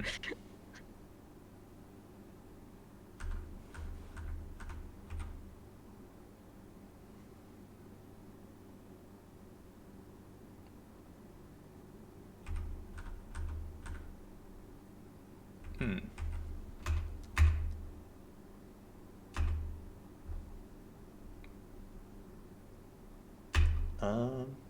So I'm cool with the power up. I'm fairly cool with the stopping point. Blue buff versus Vow. Yeah, I'm not positive. I don't know why I did that. I don't know. I think I just know that blue buff is fairly good on Braum, but Yeah. obviously Blue Vow buff's is great on also good Braum. on Braum. It's great on So, Zyra. Vow is not a good Cassante item. Like Vow, like mana items are not good on Cassante. But we have a Cassante yeah, too. We don't have a Braum. We don't have a Zyra. So we have to make a Vow here. And probably yeah, the plan would be to go for like an Enema and then move the Vow from Cassante to Jarvan. That would be my plan here. Yeah, like Crystal like really needs to win these like stage 4 rounds, and yeah, we just need to be like as strong as possible, and the Vow is going to be like way stronger. yeah.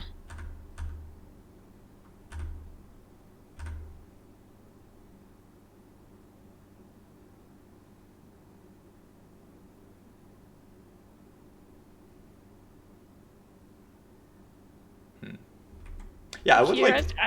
yeah, I was definitely looking for combat. I think, Hmm. just because I have 2 econ basically augments already, and since Crystal, obviously Crystal, you kind of like money equals like to go 9 potentially would be really nice, but I think I was looking for some sort of combat.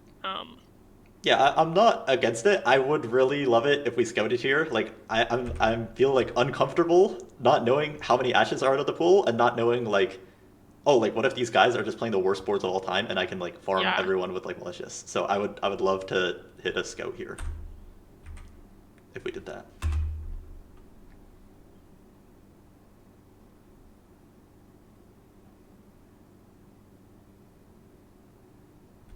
that makes sense.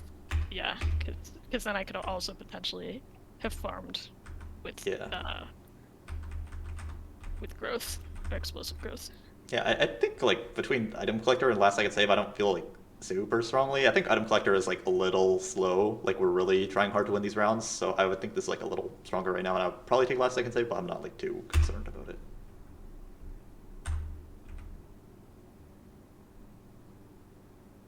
And yeah, but yeah, before we roll back down, like we totally need to like have an idea of how many ashes are gone. If there's 7 ashes gone, we're not like. Well, I mean, maybe we could do like a slight roll for like Udyr too, but yeah, it would be really good to like have an idea of how many ashes are gone. Yeah, I think this is one of those cases where Mhm. I knew I was at one point one-way contested. I did not realize, I think at this point, that I was two-way contested. I was like, oh, I should have scouted. Oh, yeah. Also, I kind of just realized that we don't have the 5 crystals, so that's kind of important to roll for because we need to farm the rewards, or else we'll get outscaled. So yeah, no, never mind. I am cool with rolling. You only need the 5 crystal in. Yeah. Sorry. Yeah, I am cool with rolling, but yeah, I would like to see a scout a little more. Yeah, and I think like Braum 1 should be better than Jarvan 1 here.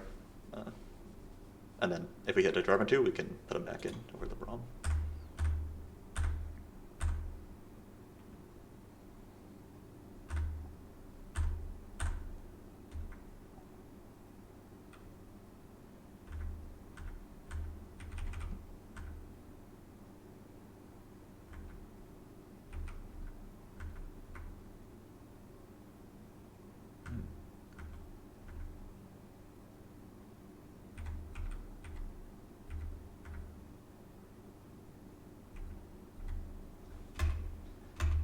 This fight is like not even close.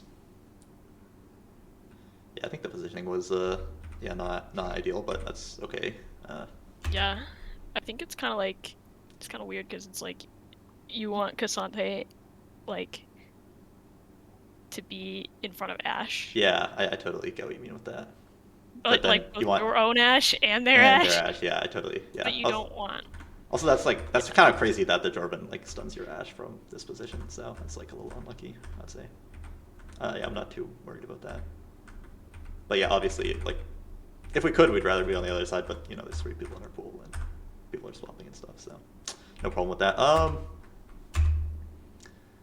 Yeah, again, I think I'm Bramble here.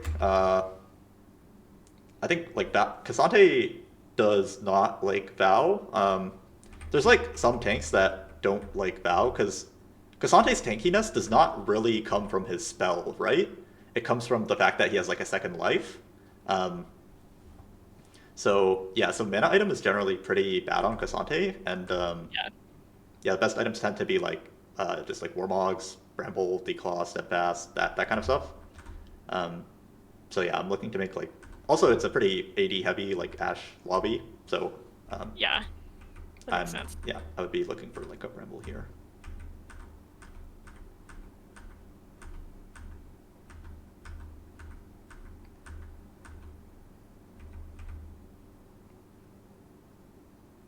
Yeah, and especially when I see this Manazane and I don't have a Zyra, I'm immediately thinking like, oh, I should get like a Manazane Brahmin on the board for the Jorvin.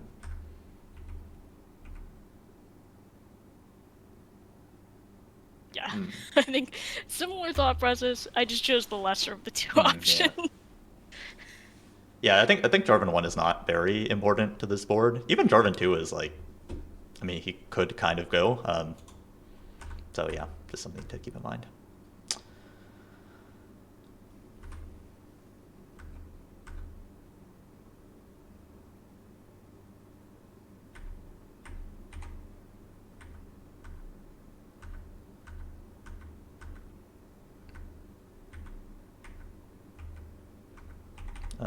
Yeah, I would love to get off the IE Ash here.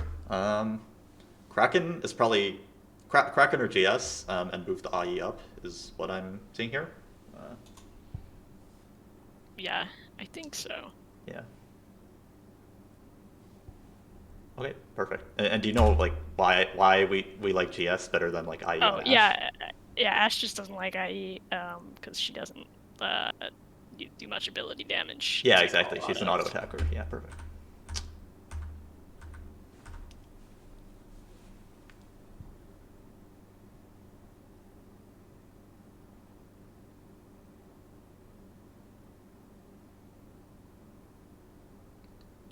Oh, we're playing against the crazy board. You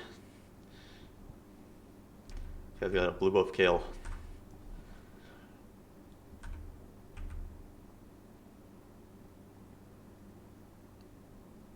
Yeah, like at this point, I think it was kind of like I think I was going Yeah.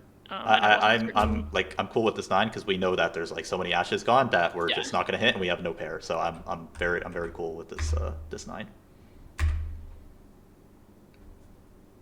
Yeah, and just going back to like the mana item Cassante thing that I would talk about, I would move the Vow onto the Jorvin.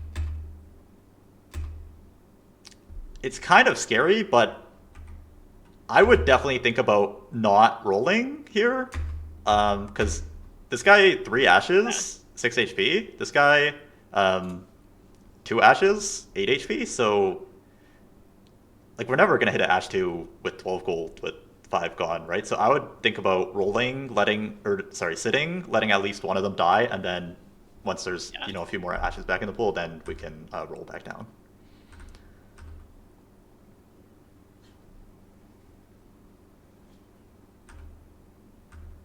Yeah, I'm not positive. I feel like I was rolling to see if I could like get like a copy of like Lee or something like that, but if we have like a Lee pair or like a Braum pair, then equally unlikely of hitting that.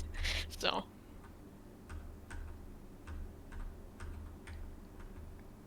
I'm not positive. I might have also had the thought, like, that if I hit a copy of, like, Lee or Rom to make sure that someone, like, that my contesters, because I wasn't anywhere close, like, gonna hit Ash 2 until they died, but if they hit, like Lee Sin or, like, Braum or something like that, then maybe they wouldn't die. So maybe I was, like, trying to deny them from hitting an upgrade or something. Yeah, I do get that, but I do feel like we just want to like maximize our own chances of hitting Ash 2. This is definitely even Shroud, I think. Yeah, I can't remember. I think I don't know if I take it, but I feel like I remember thinking after the game, like, oh, that's right, I have no shred. Yeah, even Shroud is like particularly good on Cassante as well because he has that like second life, so he just like lives super long, like no matter what. Yeah. Yeah, that's okay though. I also forget sometimes.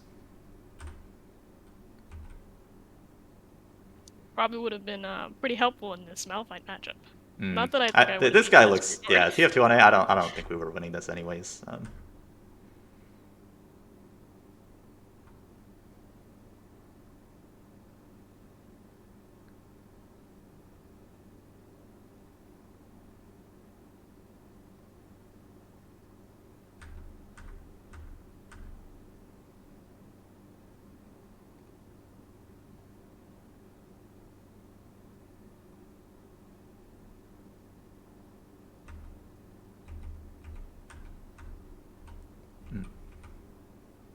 Yeah, so I actually think this is like a really good game to submit because I feel like there's like a lot of things we can take away. I think up until like 4-1, like everything was like great. I love the augment choices, especially like when we're kind of concerned about being contested.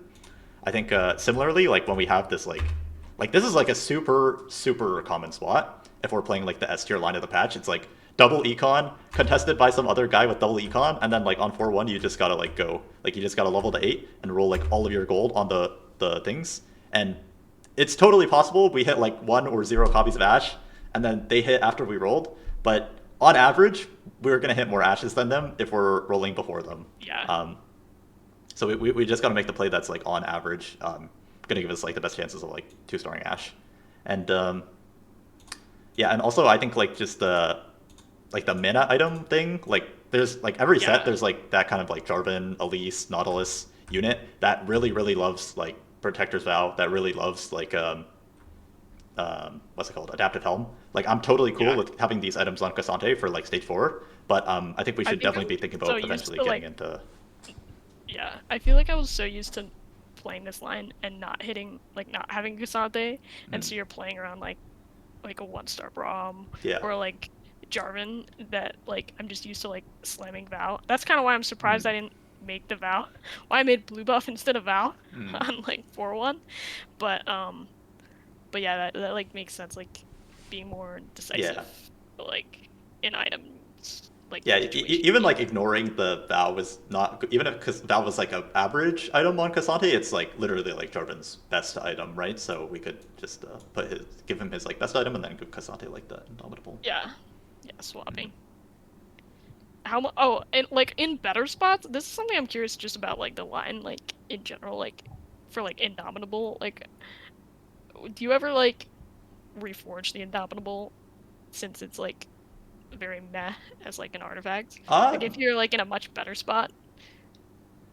Yeah, I don't think so. Like it is meh, but I always had the impression that it was like a completely fine tank item on like Cassante. Like imagine like you just got dropped like a Warmogs for your Cassante. I feel like you'd be like pretty happy. So yeah, I don't think I would reforge like a perfectly like usable or item, especially not with like one reforger. Like if you have like tons of reforgers, then you're more likely to like fish for like something super broken. But yeah, with one reforger, it's like super risky. That makes sense. Yeah, because I feel like I've been in spots where it's like, oh, I've got like, great tank items on like Jarvan or on Cassante, and like you get the Indomitable, and you're like putting it on like Swain as like the only item or something, and you're like, should I try to reforge this into like something for like Lee Sin or something? But that makes sense. Yeah, I think that's pretty common. Ash is a comp that loves having like infinite frontline because she's like a scaling like Rageblade Kraken guy. Yeah. So yeah, I think it's fine to just keep the Indomitable usually on like your Swain 2 or whatever. But Yeah, I feel like people also have that question a lot about like the gold generating artifacts, like if you should reforge it. And yeah, I'm often of the opinion that like you just keep it with one reforger, like a Mogul's Mail on your Cassante. Like I wouldn't be really reforging that. Or for like IE collector like Samira, I wouldn't really be like reforging the collector. Of course, something like if we have like, let's say we had like a gamblers and we also have these 3 Ash items, then yeah, we're like super free to reforge the gamblers because it's not actually doing anything for us. But Yeah, that makes sense. Well, this is pretty helpful. It's too bad I don't have one of those actual crystal games where you actually played like Blue Street Crystal, because that's always, I think, helpful. But those no, I think this was actually like a I think this was actually like a great VOD to submit because I feel like these are like super common patterns, especially if you like playing those like kind of like top lines as you said, like super common patterns of just being like heavily contested, needing to roll on neutrals, needing to like constantly scout in stage 4 like how many copies your contesters have, because that's gonna influence your decision of going level 9 on like a 1-star or just like continuing to roll on level 8.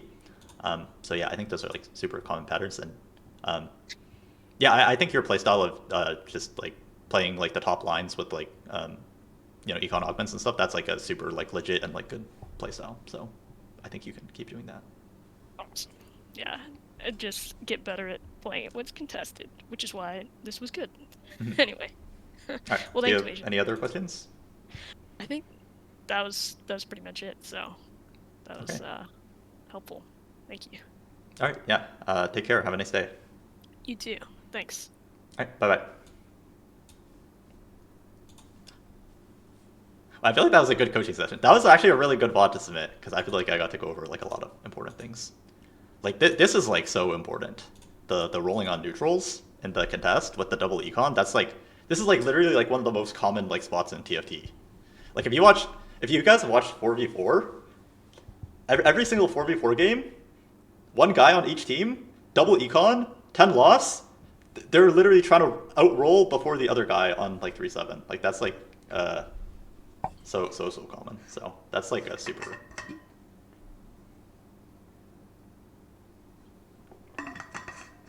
Yeah, and she played like very well as well. Like she played well, but there was also a lot to learn, especially the early game and the augments was I liked it a lot. So yeah, that was I felt like that was a really good session. All right, let me take a quick banana break and water break. If you don't hit second econ on 3-2, do you need to pivot? No, I don't think so. Like I think if we like replication to bow, then but we really want that second econ. Also, like in that VOD, let me find it. That guy who didn't get the bow, that guy should literally never play Ashe. But like, I mean, people just do shit because it's ladder. But what's it called? Let me find it. On stage 2, when that other Lost Streak guy does not get the bow, and 2 other people get bow to play Ashe, like this guy should literally never play Ashe. This guy, Shadow Dream, after he doesn't take the bow here, this person ended up playing Ashe. They should never play Ashe. Although most likely, like these people should both take bow, and then we're supposed to not play Ashe and pivot. But yeah, after we get the bow, probably the 2 people with the bows are supposed to.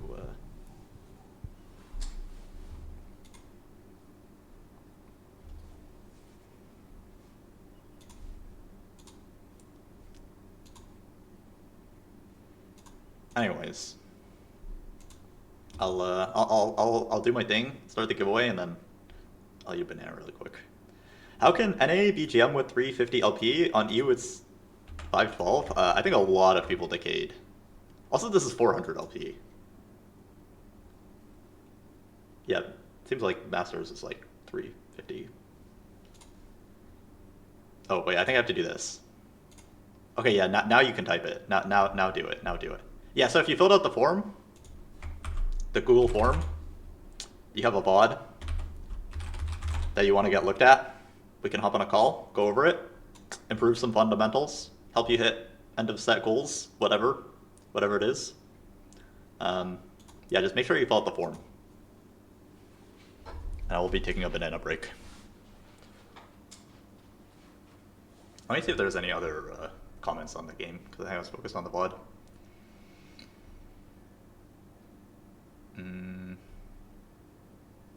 YBY said Ash first 2 econ element, 3-5 level to 8 roll to 0 Giga Chad. Oh yeah, no, that's actually good, but she didn't have enough econ for that. Also, quiet quitting, I don't think it lets you 3-5 it, right?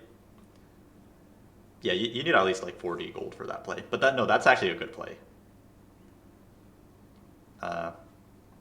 Right now, Prodigy is kind of good, so Leona contested. I'm not saying like it has to be Leona for all. I'm just saying you hold it as an option. And if you 2-star it, then like maybe then it's just your strongest board, I guess. Would you also not hold Cassantes if you hit Leona 2 and you're poor? Yeah, if you like you can sometimes give up on Cassante, especially if it's not paired.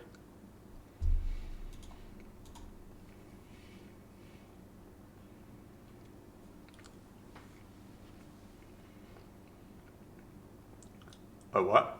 Remove spammers? No, this is off. If this was on, then you can't type it repeatedly.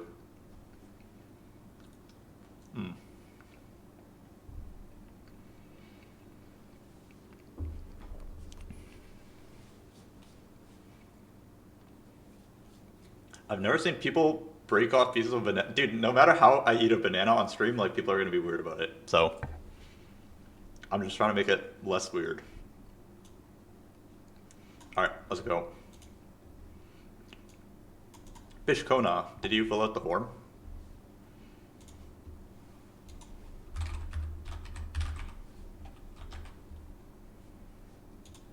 Yes, I did. Great. Perfect. Oh, I found it.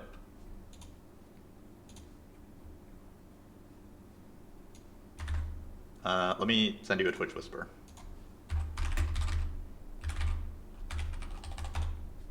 How much gold would you need to 3-5 it, especially from a loose streak? You'd need to be like level 840 gold, at least. With a few units. Like, you need to hit 5 crystal, you need 1 copy of Ash, basically. Or to be very likely to hit 1 copy of Ash, and then it's a pretty good play. But that's like only Crystal Gambit. Because Crystal, like, you farm the rewards. I don't think there's any other comp that's like that.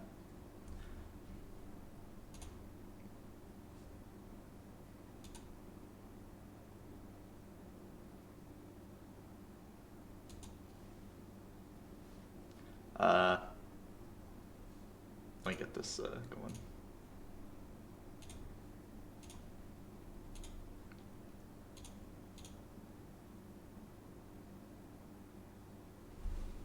Yeah, add me.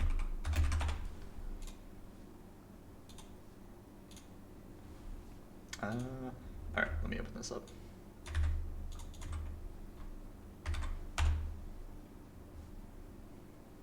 Oh, we still have not coached someone below Masters. That's okay though. I don't even need to change the last part.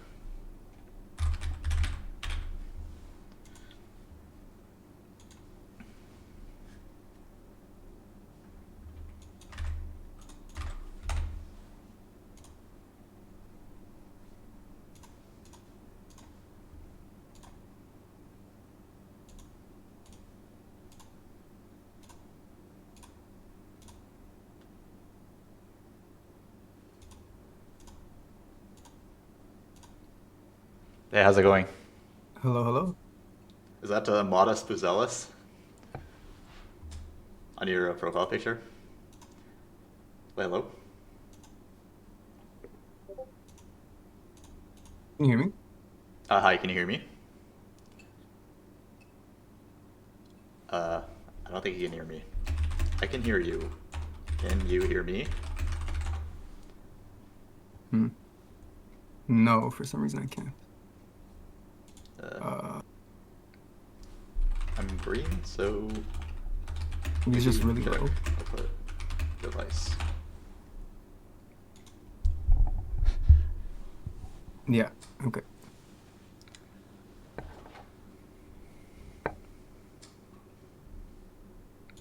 Hello, hello? Just one second. Earphones should work with that. Okay.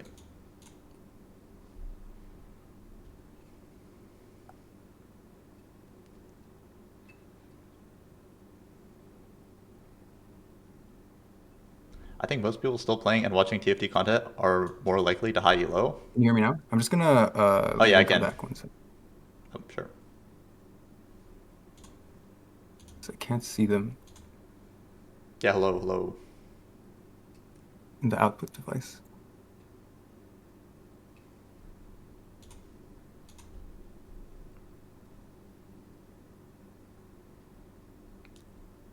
Oh, I'm please I coach think I me. hear you. Yep. Oh, Yep, hello. yep, I Can you hear me? Yes. Yes. Okay, Yes. perfect. We're good. I said, is that Modest Buzelis on your profile picture? Yes, sir. Yes, sir. Oh, nice. I like I'm it. a fellow Canadian, but I'm from Montreal, so I see. I do not have quite as close allegiances to the Raptors, but I was a big D Rose fan when I was 10 Nice. years old, and I just stuck with the Bulls. Nice, that's Unfortunately. sick. No, they're pretty good this season. Yeah, I know. Surprisingly, Yeah, I surprisingly. don't know. We'll see. We'll see how long it keeps up. Yeah. I actually Anyways, submitted 2 VODs. I'm not oh, okay. sure. I have this Maybe, Fast 9 one. Is that the one you want to look at, or is it like a different one? maybe the other one would be slightly better, but they're both very similar. Okay. Like the other one is a Jug Fast 9, and they're both like. I'm not sure if I was too greedy trying to go Fast 9. I'm just curious. Okay, yeah, I think Yeah, about the other what your one, thoughts so would be. we can take a look at that. And yeah, I see that you're They're like Grandmaster. Do you have any like specific goals for the coaching, like hitting a certain rank, well, playing competitively, anything like that? competitively, we'll see. I mean, first I want to try to hit the Challenger. I'm kind of trying Hmm. to get it, even though it's a bit fake now at the end of the set. But definitely, I want to try to get it next set. I was like very close. I think I hit like 783 LP like way earlier when people were more competitive. But then I like kind of went on a big bot 4 streak and took a bit of a All right, break. sounds good. Yeah, maybe we Yeah. can get some Fast 9 help and then hit Challenger. That'd be great. Sick. Indeed. All right, so earlier snacks. You can see my screen, right? Yep. Yep. I see it. All right, perfect. Yeah, Diego. Yeah, put the Nefuries on the board. This is all good. No decisions yet. Yeah, it's kind of interesting. Like, Yeah. I'm curious. would you What say do you you're like a think? very like flexible player, or is there just like a small number of comps that you like to play? Usually I'm pretty flexible, I think. Hmm. Um, yeah, I like to think Yeah, I so would at say least. like, yeah, if Prodigy is something you're willing to Yep. play, I would definitely be looking to hold like the Ezreals and maybe sell Viego if we don't get any more gold. Okay. I My items I felt kind of sucked for it, and I didn't have any other Hmm. bastions, so because of that, I leaned more towards the like I was even considering selling the guarantee to buy the Ezreal pair here, but then I Oh, thought like interesting. I'll probably just play around like Viego for damage, or Yeah, maybe I'll I put in guess the I Fury too. feel like uh, kind of like the opposite in terms of like your items being good because the upgraded unit is the Garen, not the Ezreal, right? So Right, we want to have a so I slam can for the slam Garen with and like Sunfire. Sterax with the open chain, we can have like a 2-item Garen on 2-5 is like super good. Okay, So I would definitely be and looking to play through the Garen, I think. okay, interesting. And Yeah. you would prio like just we don't see the augment yet, but just like looking at these 3 components, you'd prio the Therax with the open chain over a Sunfire. Yeah, Or would it exactly. depend like if maybe the do you think Sunfire would be a little bit stronger though, like just as a standalone item? Would be a fight diff or no? I honestly think Sterax might just be stronger. It's kind of like a overstated item right now. Garen also like Okay. uses like all of the stats super well. He uses the HP super well. He uses the AD well. He uses the shield well. And yeah, like since he's like our upgraded unit, we want to like buff him as much as possible. Sunfire doesn't buff him as much. It does like the burn. And yeah, also like most importantly, even if they were like, even if Sunfire is like slightly stronger, the fact that we get like the open chain to go for like a double slam on Garen on 2-5, like almost guaranteed with the open chain, we can literally make like any chain item is Right. yeah, is like super good. So, Okay. Thank you. but I do see why you like held the Viego with the Nabiri pair. Like I definitely see why you hold this, but I would personally probably look to play through the Garen. Yeah. You're probably correct. Here, if you want me to go through some of my, I think actually, like for the first like 5 seconds, I was doing something of this VOD, but I know I think actually, funnily enough, we have like a little bit of a Discord group right now, and someone else was getting coached by you at this point. So I was like kind of hyped, like writing in Discord, like, oh shit. Oh, that's funny. And then then I saw Double Trouble, so I'm scouting around. Yeah, this is really good scouting. I don't think I've seen like this early. Yeah, it's kind of a bit of a very interesting game to me because at the last second, someone I noticed has double trouble. I think here. Yeah, here I noticed. Oh, yeah, wow. And I'm like, but I actually didn't notice it the first time around. So then I go back to them, and it's like 5 seconds left. And their spot is definitely better than mine because my items suck. So I just kind of snapped the hard bargain. I don't know if you have any thoughts on that. Yeah, I'm actually surprised that you scouted for this long. Like, I feel like I would. Yeah, I think it's a mistake. But go ahead. Yeah, I would think that I need like some time to do my turn. So yeah, I love that you're scouting this much. Like, I think most people would not do this. They would just snap off the double trouble, and I think that this is like really great. But if someone just like clicks double trouble with 5 seconds left, to be honest, it's like kind of unlucky. So I feel like sometime around like 10-15 seconds, I would probably be looking to just like commit to like an augment so that I can play the board that I want to play. But yeah, I think you definitely get like rewarded here that like you do not want to be clicking double trouble in the same spot as someone. Not that I have a ton of time, but let's pretend that I had like forever to pick. Do you think hard bargain is the best option here, or? I think middle was also not horrible. Time skip. It was time skip. Yeah. I think I do. I mean, I feel like we don't like. I think if we had Ash components, I would probably be like more inclined to like time skip and then try to like kind of force Ash. I think since we have like an Nefiri pair with the Sterax, I would be much more happy. Like, I think this one makes a lot more sense here because if we hit Nefiri 2 with the Sterax, then all of a sudden we have like a super strong opener. Yeah. So yeah, I think this one makes the most sense. Oh yeah, and I like this like Mecha Blade with the Sterax a lot as well. This is also a really good thing that we can do. So I got kind of bailed out by. Like, I agree what you said was definitely correct, but I think I definitely got bailed out here, like hitting the Aatrox too. So I definitely helped me out, like saving a lot of HP in the early game. And I think I probably could have won the last fight if I got Viego in time. So again, giving myself a chance to actually have time to make my 2-1 turn. Like a few more seconds, I guess. Yeah, and I think I end up like streaking or having a lot of very close fights. That's for sure. This Mecha Blade Aatrox with the Sterax is definitely. Yeah, he's very strong. Quite good, yeah.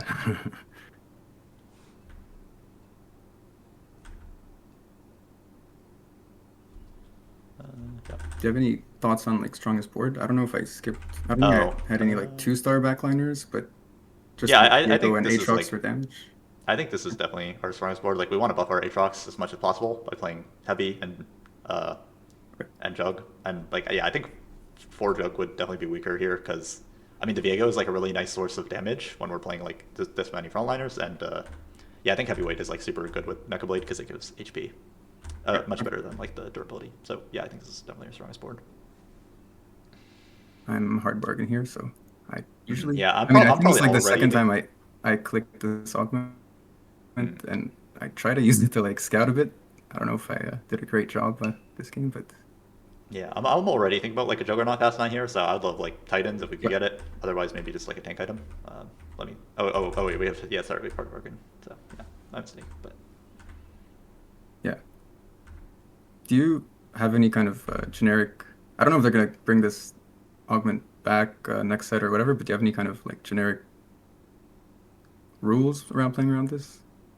Probably heavyweight over the Viego might be better here. Yeah, I mean, I think it's quite like a situational augment. I mean, I think we have a good situation for it because we're just like Sterax, open chain. The open chain can be like anything, and yeah, we didn't really want to take time skip because we had like that Nefiri pair, Aatrox pair. Like rules, I guess you just have to not play a comp that requires super specific items. Like, we're never allowed to play like Ash off of this or something. So. Okay. Oh yeah, heavyweight versus the Viego. I think it's heavyweight. Like, yeah, it's flat 100 HP on like 4 1-star units, which is like insane. Like, that makes them what, like 15% tankier, and then it's like a huge amount of HP for the Aatrox, which is also he has like the Mecha Blade HP scaling. So yeah, I think it's heavy. Yeah, I think it's gonna end up being fight diff here too. So if I like made the first turn faster and had heavyweight in here. Yeah, then maybe like 4 streak. Have a good chance of 5 streaking. Very good spot.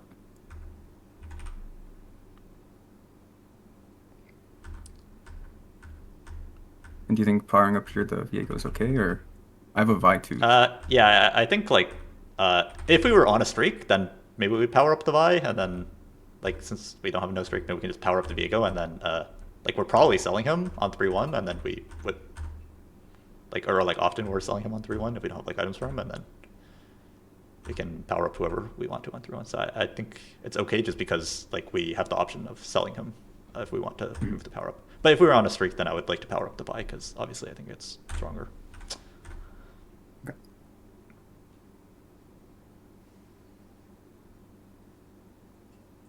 I think I might be kind of underestimating the damage that this Mecha Blade Aatrox does, because I'm just thinking like I need to power up a like damage unit. Yeah, I see what you mean, but yeah, I do think like Mecha Blade turns Aatrox into like a carry, so yeah, I think of him as like a damage dealer here, not like a tank, I guess.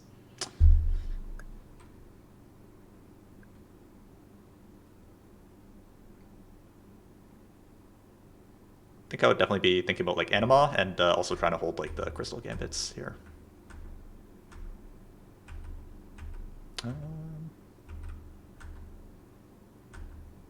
Yeah.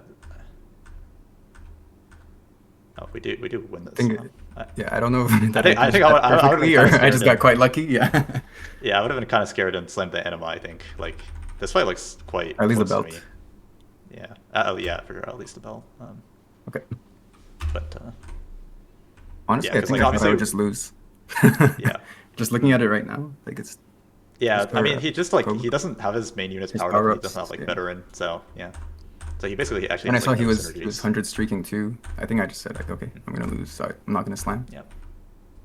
But I won. So. Okay, here I think it's a very interesting decision. Yeah, I would just default raining gold, I guess. Like, yeah, if we had like a good 3 cost to double Nico. But then I hit this. So, yeah, I don't know if you want to tell me what you think, or if I should tell you what I think first. Yeah, I mean, I would be interested in hearing your thought process, I guess. Okay.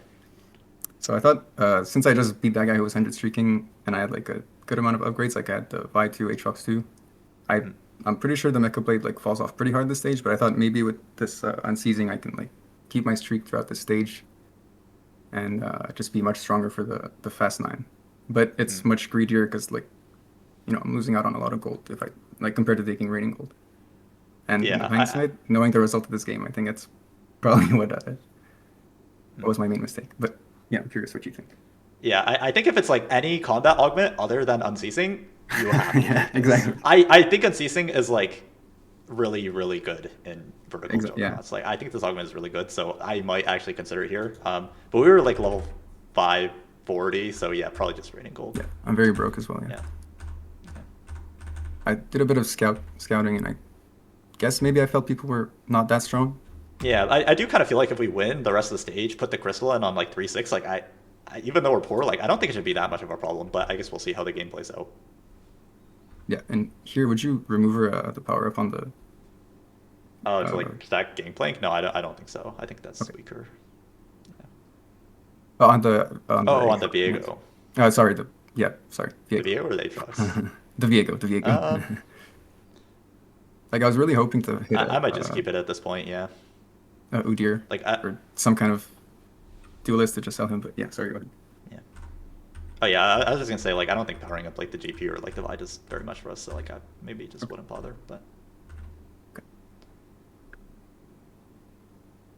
Oh! This is a big mistake. We have to hold crystal for the 3-6, I think. Okay. Like probably just sell like Mundo pair, I guess. We have to hold crystal here, for sure. Otherwise, we're just never gonna have enough gold. Like I mean, yeah, it's possible you find the crystal back by 3-6, but if you don't, it's like a super disaster. And like Mundo 2 doesn't even do that much on our board because we already have like infinite frontline upgrades. Okay.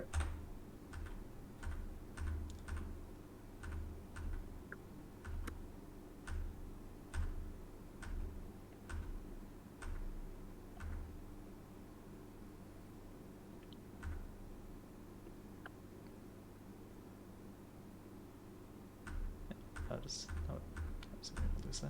It's okay. hard bargain. No decisions there.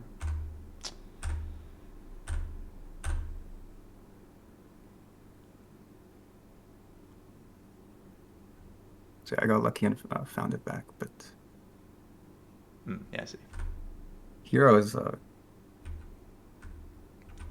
Yeah, you saw the thing. Power plus smolder. Seems fine. Yeah, I like What do you ramping. think of? Okay, I thought.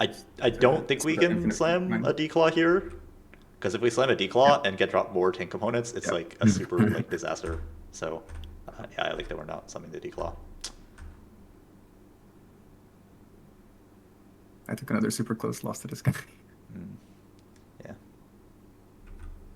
Yeah, I mean, I wouldn't slam the declaw even knowing that it's like a close fight. So yeah, I'm cool with this.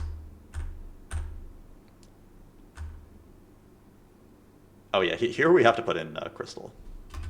I think we have to level, sell smolder, 3 crystal. Cause that's what I think. Yeah, go ahead. Okay, yeah, because like crystal takes 6 turns, right, to cash out. 3 turns, you double down, lose 3, and then you cash out. And with like 80 HP hard bargain, we can very comfortably sack into 5-1. So yeah, this is like a super standard fast 9, where we put in the crystal 3-6, 3 rounds, play strongest board, double down, lose 3, and then we're like level 9 on the like 4-7 neutrals. Yeah. So oh, nice we do that. So yeah, perfect. I sold the should I have sold the Darius instead of the Smolder? No, I like heavyweight. I mean, to be honest, we're not going to be winning too many rounds at this point, which is like that's kind of fine and expected. Like we have crystal and we're playing around to Aatrox. So, but yeah, I like buffing up the Aatrox who has our items. Okay. And Darius has like some decent single target as well.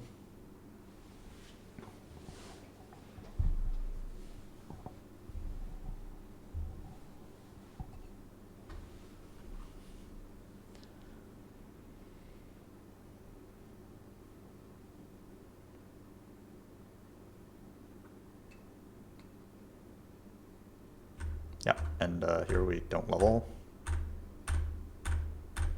I am looking for an econ augment next turn for sure. Yeah. Since we took the unceasing. And I think it kind of led me to I don't know. I'm curious what you'll think.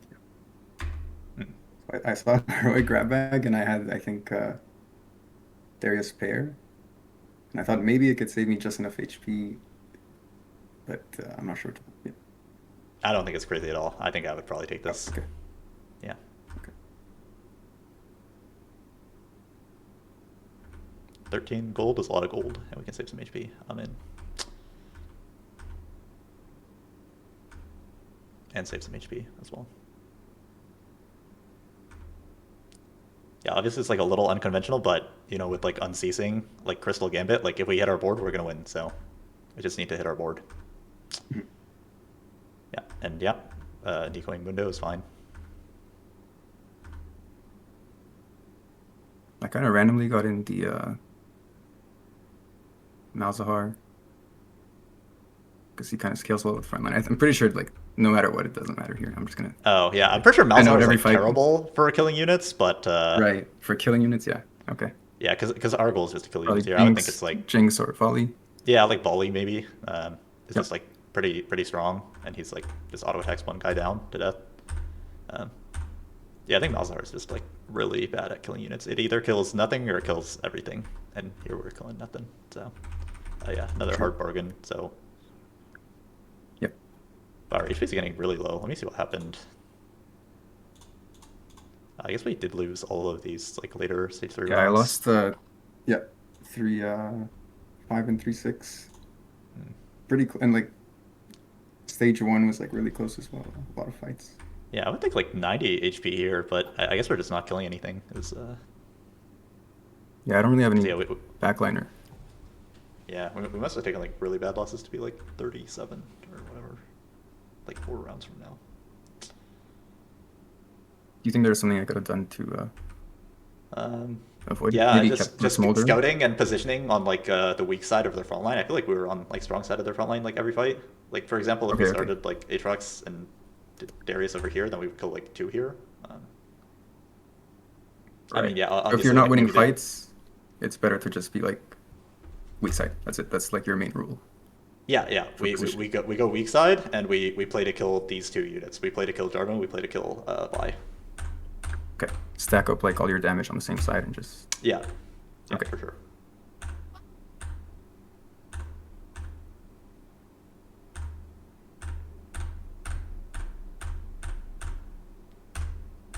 Do you think the Yeah, BT similarly, QSS this is fight, okay? like, we could get like 2 free kills over here. Yeah. Sorry, what did you say? Do you think the BT QSS is okay as far as slams? Oh yeah, I think it's fine. We like need to make some damage items, and yeah, we can't be too picky with hard bargain. So yeah, I think I'm fine with the slams.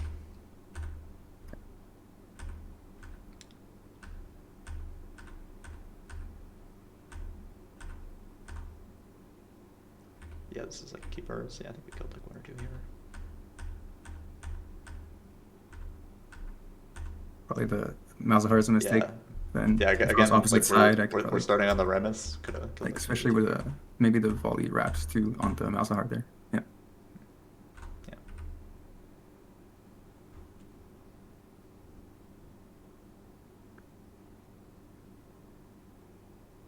Yeah, I just played the mouse because I was thinking he scales with frontline, but like anyways, he's no items like. Yeah, I think he's like he's like one of the worst for just like killing units. Yeah. Like you just want pure like single target if you're trying to kill units. Yeah, that makes a lot of sense. Yeah, anyways, going back to here.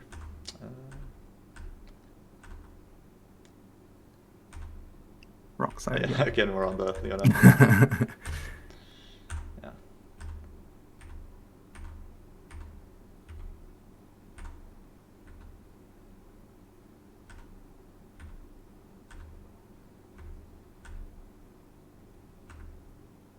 At least this guy's level 7, but Yeah. I'm 1 life here, and I'll just let you watch. Yeah. The Yeah, even cash if we out is save, pretty like- rough a bit, but yeah. Sorry, go ahead. Yeah, sorry, I was just gonna say, even if we save like 4 HP this stage, like, you know, we got Brahmin, we get like our hard bargain HP back, like we could be 2 lives like pretty soon. But now it's like pretty hard. So yeah, just like, cause like this amount of HP that we had on Yeah. like 3.6, 3.7, like this should be like a totally okay amount of HP to, Especially with like, hard bargain. It's like plus Yeah. 9. Like we basically have like 92 HP on 3.6. This should like always be enough HP. So yeah, I just need to like kill some more units, I guess. Or plus 4, sorry. Yeah. Plus 9 gold. So it wasn't like too greedy to go for the fast 9 here, right? No, I don't think so, and I don't think we can just like panic and like level early or something. Yeah, especially I need to. Also, like another really big thing, because we literally killed straight up 0 units. We didn't make it to 250 on the crystal, and 250 is like the econ cash out, right? Right. 250 is I don't know like too much guaranteed about. econ. I know like the 250 is the good one. I don't know much about like how the killing units and like how many units I would need to kill to reach 250 and that stuff. But is it like just like a couple more units? Like how much does yeah, it give when you're double down? I think you need to kill like 2 or 3 units here or something. So yeah. Okay. Which I yeah. definitely could have throughout this stage. Yeah.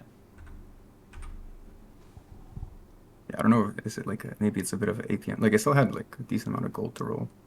Yeah, I like that you're doing the transition now. I like that you're rolling past 50. Yeah, especially with 7 HP, like you literally can't lose the next fight, so totally do I think this. it's a mistake to buy the 2 Yones. Yeah, but I want to bother with Yone, but... Okay. Oh, sorry, let me see what the catch up was spat. Yeah, that's really tough. Yeah. So I have 2 anvils, so I thought like, okay, I'm about to get some TF items, but you'll see. Mm.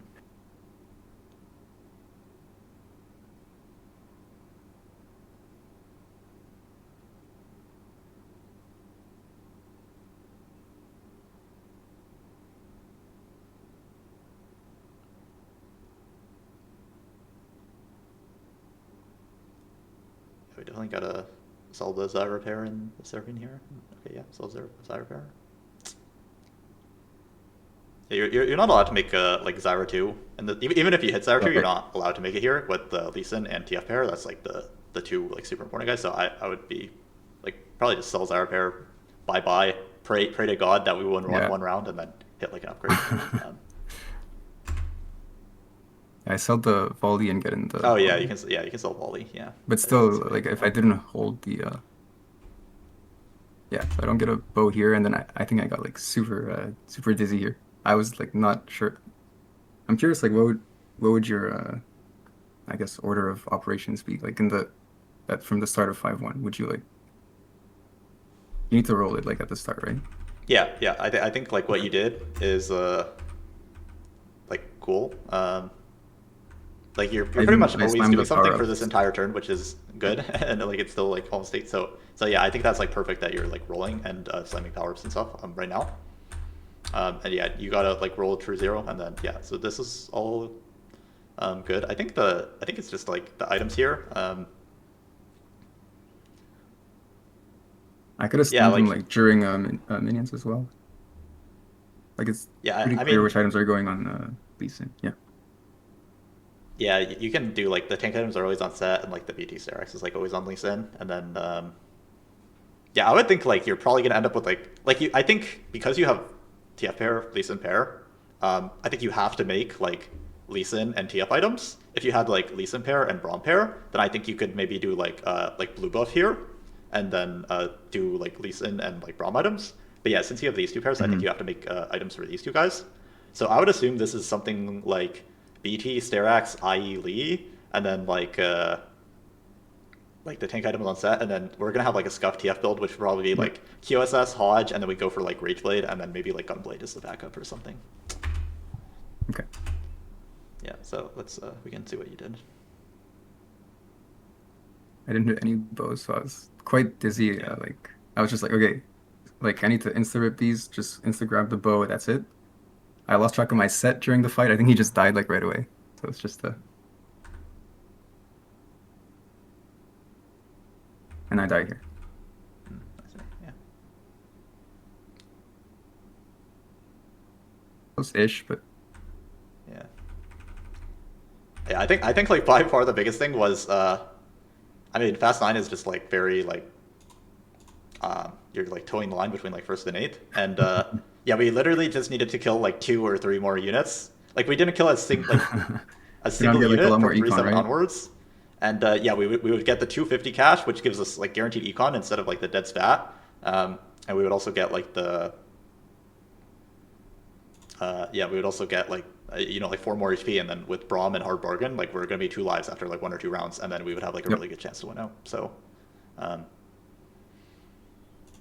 So yeah, I think the line was good. Like I think the augments were. I pretty much agree with every augment. I think like Unceasing versus Raining Gold, like I could kind of see it either way. But yeah, I think Unceasing's like amazing, so I'm kind of cool with it. Yeah, we just need to kill like a few units and you know stage 3, stage 4, and be like thinking about that positioning against a weak side of their front line. I mean, it could also definitely be like a little. Oh yeah, and the stage 2. Yeah, we could. Stage 2, I could easily been 5 straight, right? Yeah. Yeah, for sure. I think so. Which would make me also have a lot more econ. Yeah.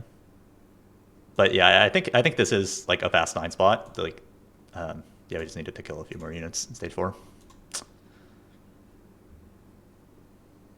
Yeah, like sometimes I think like I kind of scout without really like knowing what I'm scouting for. Like I'm like switching around the like 1, 2, 3, 4, 5, 6, 7, 8 keys on my keyboard and just looking around. But yeah, I think it helps a lot knowing. No, yeah, I think you did like a lot of really good things. Like I think your scouting is like really good, even if maybe you don't know exactly what you're looking for. Like you're finding stuff. I think like the fact that you're like scouting before taking double trouble is like great. I think like most people wouldn't do that. Maybe you scouted like a little too long, but I think it's like a great habit. I also think the fact that you just like start rolling on like do as much as you can on this like neutral turn is like really great, because I think most people that I've been coaching, like that's like a big problem for them. So yeah, I think like the fact that you're literally doing something like the entire time during this turn is like a really great thing. Okay. Do you have any like other questions about the game or anything like that? I don't think so.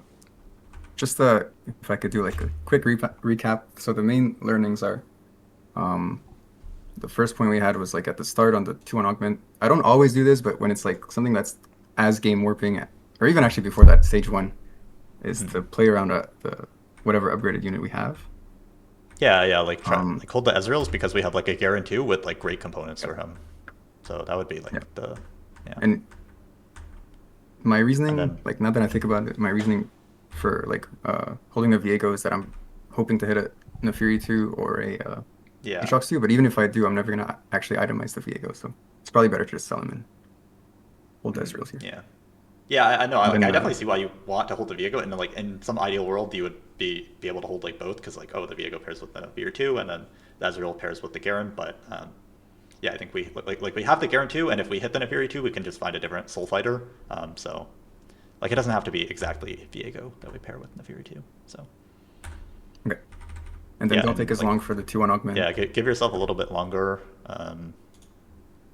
Like in this case, like my items were pretty scuffed for Malzahar. Would you just say whatever someone might hit it, I'll roll it, or would you just say no one's having it right now, I'll take it, or? Yeah, your items are scuffed, but it's literally like S plus. I know so you're probably allowed to take it here. Okay, but if I took it, the other guy's spot is probably much better. I mean, I still end up going 7th. When you see someone else take it, you should never take it here. Like Yeah, I know, but I mean, if I took it before I saw him, it probably wouldn't have ended up changing anything in this case. But I think if I had like the hard bargain, then I would probably actually not take Double Trouble just because like the Sterax with the Aatrox pair and the Fury pair is like too good. Yeah, it was. But honestly, Double Trouble, unfortunately. But yeah. I could like maybe you could play around like Sterax and Nefiri with like 2 Nefiris, but yeah, I think part of it was just like the other options were like really untakeable. Like you can't take Hustler, you can't take Space Camp, or you don't want to take Time Skip here. So yep. Yeah, and then yeah, I mean it was like a good fast 9.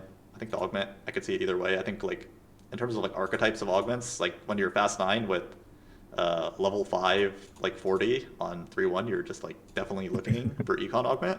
But yeah, Unceasing is like just like absolutely insane, so I don't hate it that much. And then yeah, I like that we actually took the heroic. Like I think a lot of people would just be like, oh, I can't take this, but I think that was the correct click. I mean, you can imagine a world where we like didn't take that, and then I mean we missed the 2-star 5 cost anyways, but we wouldn't be like anywhere near them, right? So yeah. Okay. Yeah, and then yeah. I mean, honestly, yeah, we just need to kill like this is literally a completely different game if we kill like 3 more units in stage 4. So yeah, agreed. Yeah, I didn't really think about the Crystal Gambit breakpoints that way. That's definitely something I need to consider. Yeah. Like 250 might actually be like better than like a 300 even because you're literally guaranteed econ. Yeah. Yep. Okay. All right. Cool. Thank you very much. I think it's awesome that you're doing this. All right, thank you. It's been great. Thank you for the coaching. All right, yeah, take care. Have a nice day. Good rest of the stream, and yep, good luck next set. All right, thank you. Good game. Yeah, that was a good game. To be honest, I feel kind of bad because like, if he just kills like 3 or 4 more units on stage 4, this game's a first. So. Yeah, it's kind of weird, but no, like I mean, it is kind of like if you got like 92, like essentially 92 HP on this turn, like this has to be like a crystal into fast 9. It just has to be. So yeah, you just gotta do it. You just gotta kill like a couple more units. But yeah, he was a good student for sure.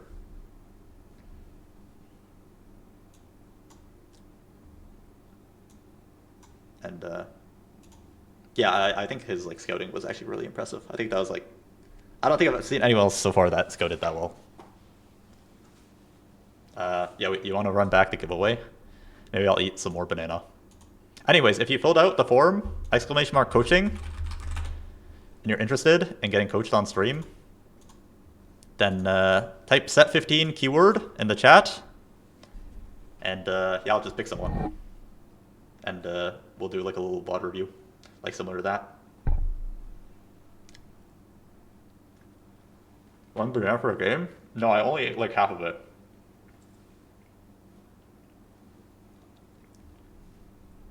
How many times has Nate Geo typed set 16? He's typed it like 7 times.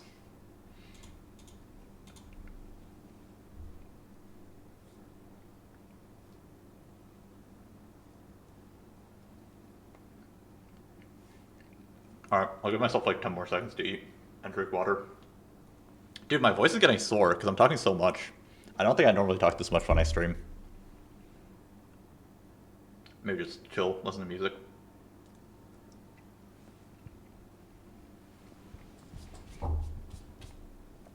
Let me bank a coach session for set 16? No, sorry, the offer's only available now. Oh yeah, also Pitsy, thank you for the 8 months, thank you. And Cramsy, thank you for the 15 months, thank you. Or 12 months. Thank you guys, thank you. Get a cup of tea? I should. Alright, let's run it.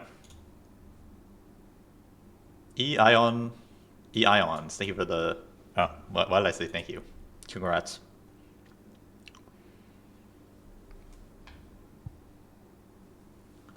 Wow, that's crazy. He sniped it last second. Did you fill out the form, by the way? Just making sure. Yeah? Oh yeah, perfect. Alright, let me send you a Twitch whisper.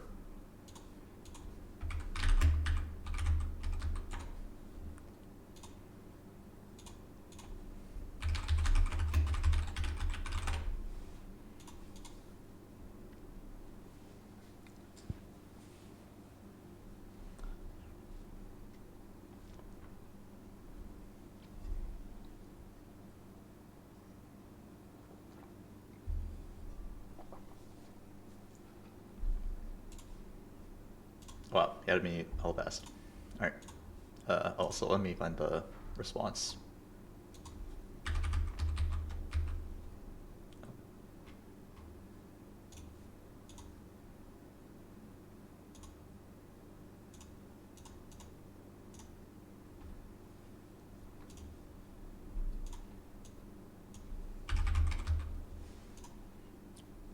Hello?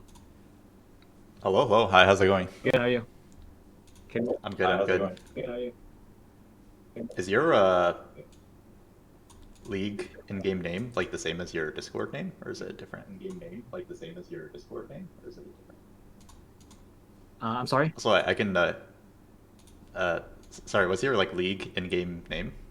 Oh, it's yeah, it's the same as let me type it for you. Okay.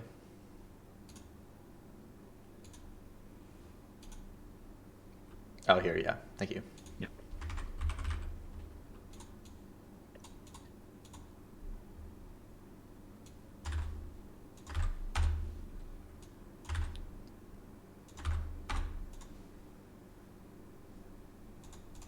Alright, let me just update the overlay really quick. Can you find the form that I think I just submitted like 30 minutes ago. Oh yeah, I got it. Thank you. Yeah, it's no problem. You can see my screen, right? Yep. Okay, yeah. So yeah, it seems like this is this your first time playing like a lot of games, or is this just like a different account or something? It's my first time. Okay. Getting mastered is that playing a lot of games too. Are you trying to like? Oh, I see you haven't really played recently, so are you just like focused or trying to wait for like set 16? Yeah, I'm trying to improve whatever fundamental I have for the remaining of the set and just wait for set 16 at this point.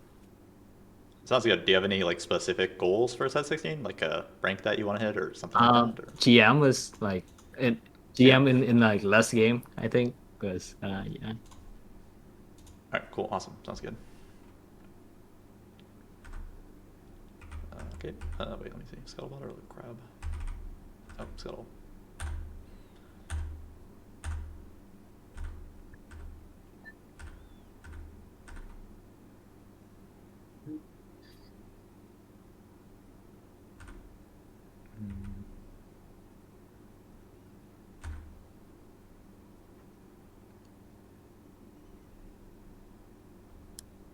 Yeah, okay. Like, I guess I wouldn't like totally hate it if you like sold these and made 10 because they're not very good units, but I'm also very cool with just holding everything. I think it's probably better like habit to just hold everything. But these are just like not very good units. Yeah. I don't like Senna, but since I kind of like holding Jace because it's better to and give me something to play. But yeah. Yeah, it totally makes sense to hold because Senna pairs with Aatrox, Jace also pairs with Aatrox. Yeah. It's kind of just like a set specific thing that these are just not good early game units. Yeah, for sure. Yeah. And here we sell the Senna to make 10, and let me see what we hold.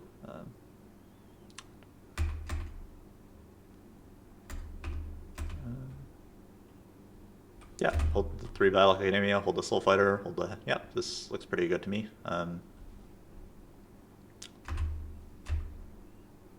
And nice, we're hitting like a quick scout, seeing how strong the lobby is. That's like a really good habit. See a Mundo Hero Augment.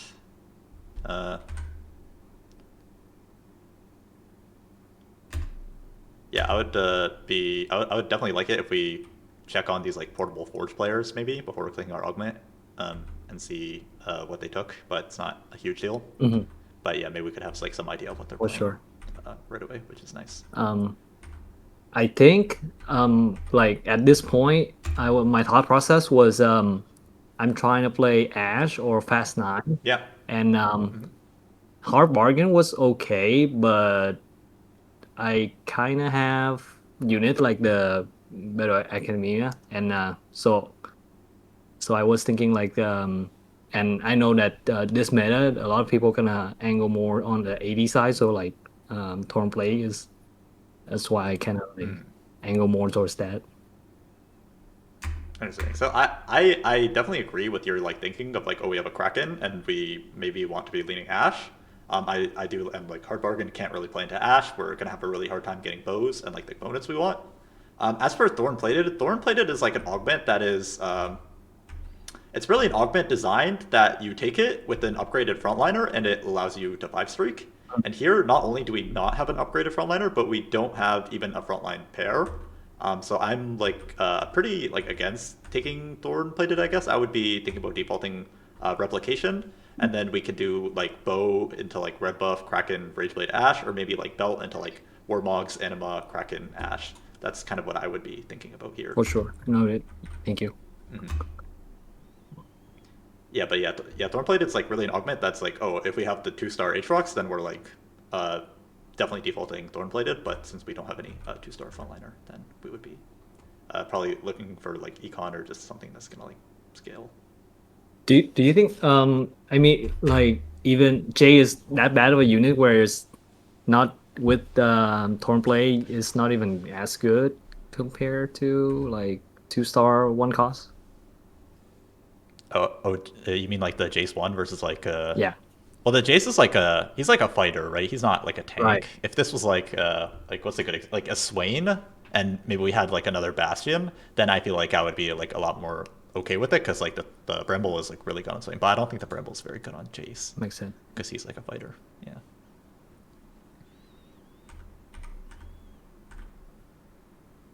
Yeah, so I assume we're gonna just take the Thornblooded here. Cool. I think I misplay right here. Kind of slow. Yeah. Yeah, that's okay. Yeah, it should just beat the yeah, and probably lose this fight. Are you like not slamming the Kraken because you're trying to like stay open to other stuff, or is it just because you don't think it's like very good on your board? Or oh yeah, just slow and it's already like the fight is already over. Or I was thinking like I took a long time to choose the fruit. I think that was, but yeah, I should have slammed the Kraken for sure. Okay, yeah, cool. Yeah, that's no problem then. If it's just like a Wait, give me 1 second. Sorry, I got rated. Emily, thank you for the raid. Thank you. I appreciate that. I hope you had a good stream. And thank you for the 8 months. I'm currently viewer coaching. So if you ever need some coaching, Emily, I got you. All right, sorry about that. Yeah, I got winged. Anyways, yeah, maybe just like unflinching seems cool. Yeah, if we were a little faster, maybe we could win this fight, but that's okay. Yeah. How long? Let me see how long we like gave ourselves with like the augment as well.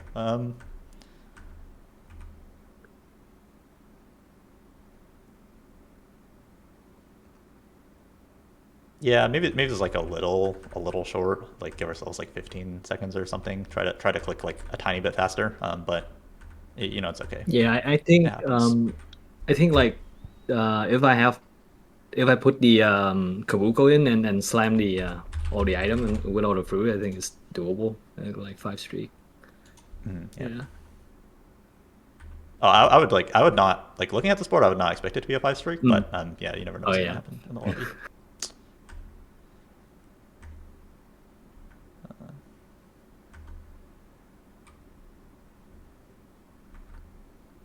Okay, so we made the Kraken here, cool. And yeah, now we're just going to dash, which is fine. There's nothing wrong with that.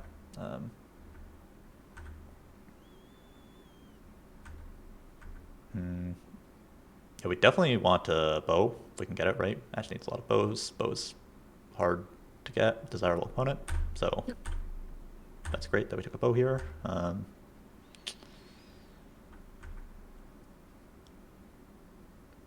Yeah, level up for a center 2. Perfect.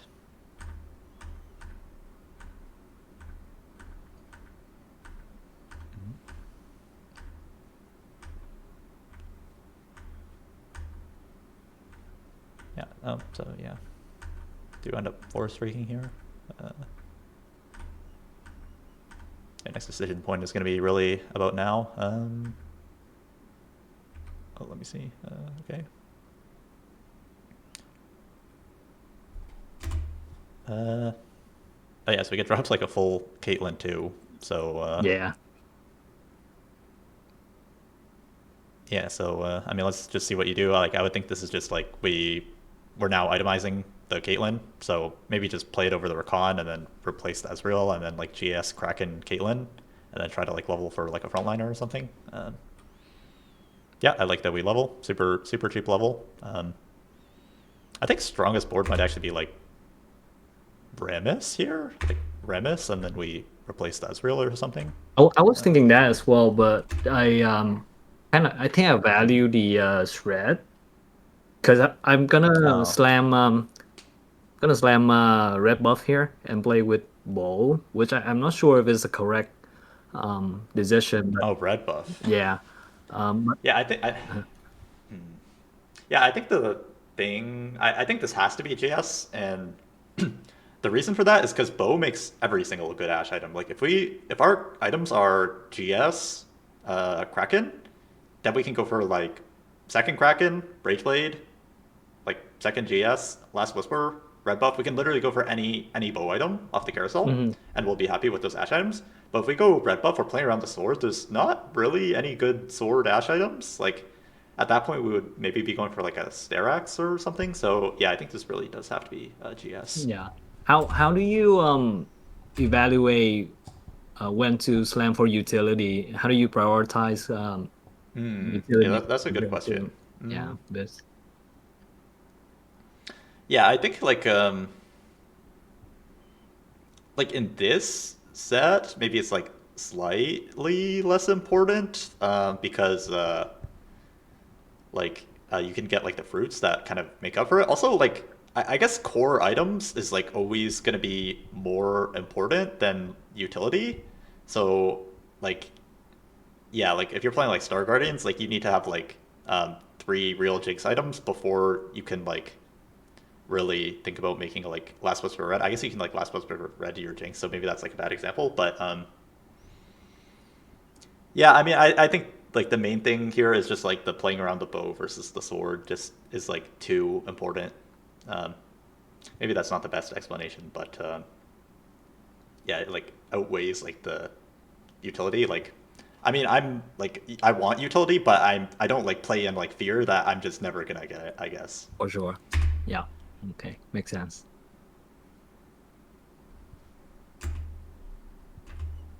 Yeah, I would definitely be like, I would definitely think this is like Remis because I feel like our board is quite like backline heavy. Like the Jace is not like a super tanky guy, and maybe Ezreal should be over this for Prodigy as well. So at that point, it would be like 3 backliner, 2 frontliner, and then we would want to like balance the frontline and backline. And to do that, we would play Remis. Yeah, definitely. Also, utility is like less important early in the game, I guess, is one other thing. Like, like maybe on stage 4, that's when you start to fight like the super, like tanky like 6 bastion or like the super healing guys. But yeah, on stage 3, it's like less important. Mhm. Is one other thing that I should really mention.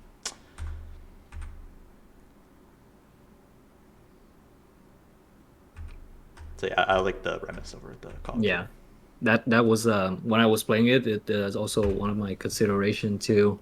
Because I was thinking if I took the GS route, I would take 1 buff 2 buff here.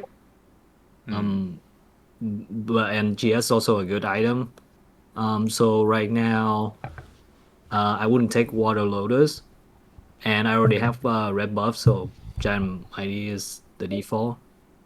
Yeah, I agree. I agree with everything you said. If we made the GS 1 buff 2 buff would be really nice. It would help us hit like our 2-star Ash board on 4-1, which is like one of the main goals of like Crystal Ash. But because we have the red buff, we can't really take this anymore. And Giant Mighty is like a really just like solid backup option. Yeah. So I totally agree with everything you said. So at this point, like with invested, I think like because of its crap rate, right? If you take invested, it's just kind of Yeah, I like invested does work towards that goal of like, oh, we're playing Ash, like we want to hit everything on 4-1, but we're on a win streak in Crabbrave. Giant Mighty is quite a good augment. Invested is, kind of like an understated augment, and it's also an augment that like you get more value from it the longer you stay above that like 70, 80 gold threshold. But we need to like roll down on 4-1, so we're actually not going to get like a lot of value out of it. So yeah, I don't think it's like very good here, and I do like our click of Giant Mighty.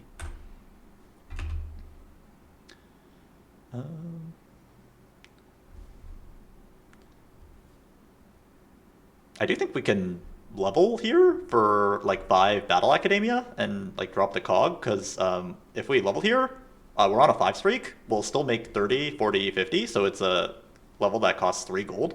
And it is like a pretty significant spike. We get Prodigy, we get 5 Battle Academia, and the cog is not doing too much for us, so I do like leveling here.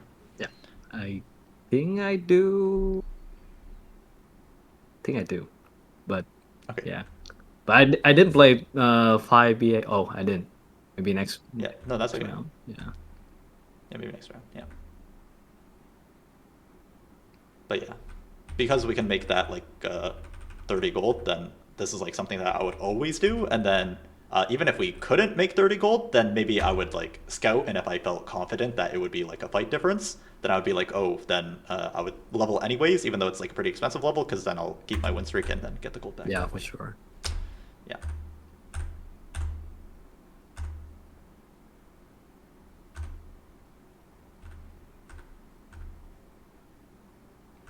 Yeah, cool. So,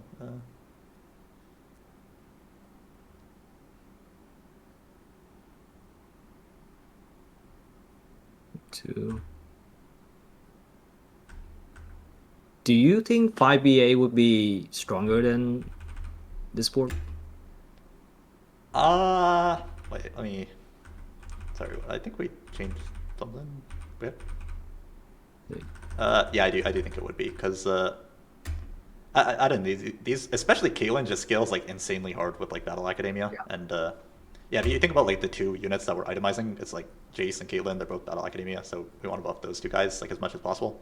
And yeah, I also just don't value like the cog that much here, so how do you think like one improve at like more tray on the board compared to like the power scale of like vertical of a tray, I guess? Like sorry, can you like repeat that question? I guess like how do you improve in like the strongest board?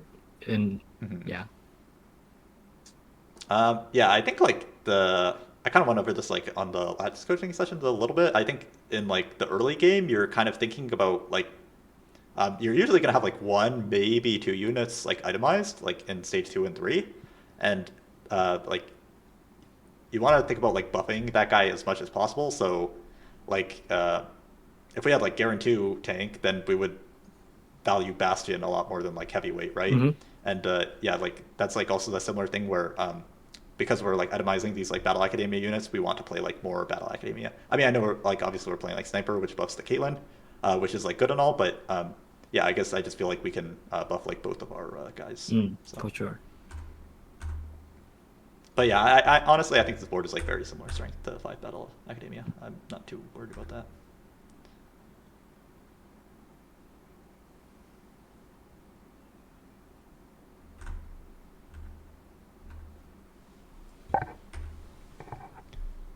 Yeah, so there's like a Cloak Ash. Obviously, that would be great.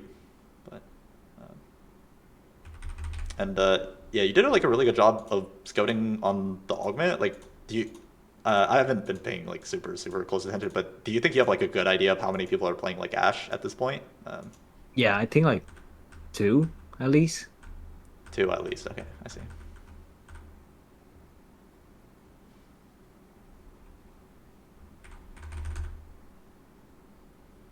Yeah, I think that like if there's 2 other people like other than me that are playing Ash, that's when I'm starting to think about like as soon as the wolves hit, I level and I roll all my gold before they roll.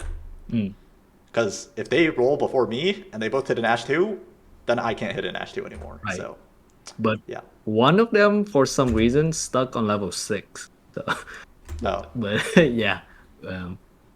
Yeah, I mean, yeah, you just have to be like scouting and like seeing what they're doing. Like, yeah, if that guy has like somehow you like roll all of his gold on level 6, then yeah, we're not worried about him. So do you think like now reflecting back, should I consider like looking forward to an econ augment on 4-2 instead, or craft rate kind of change it a little bit?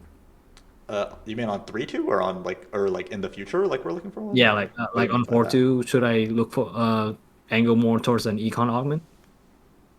Well, I think it depends how our roll down goes, right? Like if we hit everything, we don't need an econ augment anymore. We're gonna 4-1 it because we're playing Crystal Ash. Crystal Ash wants to get 5 crystal in as soon as possible and start farming rewards. Yeah. And also in the contest, that makes us want to 4-1 it even more. So, yeah, I think it's just gonna. Oh yeah, this guy. That's tough, for sure.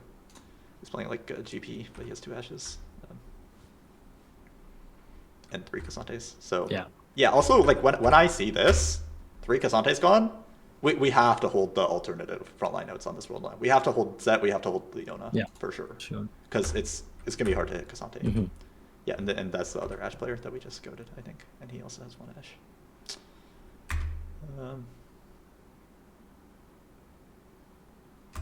Yeah, that's kind of a weird, but I would think that guy is probably playing Ash.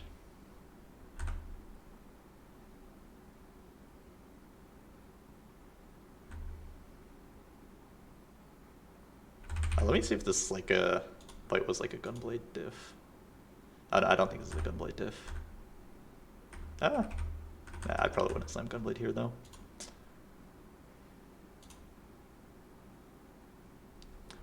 Anyways, okay, yeah. Since that guy's like rolling on 7, like I don't think we need to do that thing that I talked about of like leveling and rolling 0. If it was like 2 people that were, they had like 0 ashes and tons of econ and they were planning to like roll all their gold like right now, then that's when we would probably be looking to do that. For sure, yeah.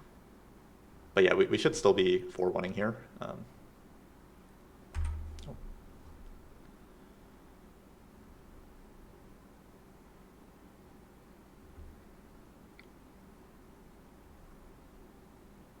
Yeah, and I do feel like we got punished like super hard for this red buff slam because we'd feel. Actually, I guess we got dropped the Wraith Blade, but I feel like we would feel a lot better if we.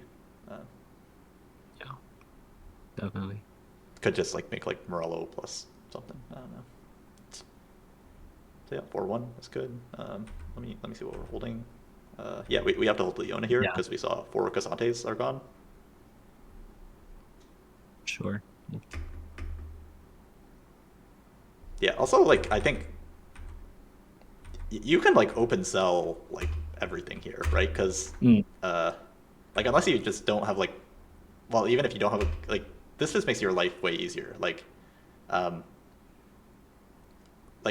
the goal of this turn is we should, at the very least, have, like, 5 Crystal Gambit on our board with, like, some frontline, right? Yeah. Like, even if we don't have the upgrades. And like we would rather play that board even like full 1-star than this board. So we can sell this, we can sell Ezreal, we can sell Rakan, we can sell Kobokos, we can sell the Caitlyn, we can sell Chase. Like we should open sell everything that's like never making it on our board, and that's just gonna make our transition like way easier. Right. Yeah, order of operation basically. Yeah, order of operation. Like sell everything at the very start, level, roll down, then slam items. Yeah.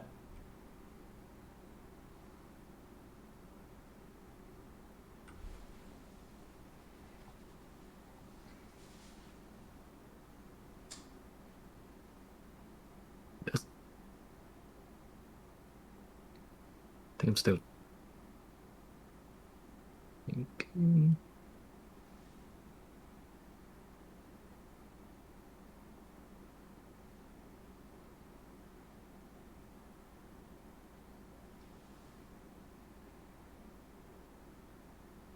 Yeah, so like here we do hit the Cassante, but like yeah, especially in like Crystal Ash, but even in any comp, like winning this one fight is probably like a full like placement swing. So Yep. yeah, we like and if you're not like confident in doing this transition, like that is totally fine. But then what we would do in that case is we would start the transition right now. We would level up and we would start rolling right now to give ourselves more time and make our lives easier. For sure. Yeah.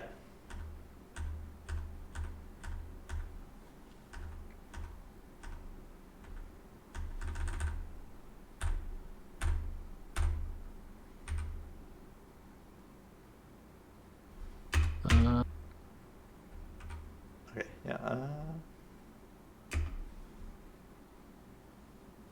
Yeah. So I see you like you insta rerolled Silver Destiny. I guess what's kind of your like thought process here?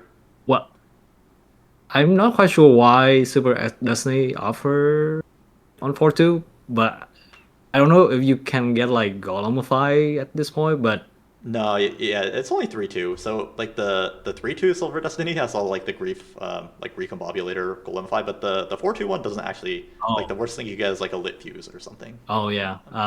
So that's another check I didn't know. Yeah, no worries. Yeah. So that one, that's why I rerolled that instantly. Climb the ladder. It's not very helpful in Gambit, I think. Yeah, I agree. So that leaves me with So 1 to 5. So. yeah, so you're defaulting this. Okay, yeah, I would be like I agree with the climb ladder. I would probably default this because I don't know how good like 125 is, Yeah. Especially in Scuttle Puddle. It gives like a lot of similar things that the Scuttle Puddle's already giving us, but yeah, I'm like cool with that. And like to be honest, like even after we flip over this corrosion, I feel like in terms of like archetypes of augments, like and we didn't really finish our roll down, so we don't know like how many ashes we're gonna hit, but we have a Cassante too with 50 gold, and we have items for like everyone. Like we have our 3 ash items. We can slam like a Sterax for the Cassante. So I don't think we need any econ or items in the spot. So I think we are probably trying to look for like a combat augment. Right, makes sense. Yeah. Yeah, so I would probably end up with like a corrosive or something. Yeah, if we're not taking Silver Destiny.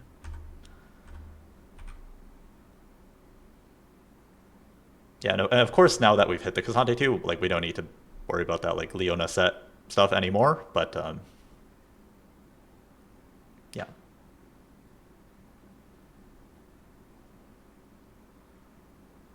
Yeah.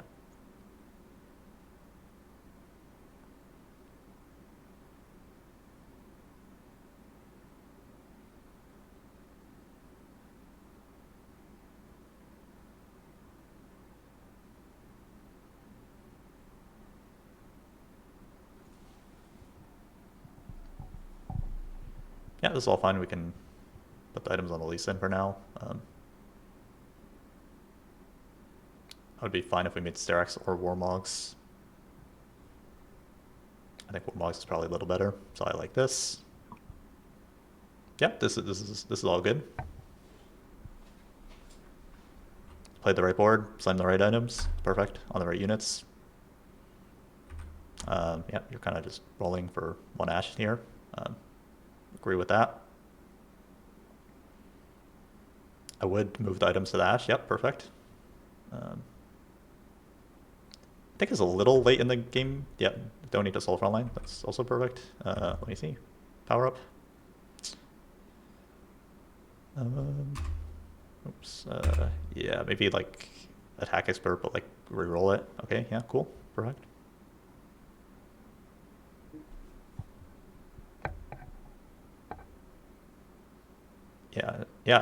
Slamming the Gunblade and red buff someone else. This is all good.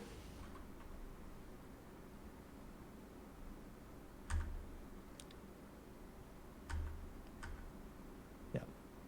So yeah, that was a good turn.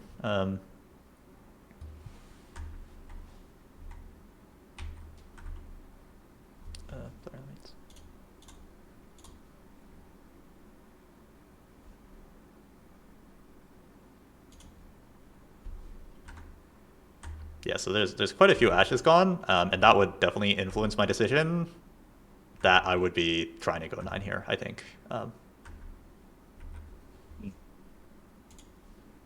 not sure what's lagging, but... Sure. Are you taking Rod for Zyra? Yeah. I was thinking about like itemizing Zyra at this point. I think I didn't understand how to cap this board, this live very well. Okay. So, We'll definitely get there. I do think like Tyr is a bit better than Rod for Zyra, because like Zyra, when she casts, she like buffs your Ash, right? She gives attack speed. So we kind of just want her casting like more often. So like Shojin, blue buff, even adaptive is like all really great. So I do like Tyr a little better than Rod, but I think the idea of like going for like a 3-item Zyra is good. Yep. We catch out an Anvil here. If we take Shojin or Archangel, I would probably be fine with either. I think with the open Rod, Shojin is a bit better. I'm cool with that. And get off Corner Carry, also very nice.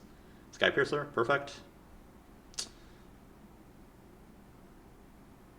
And I like that we're going 9 and not rolling. That's also perfect. I'm not sure why the thing is lagging. Maybe I should put the quality down. Like.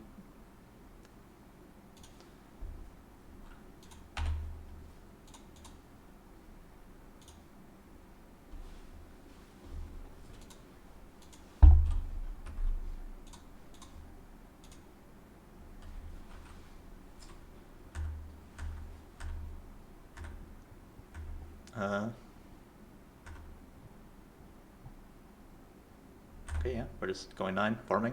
This is all good. Yep.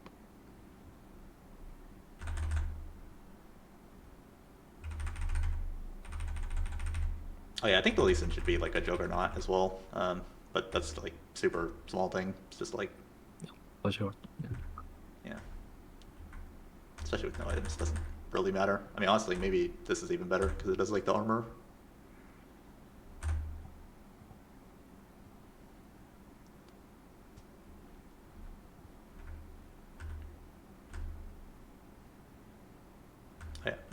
Perfect.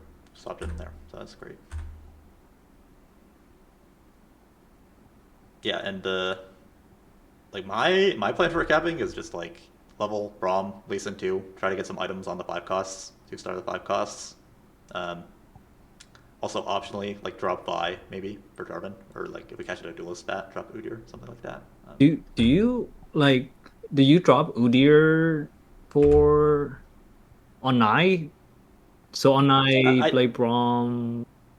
I think if you cash out like a duelist emblem, then I think you drop Udyr. Otherwise, I think you keep him. I think that's like the most standard. Yeah, I didn't play Lee at all. I think I didn't keep Lee at all. So I think that's the mistake I made. But, yeah, we definitely gotta like hold Lees, hold Braums, because that's how we're gonna like cap out.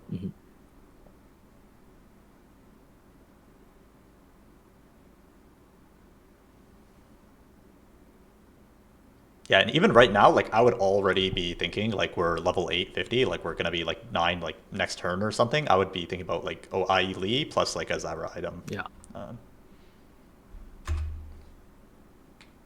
Yeah, so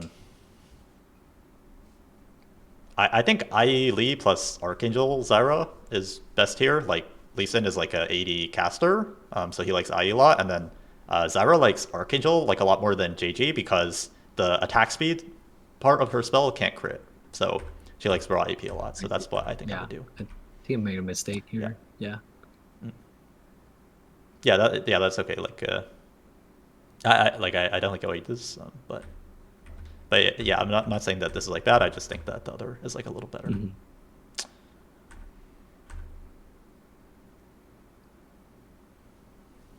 Yeah, and I like that we're leveling here. Any round that we win is basically just farming his gold, so we can level and roll pretty aggressively. And yeah, I also really like that we went 9 because we saw like there's 10 million ashes gone. And here, yeah, I'm just working towards 3-item Lee, so like GS or Edge of Night should both be fine. Yeah, this, right. Yeah. Yeah, I think this is probably just like familiarity with capping at the board, because like once you've played this line like quite a few times, then you would just like just know that like, oh, like I'm always capping around like Bromley. And like you can't play like you can't play Rise because you also have the Udyr with the mentor. Right. So yeah, like I can see why you took Vow, because you're just like you're not planning to cap around Lee, but yeah, we just have to to make this game a first. We have to cap around the 5 costs. Right. Definitely.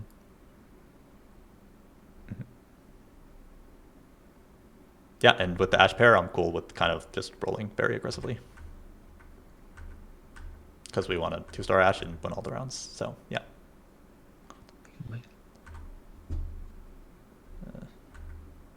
Yeah, guys, JP is pretty strong, but I think we should be able to cap him. I think Even Shroud is really good here. We can get off the Sky Piercer. Yep. I think Sterax is also like decent if we want to work towards like 3-item Lee or Braum. Definitely. Yeah, it seems like you just take Even Shroud, which is perfectly fine. And yeah, we should, yeah, and we get off the thing. I do think like Desperado is like a little better than Bullet Hell, but again, I think that's just like a knowledge check. Yeah. So, not worried about that.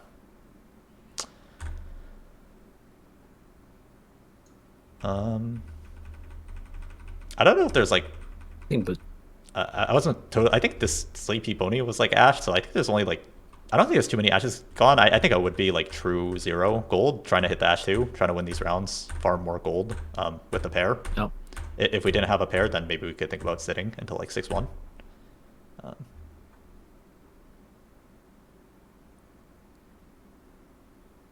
Yeah, Braum overly is cool. Yeah, but yeah, we got to hold the leaves like almost no matter what, I guess.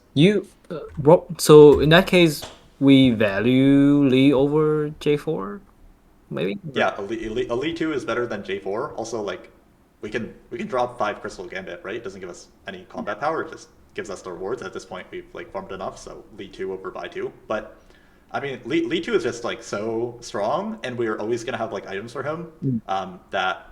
Like, it has to find a way on the board. Like, doesn't even matter like what we drop, it just has to make it on the board. Definitely.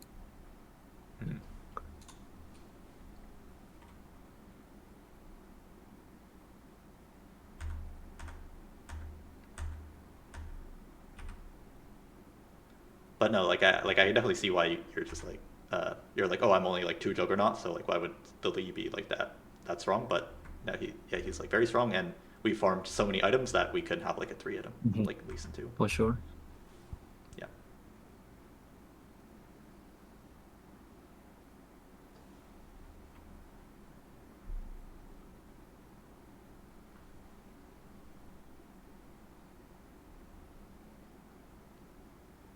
Yeah, it seems you're just like planning on ending on this board, which is like makes sense, because yeah, this is just like the standard level 8 board with like a Braum added, but so like yeah, I definitely understand why this happened. But yeah, I think with Lee 2 and truly cap, I'll win the GB guy, but yeah, he's pretty crazy. But yeah. Yeah, I think it could also be like a lot of positioning things. Like we don't want to give the GP like last time our Ash kind of got sniped, so if we can avoid that again.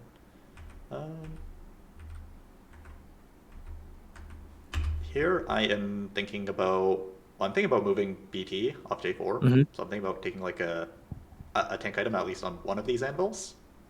I'm also thinking red buff doesn't have to be on the Zyra, although it's fine if it stays on the Zyra. I guess our main competition is like a Gangplank guy, so I don't think Declaw is very good here. So yeah, I don't hate what you did, like maybe like BT, Titans, Braum, and then try to take like a Jarvan item off the next anvil. Yeah. Yeah, so like Adaptive or Spirit Visage would be good. Yeah, it seems like you're working towards like a 3-item Braum, which is okay, I think, just for me, because like we don't even have a Braum pair and we're 0 gold. The odds that we 2-star this Braum is not super high. Like if we had a Braum pair, I would be like much more inclined to do this like Titans Hodge and then try to 3-item my Braum too. But yeah, since we have no pair, then I would be just trying to get the best items possible for the units that we already do have upgraded. So like get an item better than Red Buff on Zyra, get an item better than BT on Jarvan, Yeah. something like that. Makes sense.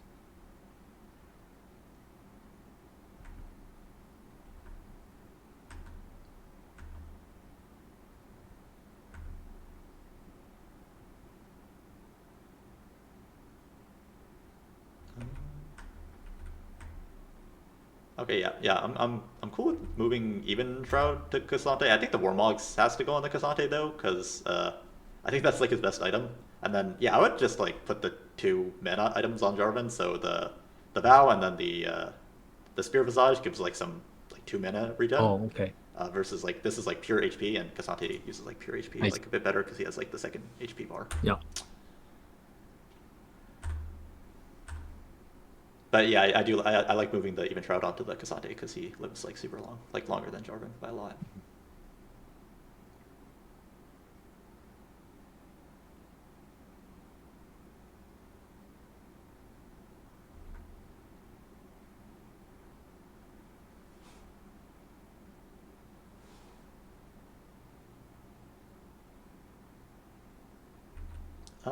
Yeah, here I'd be like probably Manazane Zyra and then move the red buff Yeah. off. Right. Yeah. She's 2 stars better than. Yeah. Yeah. Also, like the red buff doesn't really matter if it's on her or Janna, but I guess we did like BTJ4, which is fine. But yeah, mostly just the fact that she's like 2 stars. Yeah. Let me watch this fight. Positioning wise, I would definitely think we want like our Cassante in front of his kind of carries. Yeah. But we can see what happens. Also, maybe like our Braum could be a bit safer because I imagine he dies like kind of fast here. We did get a nice Jarvan stun off, so that's good, and we dodged his Jarvan. But yeah, this is like this is kind of why we don't want this to happen. Is like when our Cassante is like the last one alive, like he still has a full 2nd HP bar, but like our backline is just dying while the Cassante is like reviving. Yep. So For sure. Yeah. yeah.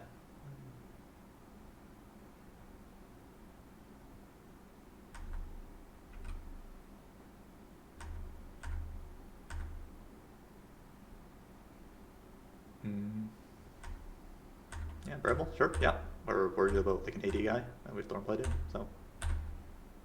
Yeah, but you can see like we're kind of running out of useful units to itemize. Like we're itemizing like an Udyr. Yeah. And if we had that like Lee Sin, then we would be able to use like all of our items like super like well and efficiently. So that's like also part of it. It's just Definitely.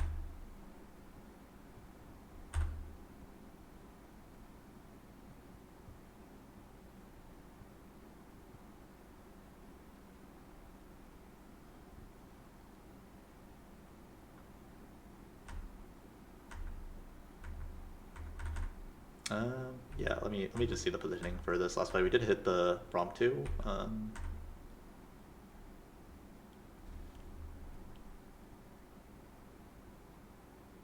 Does this start on our? Yeah, it does start on our Cassante. Oh, but our Braum instantly died. Yeah, that's not very good. I don't know why, but yeah. Yeah, it's because he like targets like the lowest HP.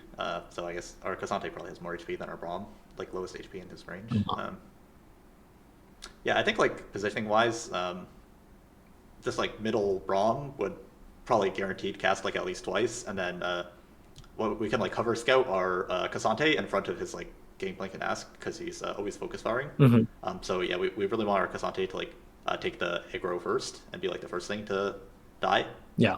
So yeah, it's like middle Braum and then outer edge Cassante on the same side as his carries. For sure.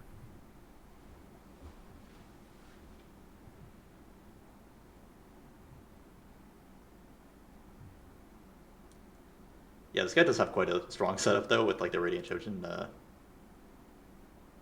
But I do think we could win this fight. Right. I think with Lee 2 is that knowledge check would win me this game for sure. Yeah. Yeah, I think the big maybe playing the League 2 would maybe have the most impact on your placement, but I think one like fundamental thing that you should be like most focused on is just thinking about like what type of augment you want to click, because like right here, like I'm thinking like I want to click like a scaling or like augment, I guess. And I know our stage 2 actually ended up going like very well, but like I don't think like Thorn Plated is like a great click with no like 2-star frontliner. I would be thinking about like replication is like scales well, I guess, or like an econ augment, just any like random like slam in type of augment here. Also, a point I was thinking with replication as well is like you don't get the value of like instantly, but I since like only 2 round, I guess it doesn't matter, because I was hoping to streak, which I think now that you pointed out is this board is kind of weak. Yeah. Like I think I don't think we can really be like expecting or like hoping to like streak on this board like realistically with 0 upgrades. So yeah, and then again on 4-2, like we have the Cassante 2, we have 50 gold. Like our board is maybe even good enough on Ash 1, so I think we can like in our head be like, oh, I'm just gonna click like a combat augment because I have 3 items for my carry and my tank, and I have enough econ. Or like I already hit my 2-star tank, and I kind of just need like 1 Ash maybe here. So like yeah, I agree, climb ladder like sucks, but like when we say like corrosion, then maybe or like even item collector, we can just think about clicking one of these like combat augments. Yeah, for sure. I like generally I like item collector too, especially in Graph Rave and like com like Gambit. But yeah, not sure why. But yeah, thank you. Okay, yeah, no, go ahead. Yeah, sorry. I noticed like a lot of time I take a long time to like making decision and processing information. Do you have any advice to kind of improve that?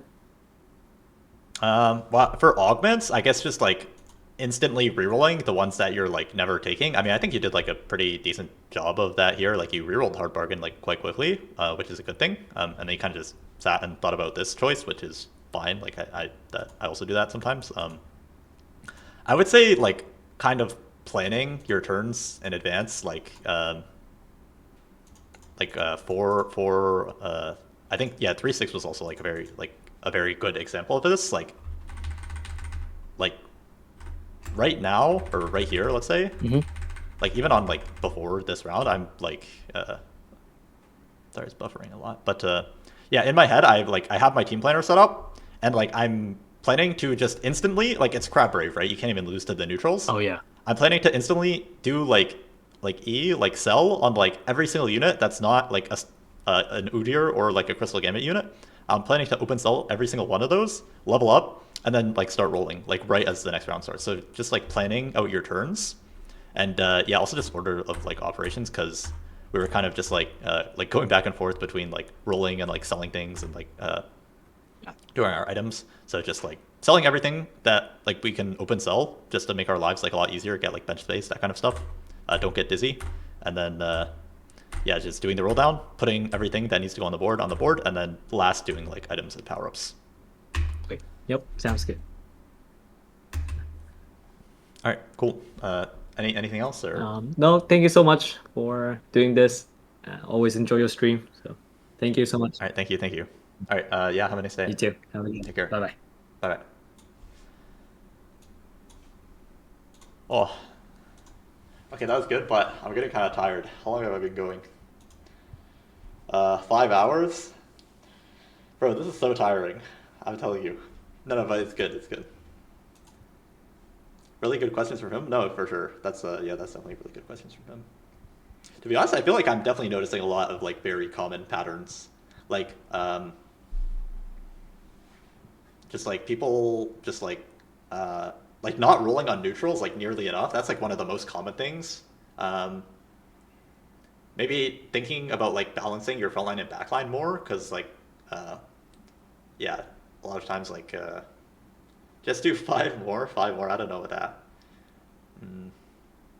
Yeah, those things being very common. People, you know what people are really good at that I didn't expect is people are really good at clicking augments. I feel like I don't have to like tell people that they clicked like really bad augments very often at all. Like that's kind of surprising to me because there's no augment stats. So like people are just using intuition, but I feel like people are clicking like really good augments on average.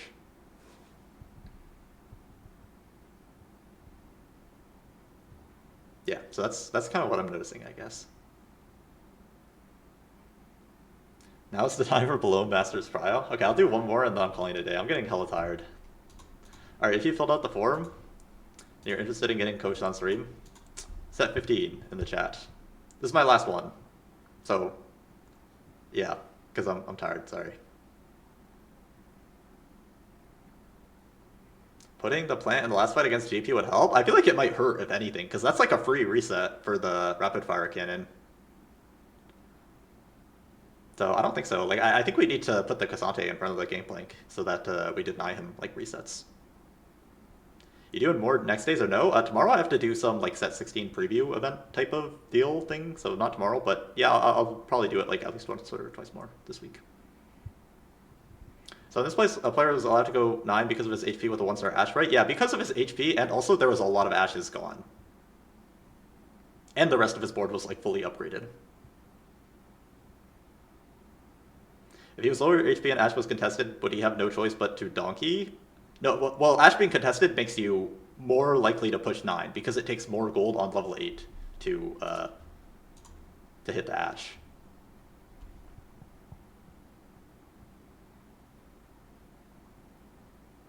Erevan, did you fill out the form? My vid uploading? You'll have another chance in a couple days. Don't worry, don't worry.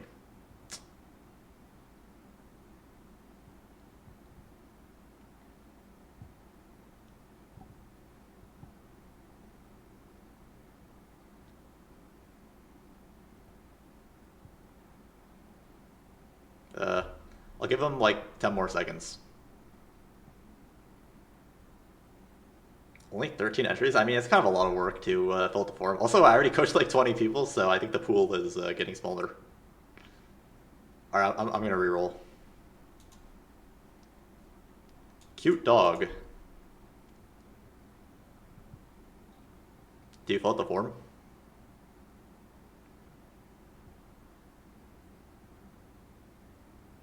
Bye, hey, what's up? Hello, hello. Can you just confirm you filled out the form? Yeah, I filled it, thank you. Alright, let me whisper you on Twitch.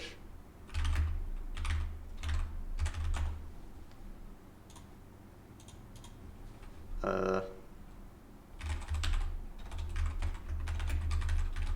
just add me on Discord, and I'll find your form.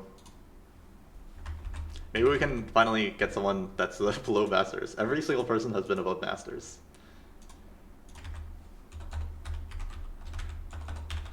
I think their thing is different. Anyways.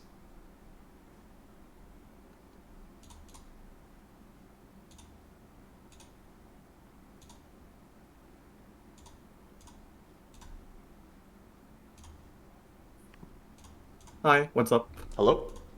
Hi, how's it going? Yeah, I'm good. Is your like league in-game name like different than your yeah, it is, your yeah. chain? I can type. This is my league in-game name. Oh, thank you. It was taken on Oh, on Twitch, that's why. Oh,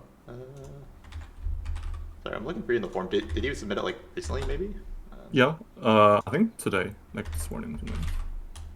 I consider my launches. No. Sorry, I'm just looking through the... Oh, there's a second page, that's why. Oh. Wait, no, just... Oh yeah, maybe we can just send your lol chest in the VOD. I can't find the... After... Can't find you on the form, sorry. The VOD is here. Alright, thank you. Appreciate that. So yeah, I mean it's a game from like a while ago. That's fine, but it was like a tournament game. It wasn't the Citadel Cup. Oh, this is the wrong one. Yeah, I think it was during the patch where like Crystal Malzar, like people discovered it, and like the Malzar was still bugged. Alright, let me just update this overlay really quick.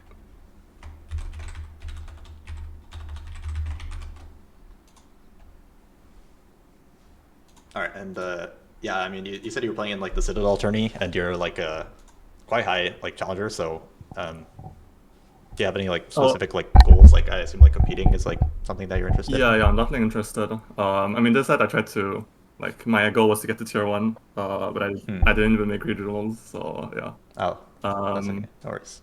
But yeah, next set, I think I have the same goals. I just wanna try to make tier 1 and do well in the Paris Open, basically. Okay, yeah. Wait, sweet. Should I watch the stream or I don't know if there's a delay or not. Or maybe I'm streaming in Discord, so I would recommend to watch that if you can see my screen. Oh, wait. Catawin, thank you for the raid. Thank you. I appreciate that. Thank you.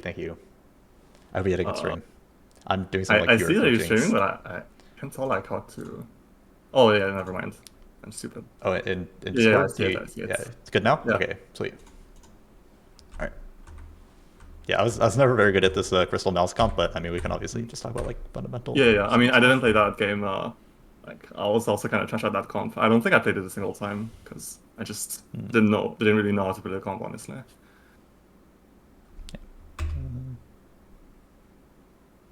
Yeah, holds is fine, I think. Yeah, like here I think with 2 Jonas and the tier I was thinking about John reroll already. Yeah. I didn't end up playing that, but Yeah.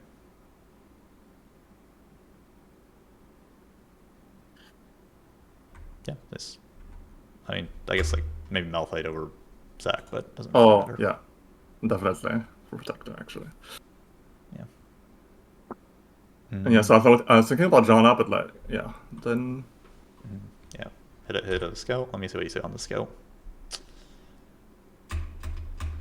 Like 80 winner. Looks 82. Yeah. This guy's like probably gonna play through like Sterak's Garen.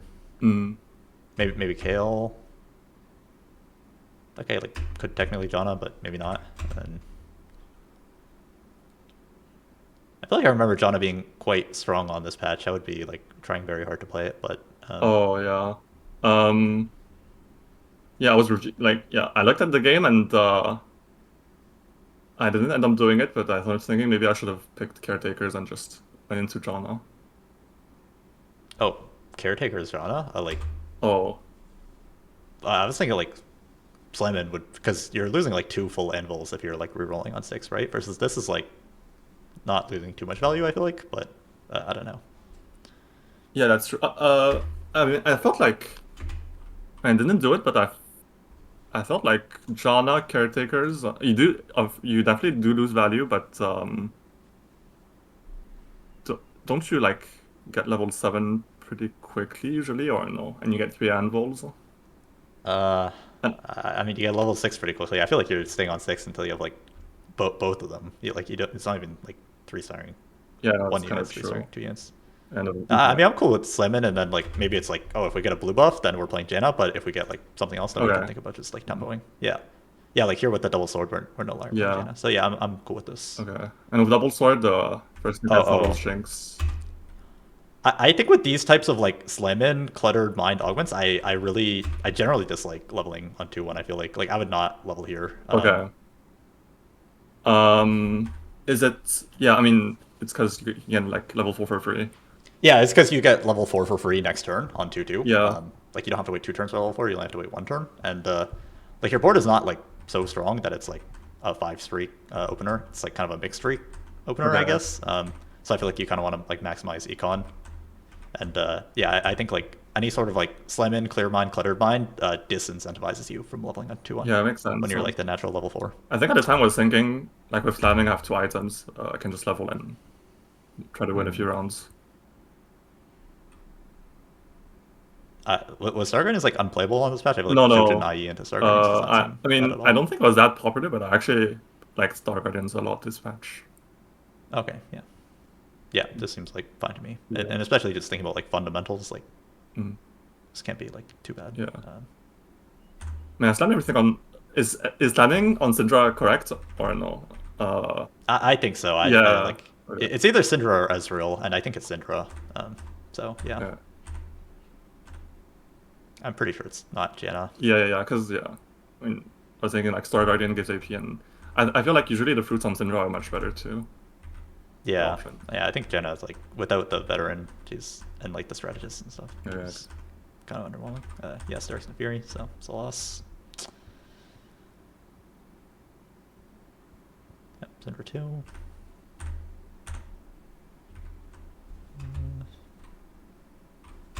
Yeah, I think if we had a Bastion, we could do this, but without a Bastion... Yeah, I didn't end up doing it. I was thinking about it, though. Probably go for, like, open tank component, since we already have, like, 2 backline items. Oh, okay. Sword? I mean, it's because, I mean, I feel like the comp needs a lot of swords. And you can do Sterax and GS. Yeah, and it's on Azaya. Yeah. Okay. Oh yeah. I think just because Sterax is like, yeah. I think I'm good with this actually. Yeah. But I think only because it's like a sword. Yeah. I think otherwise I'd rather take like a chain belt type of thing. Okay. Like not like a bow. Yeah, I think my prayer was sword and then like belt or chain. And bow, yeah. That sounds correct to me. And yeah, I don't know if I played the correct board or not, because I think in this fight I end up losing because I lack frontline. And maybe if I kept playing Janna and Rakan instead of the backliners, I just let Cinder DPS. I'm not sure. Yeah. No, I think this is the right board. Like, I don't actually think Janna Rakan is that much frontline. So like, yeah, like I see what you're saying. Like, you just want to play a bunch of frontliners because you like the 2-item Syndra. But no, I do think this is like the correct board. Okay. I'm honestly a bit surprised that you lose. I feel like it might honestly be like more of a positioning thing. Yeah, Xin didn't cast and. Yeah, Xin didn't cast, which is like a pretty big deal. Okay. I mean, at the time I also thought it was the right board, but then I looked at the damage charts, and it felt like Ezreal and Xayah did nothing this fight. Everything died too quickly. No, honestly, 1,000 is like not bad. So. Yeah, I think we just need like if Xin casted and like our Syndra died before our Ezreal, so I feel like opposite side we'd have a chance. But yeah, that's like, I mean, obviously like 1 in 3, so you can't. And that loss felt pretty bad because I couldn't even make 20, and I'm like win lose. Yeah. But yeah, I mean, yeah, if I didn't level the first round, I wouldn't lose. Yeah, I think a little bit of it definitely comes back to for sure the 2-1 level. Yeah. Yeah, this guy's super strong.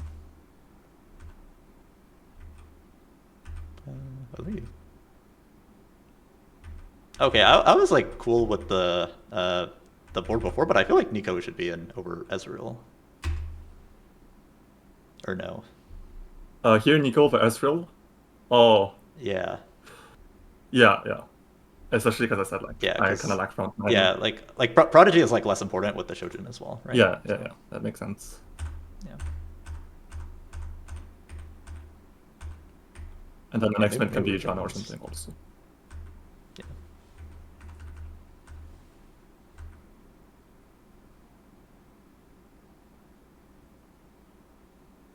Yeah, here I'm thinking just Sterax and Open Glove can be anything. Yeah. And I think I kind of like high rolled into Crystal, and I felt like I didn't try to hold Janna like hard enough. Just. Oh yeah, because like the 3-1 is like super good here. Yeah. I think I sold her twice before, and like here I sold her. Oh yeah. Let me.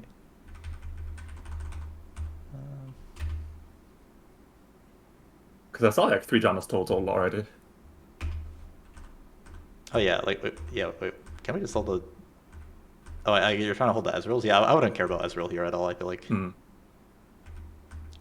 Or wait, oh no, you hold it here. Yeah, yeah. I think after, yeah, I think I just Or neutrals? slipped my mind for some reason. I just sold Jana. Oh yeah. Yeah. Yeah. It's probably it's probably really good to hold because like if you get the crystalline like this turn, then it's like perfect. You just, Yeah, like, definitely. play it 3 rounds, double down, and then you like 4-2 into like Star Guardians. So yeah, I mean, it was kind of high roll seeing Jana and Swain in the same drop. Yeah, and then yeah, of course Sterex is like good with the glove. I feel like I like tiniest here a lot with the crystal. Oh, RDM. really? Yeah. Because I was thinking even with tiniest, do I not just cash out on 4-1 anyways? Or like I do 6 loss? Would I? Oh yeah, you do, but like, but I mean, I feel like, are you that happy about like I mean, let's say, like, after you lose these 3 rounds, are you going to be like depending on how these 2 rounds go, maybe like 30, 40 HP versus like 50, 60 HP, and then you're probably getting like a 250 cash. So I feel like not having an augment is like not that big of a worry. But Okay. I guess I also just don't value the other 2 here. Yeah, between these 3, I would for sure pick tiniest. It's I'm pretty sure it's the one I roll last. But I think I saw like a few combat augments or something. Oh, I don't. Never mind. Yeah, I don't know. I just feel like when you have like crystalline and you're just like sacking like 30 plus HP for Yeah, like a cash out, okay. then the tiniest is just always really, really good.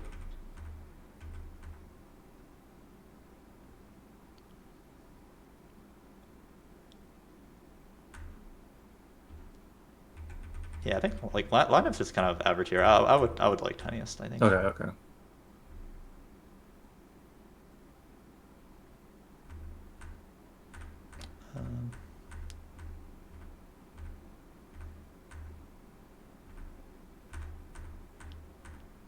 Is this game not Star Guardians? I can't see how this could ever not be Star Guardians. Yeah, it is Star Guardians. Oh, okay. Sorry.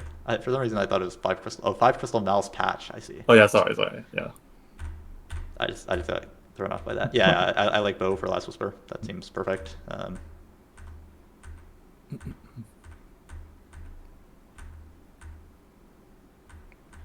struggling to remember if this was like before or after the Xayah nerf. Because like before the Xayah nerf, you were supposed to like always play Xayah, and then after you were like not really supposed to play it.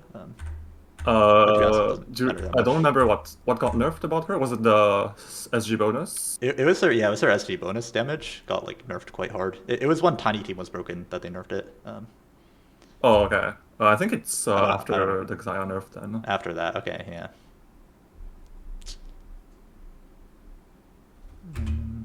Yeah, reforged Rod right away, and then figured out. I mean, like Declaw, Anima, LW seems like very chill to me. Then we just have like double 3 of them. I mean, we couldn't wait for the cash if we want. But yeah, I just slam Declaw and wait for the cash. Just last yeah, I like last second save. Yeah, I like this.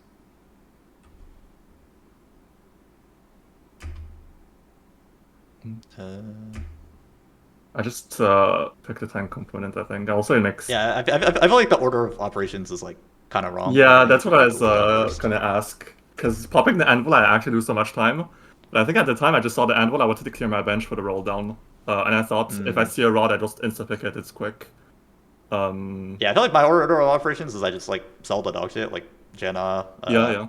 like the Syndra on board, Ezreal, Swain, put in like the units that are always in, like Jinx, Coco, and then yeah, just roll down and then pop this after. I don't think getting bench locked is like too big of a concern. Okay, yeah. Yeah, because like obviously if you hit the rod, then maybe this is fine, but like if you don't hit the rod, then you're kind of just like sunlocked and you're like not sure what to take. 5 seconds or something. Yeah.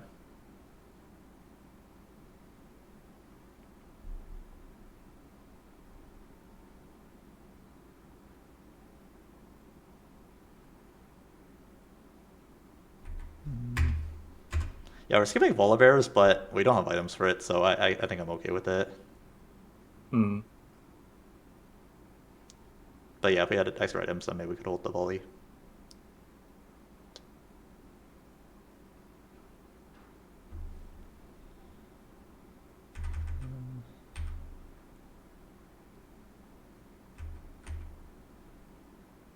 I feel like I used to hold Shen on this roll down a lot.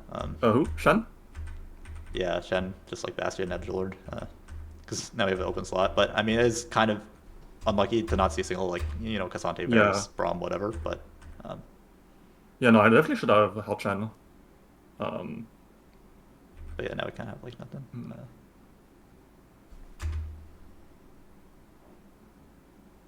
Yeah, also I didn't have time to like do my fruits tailoring properly and stuff. I just high rolled into best defense. Oh yeah, that's fine.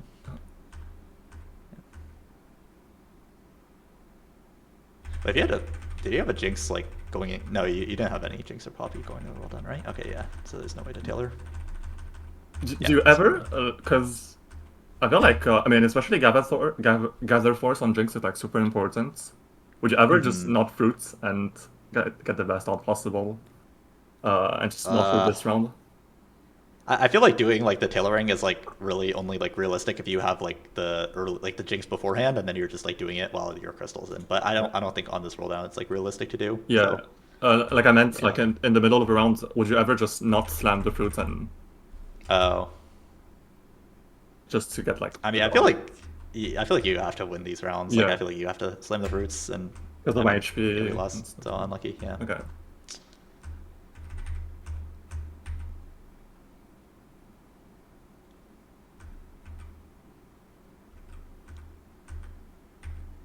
I don't know, I feel like I'd feel a lot better if we had like the tiniest Titan right now. Yeah, I agree. Like, yeah, plus. Because I don't like the lineup has literally done like absolutely nothing for us this game, so we would just be up like 25 HP for like versus like 10 armor and MR on our board. Yeah.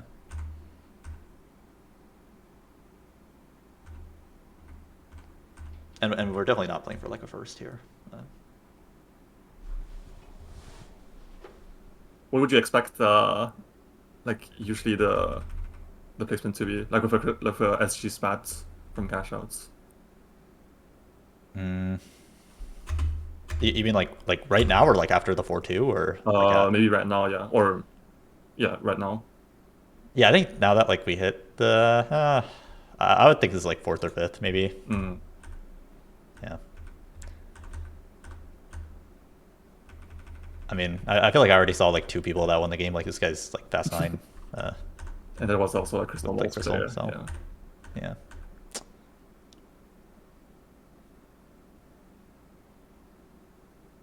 I feel like if we had the tiniest Titan, I would feel like pretty good about like going forth at least.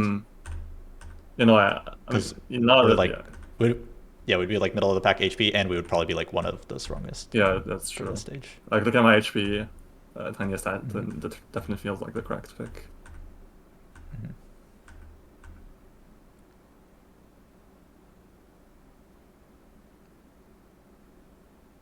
Yeah, wait, do we? Yeah.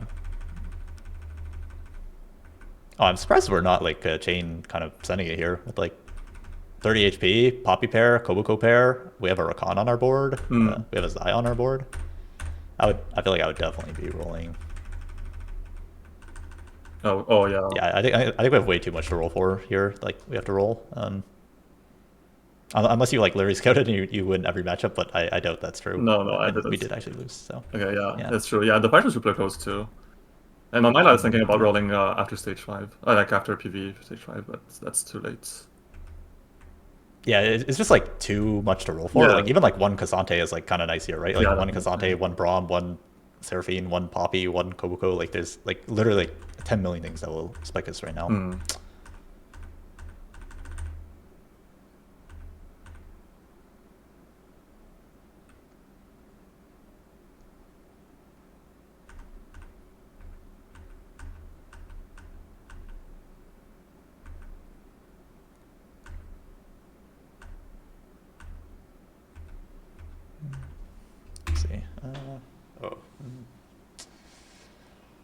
I was thinking Sunfire for...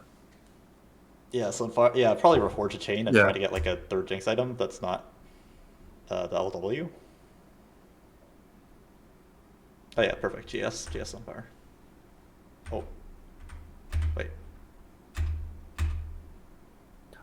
Well, I think I ended up making double Starax. I feel like that's kind of crazy. Like no burn and Last Whisper on our Jinx versus like we can make burn and have BIS Jinx and move the Last Whisper to Xayah. I feel like. Well, no, I think I ended up making Sunfire Sterak's or something. Sunfire Sterak's. I see. But yeah, it definitely looks like it was supposed to be GS and move Last Whisper. Yeah, And it's also- just like if we do this, we have like a dead declaw versus like Yeah. if we make the GS, like every single item is like Yes. well placed, right? I guess. Yes. Yeah.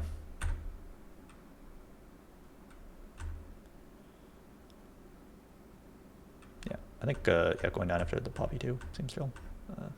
We're trying to. Yeah, probably just level right now because it's a very close lobby.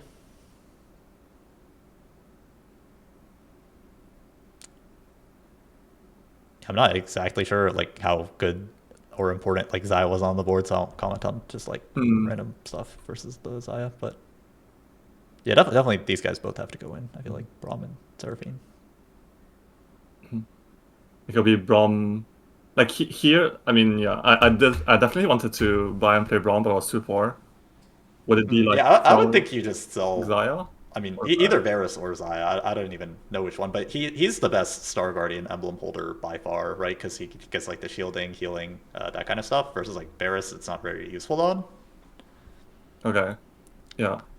So yeah, I'm not sure who's the best to sell between these two because I don't even remember like this patch that well. But Okay. but yeah, I would think Braum Yeah. has to go on the board with the Star Guardian. Okay. Because ideally I wanted to replace Syndra, but I'm too poor. Just.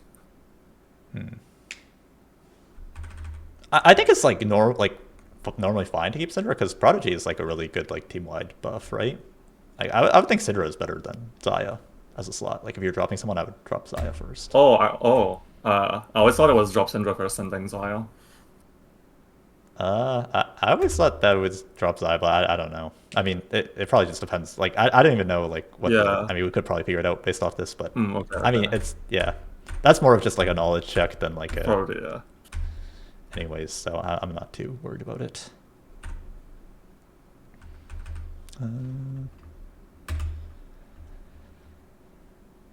Yeah, I think I do like Warmogs like the best. Okay, Warmogs is gone.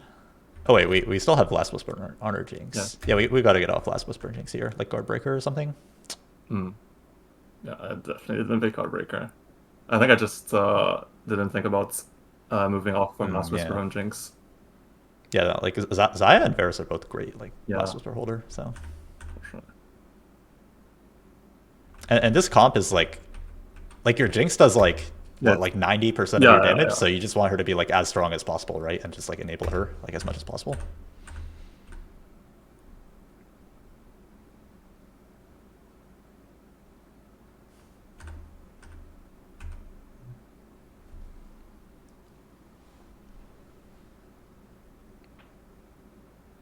Yeah, Sun for Cassandre, I'm cool with this.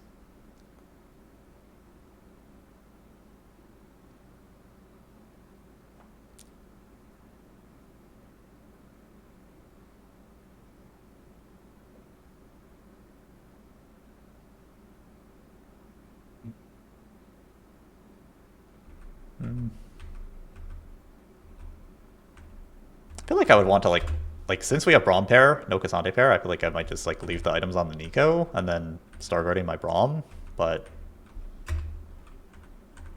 Yeah. I'm not too sure. I mean, I think what was going through my head is just Cassandre because of Second Life.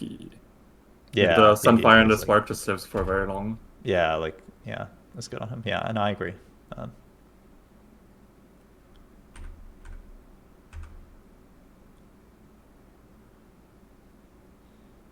That's pretty unlucky that Gwen walks up there.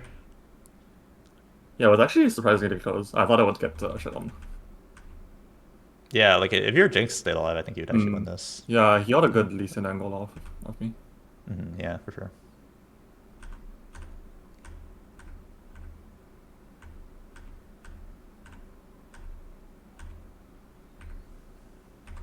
Yeah, this one I almost got kind of scammed by Katarina. Oh yeah, like the counter to this scattering position is just like the anti-Sichuani. Yeah. So you just need to like one Poppy like one more over and then like I don't know Nico somewhere over Yeah, here. yeah. But also I think I had the Darius in my pool. And I see. if there's a Darius in Katarina's spot and I do the anti-Sedge positioning, do you know if when it wraps, is it like a 50-50 between Jinx and Poppy, or is it guaranteed to go on to Poppy because of the tank targeting? I've never actually tested it, but I thought it was guaranteed to go on Poppy, but I could be wrong. okay. Yeah. I mean, I guess if it's guaranteed. Also, you could kind of just maybe like hide the fact that you're like you could do like Jinx over here, frontline in anti-Sedge, and then swap the Jinx over like kind of last second or something.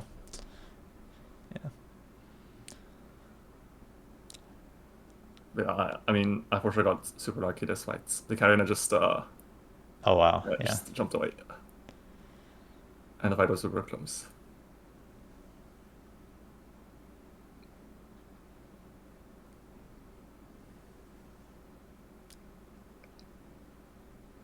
Oh yeah, wow, that's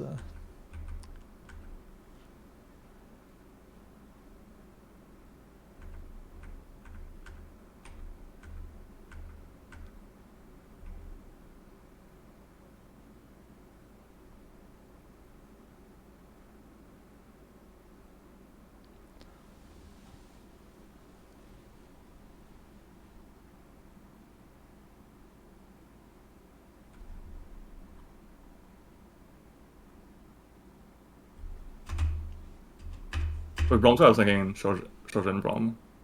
I felt like, yeah, I was just thinking if there's some like out of just like open selling the Cassante, remove the Poppy, and then like put a Sterak's on the Braum or something. But oh yeah, you just moved the Star Guardian, and that should be like fine. Oh, would you put this? No, I was thinking about like moving a Sterak's, but nah, I think this is better. Okay. Because yeah, we don't even have a replacement anyways. So Even with best defense on Poppy, because this was before the best defense nerf. I think. Oh no, I'm saying I agree with what you. Oh, did. okay. Yeah. Oh wait, isn't this like Shojin Jinx LW Braum, by the way? Yeah. Yeah. I think I just completely forgot about the Nasus Braum Jinx. Oh, yeah. I just left it there. No, that's fine. Yeah. Yeah, I mean, especially just because this comp just functions as like Jinx doing like 90% of your damage, then I think it's like even more important than usual to like get off the last whisper Jinx.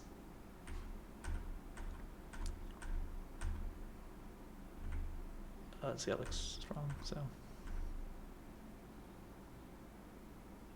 die here. Yeah, I mean, I like the line selection a lot this game. I think this is like a very good Star Guardian game. I think like not tunneling on Jaina was good. Okay. Yeah, I think just like not leveling on 2-1 with Slimin, cluttered, Yeah. those types of augments is like pretty like unless you're like very likely to 5 streak, which I don't think we are. I usually tend to just stay level 3. Yeah, I think I definitely lost a decent amount of gold by leveling. I missed like at least like 2 intervals, I think, or something. Yeah, and you're just like a little weaker for like 1 turn. Yeah. What else was there? Yeah, the There was the tiniest Titan. Yeah, I probably just undervalued the augment way too much. Yeah, like I don't even think it's a good augment. I just feel like when we're like trading HP for like crystal rewards, then just having the augment that like gives HP is like really good, I guess. Yeah, no, because like the crystal gambit cash out is better than a silver augment, so. Yeah, for sure, that makes sense. Yeah, like I got the spat and the components. Yeah. Oh, yeah, that was cool with last second save. Yeah, I mean, honestly, like it was kind of not looking good after the roll down, so getting a third there, I would be pretty happy about it. Yeah, I think I kind of high rolled. I think I just naturaled Poppy after PV or something. I didn't have to roll for it. Oh yeah. I honestly, I think like one of the biggest things that you could take away from this game is like for sure. Like rolling 0 here. Like it might seem like kind of a small thing, but it's just like if we didn't have this Poppy pair, like. Maybe I don't roll. Like, I probably wouldn't roll out here, actually. If I don't have this Poppy pair, I'm planning to resend it on 5-1. Okay. But because we have the Poppy pair, it's, like, so, like, reasonable to just hit, like, the Poppy 2, or hit a Cassante, or hit a Seraphine, or hit a Varus, or hit, like, there's actually just so many even things Kabuko that we too, hit, even at 10 gold. Yeah.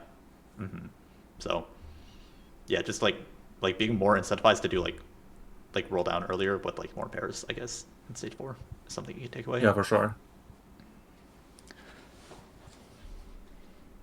All right. Yeah, I mean, that was like kind of it for the VOD, unless you have any more questions. Yeah, no, I think that's it.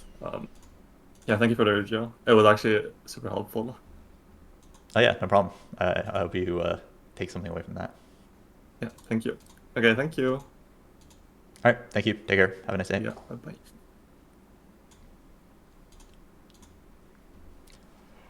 Oh. All right, that was fun. That was a good game.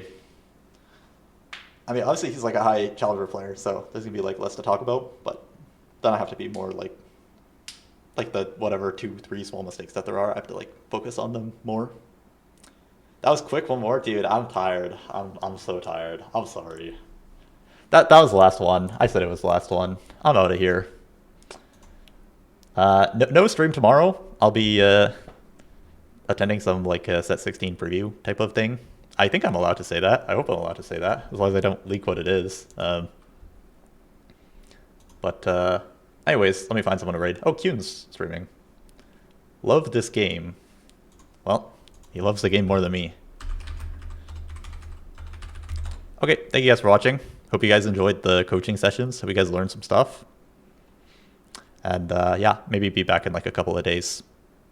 Are you posting set 16 content tomorrow? No, not tomorrow. I'm gonna like record it in the next few days, and then when the embargo is lifted, like when they announce it after Worlds, then that's when I'll post it. All right, bye-bye.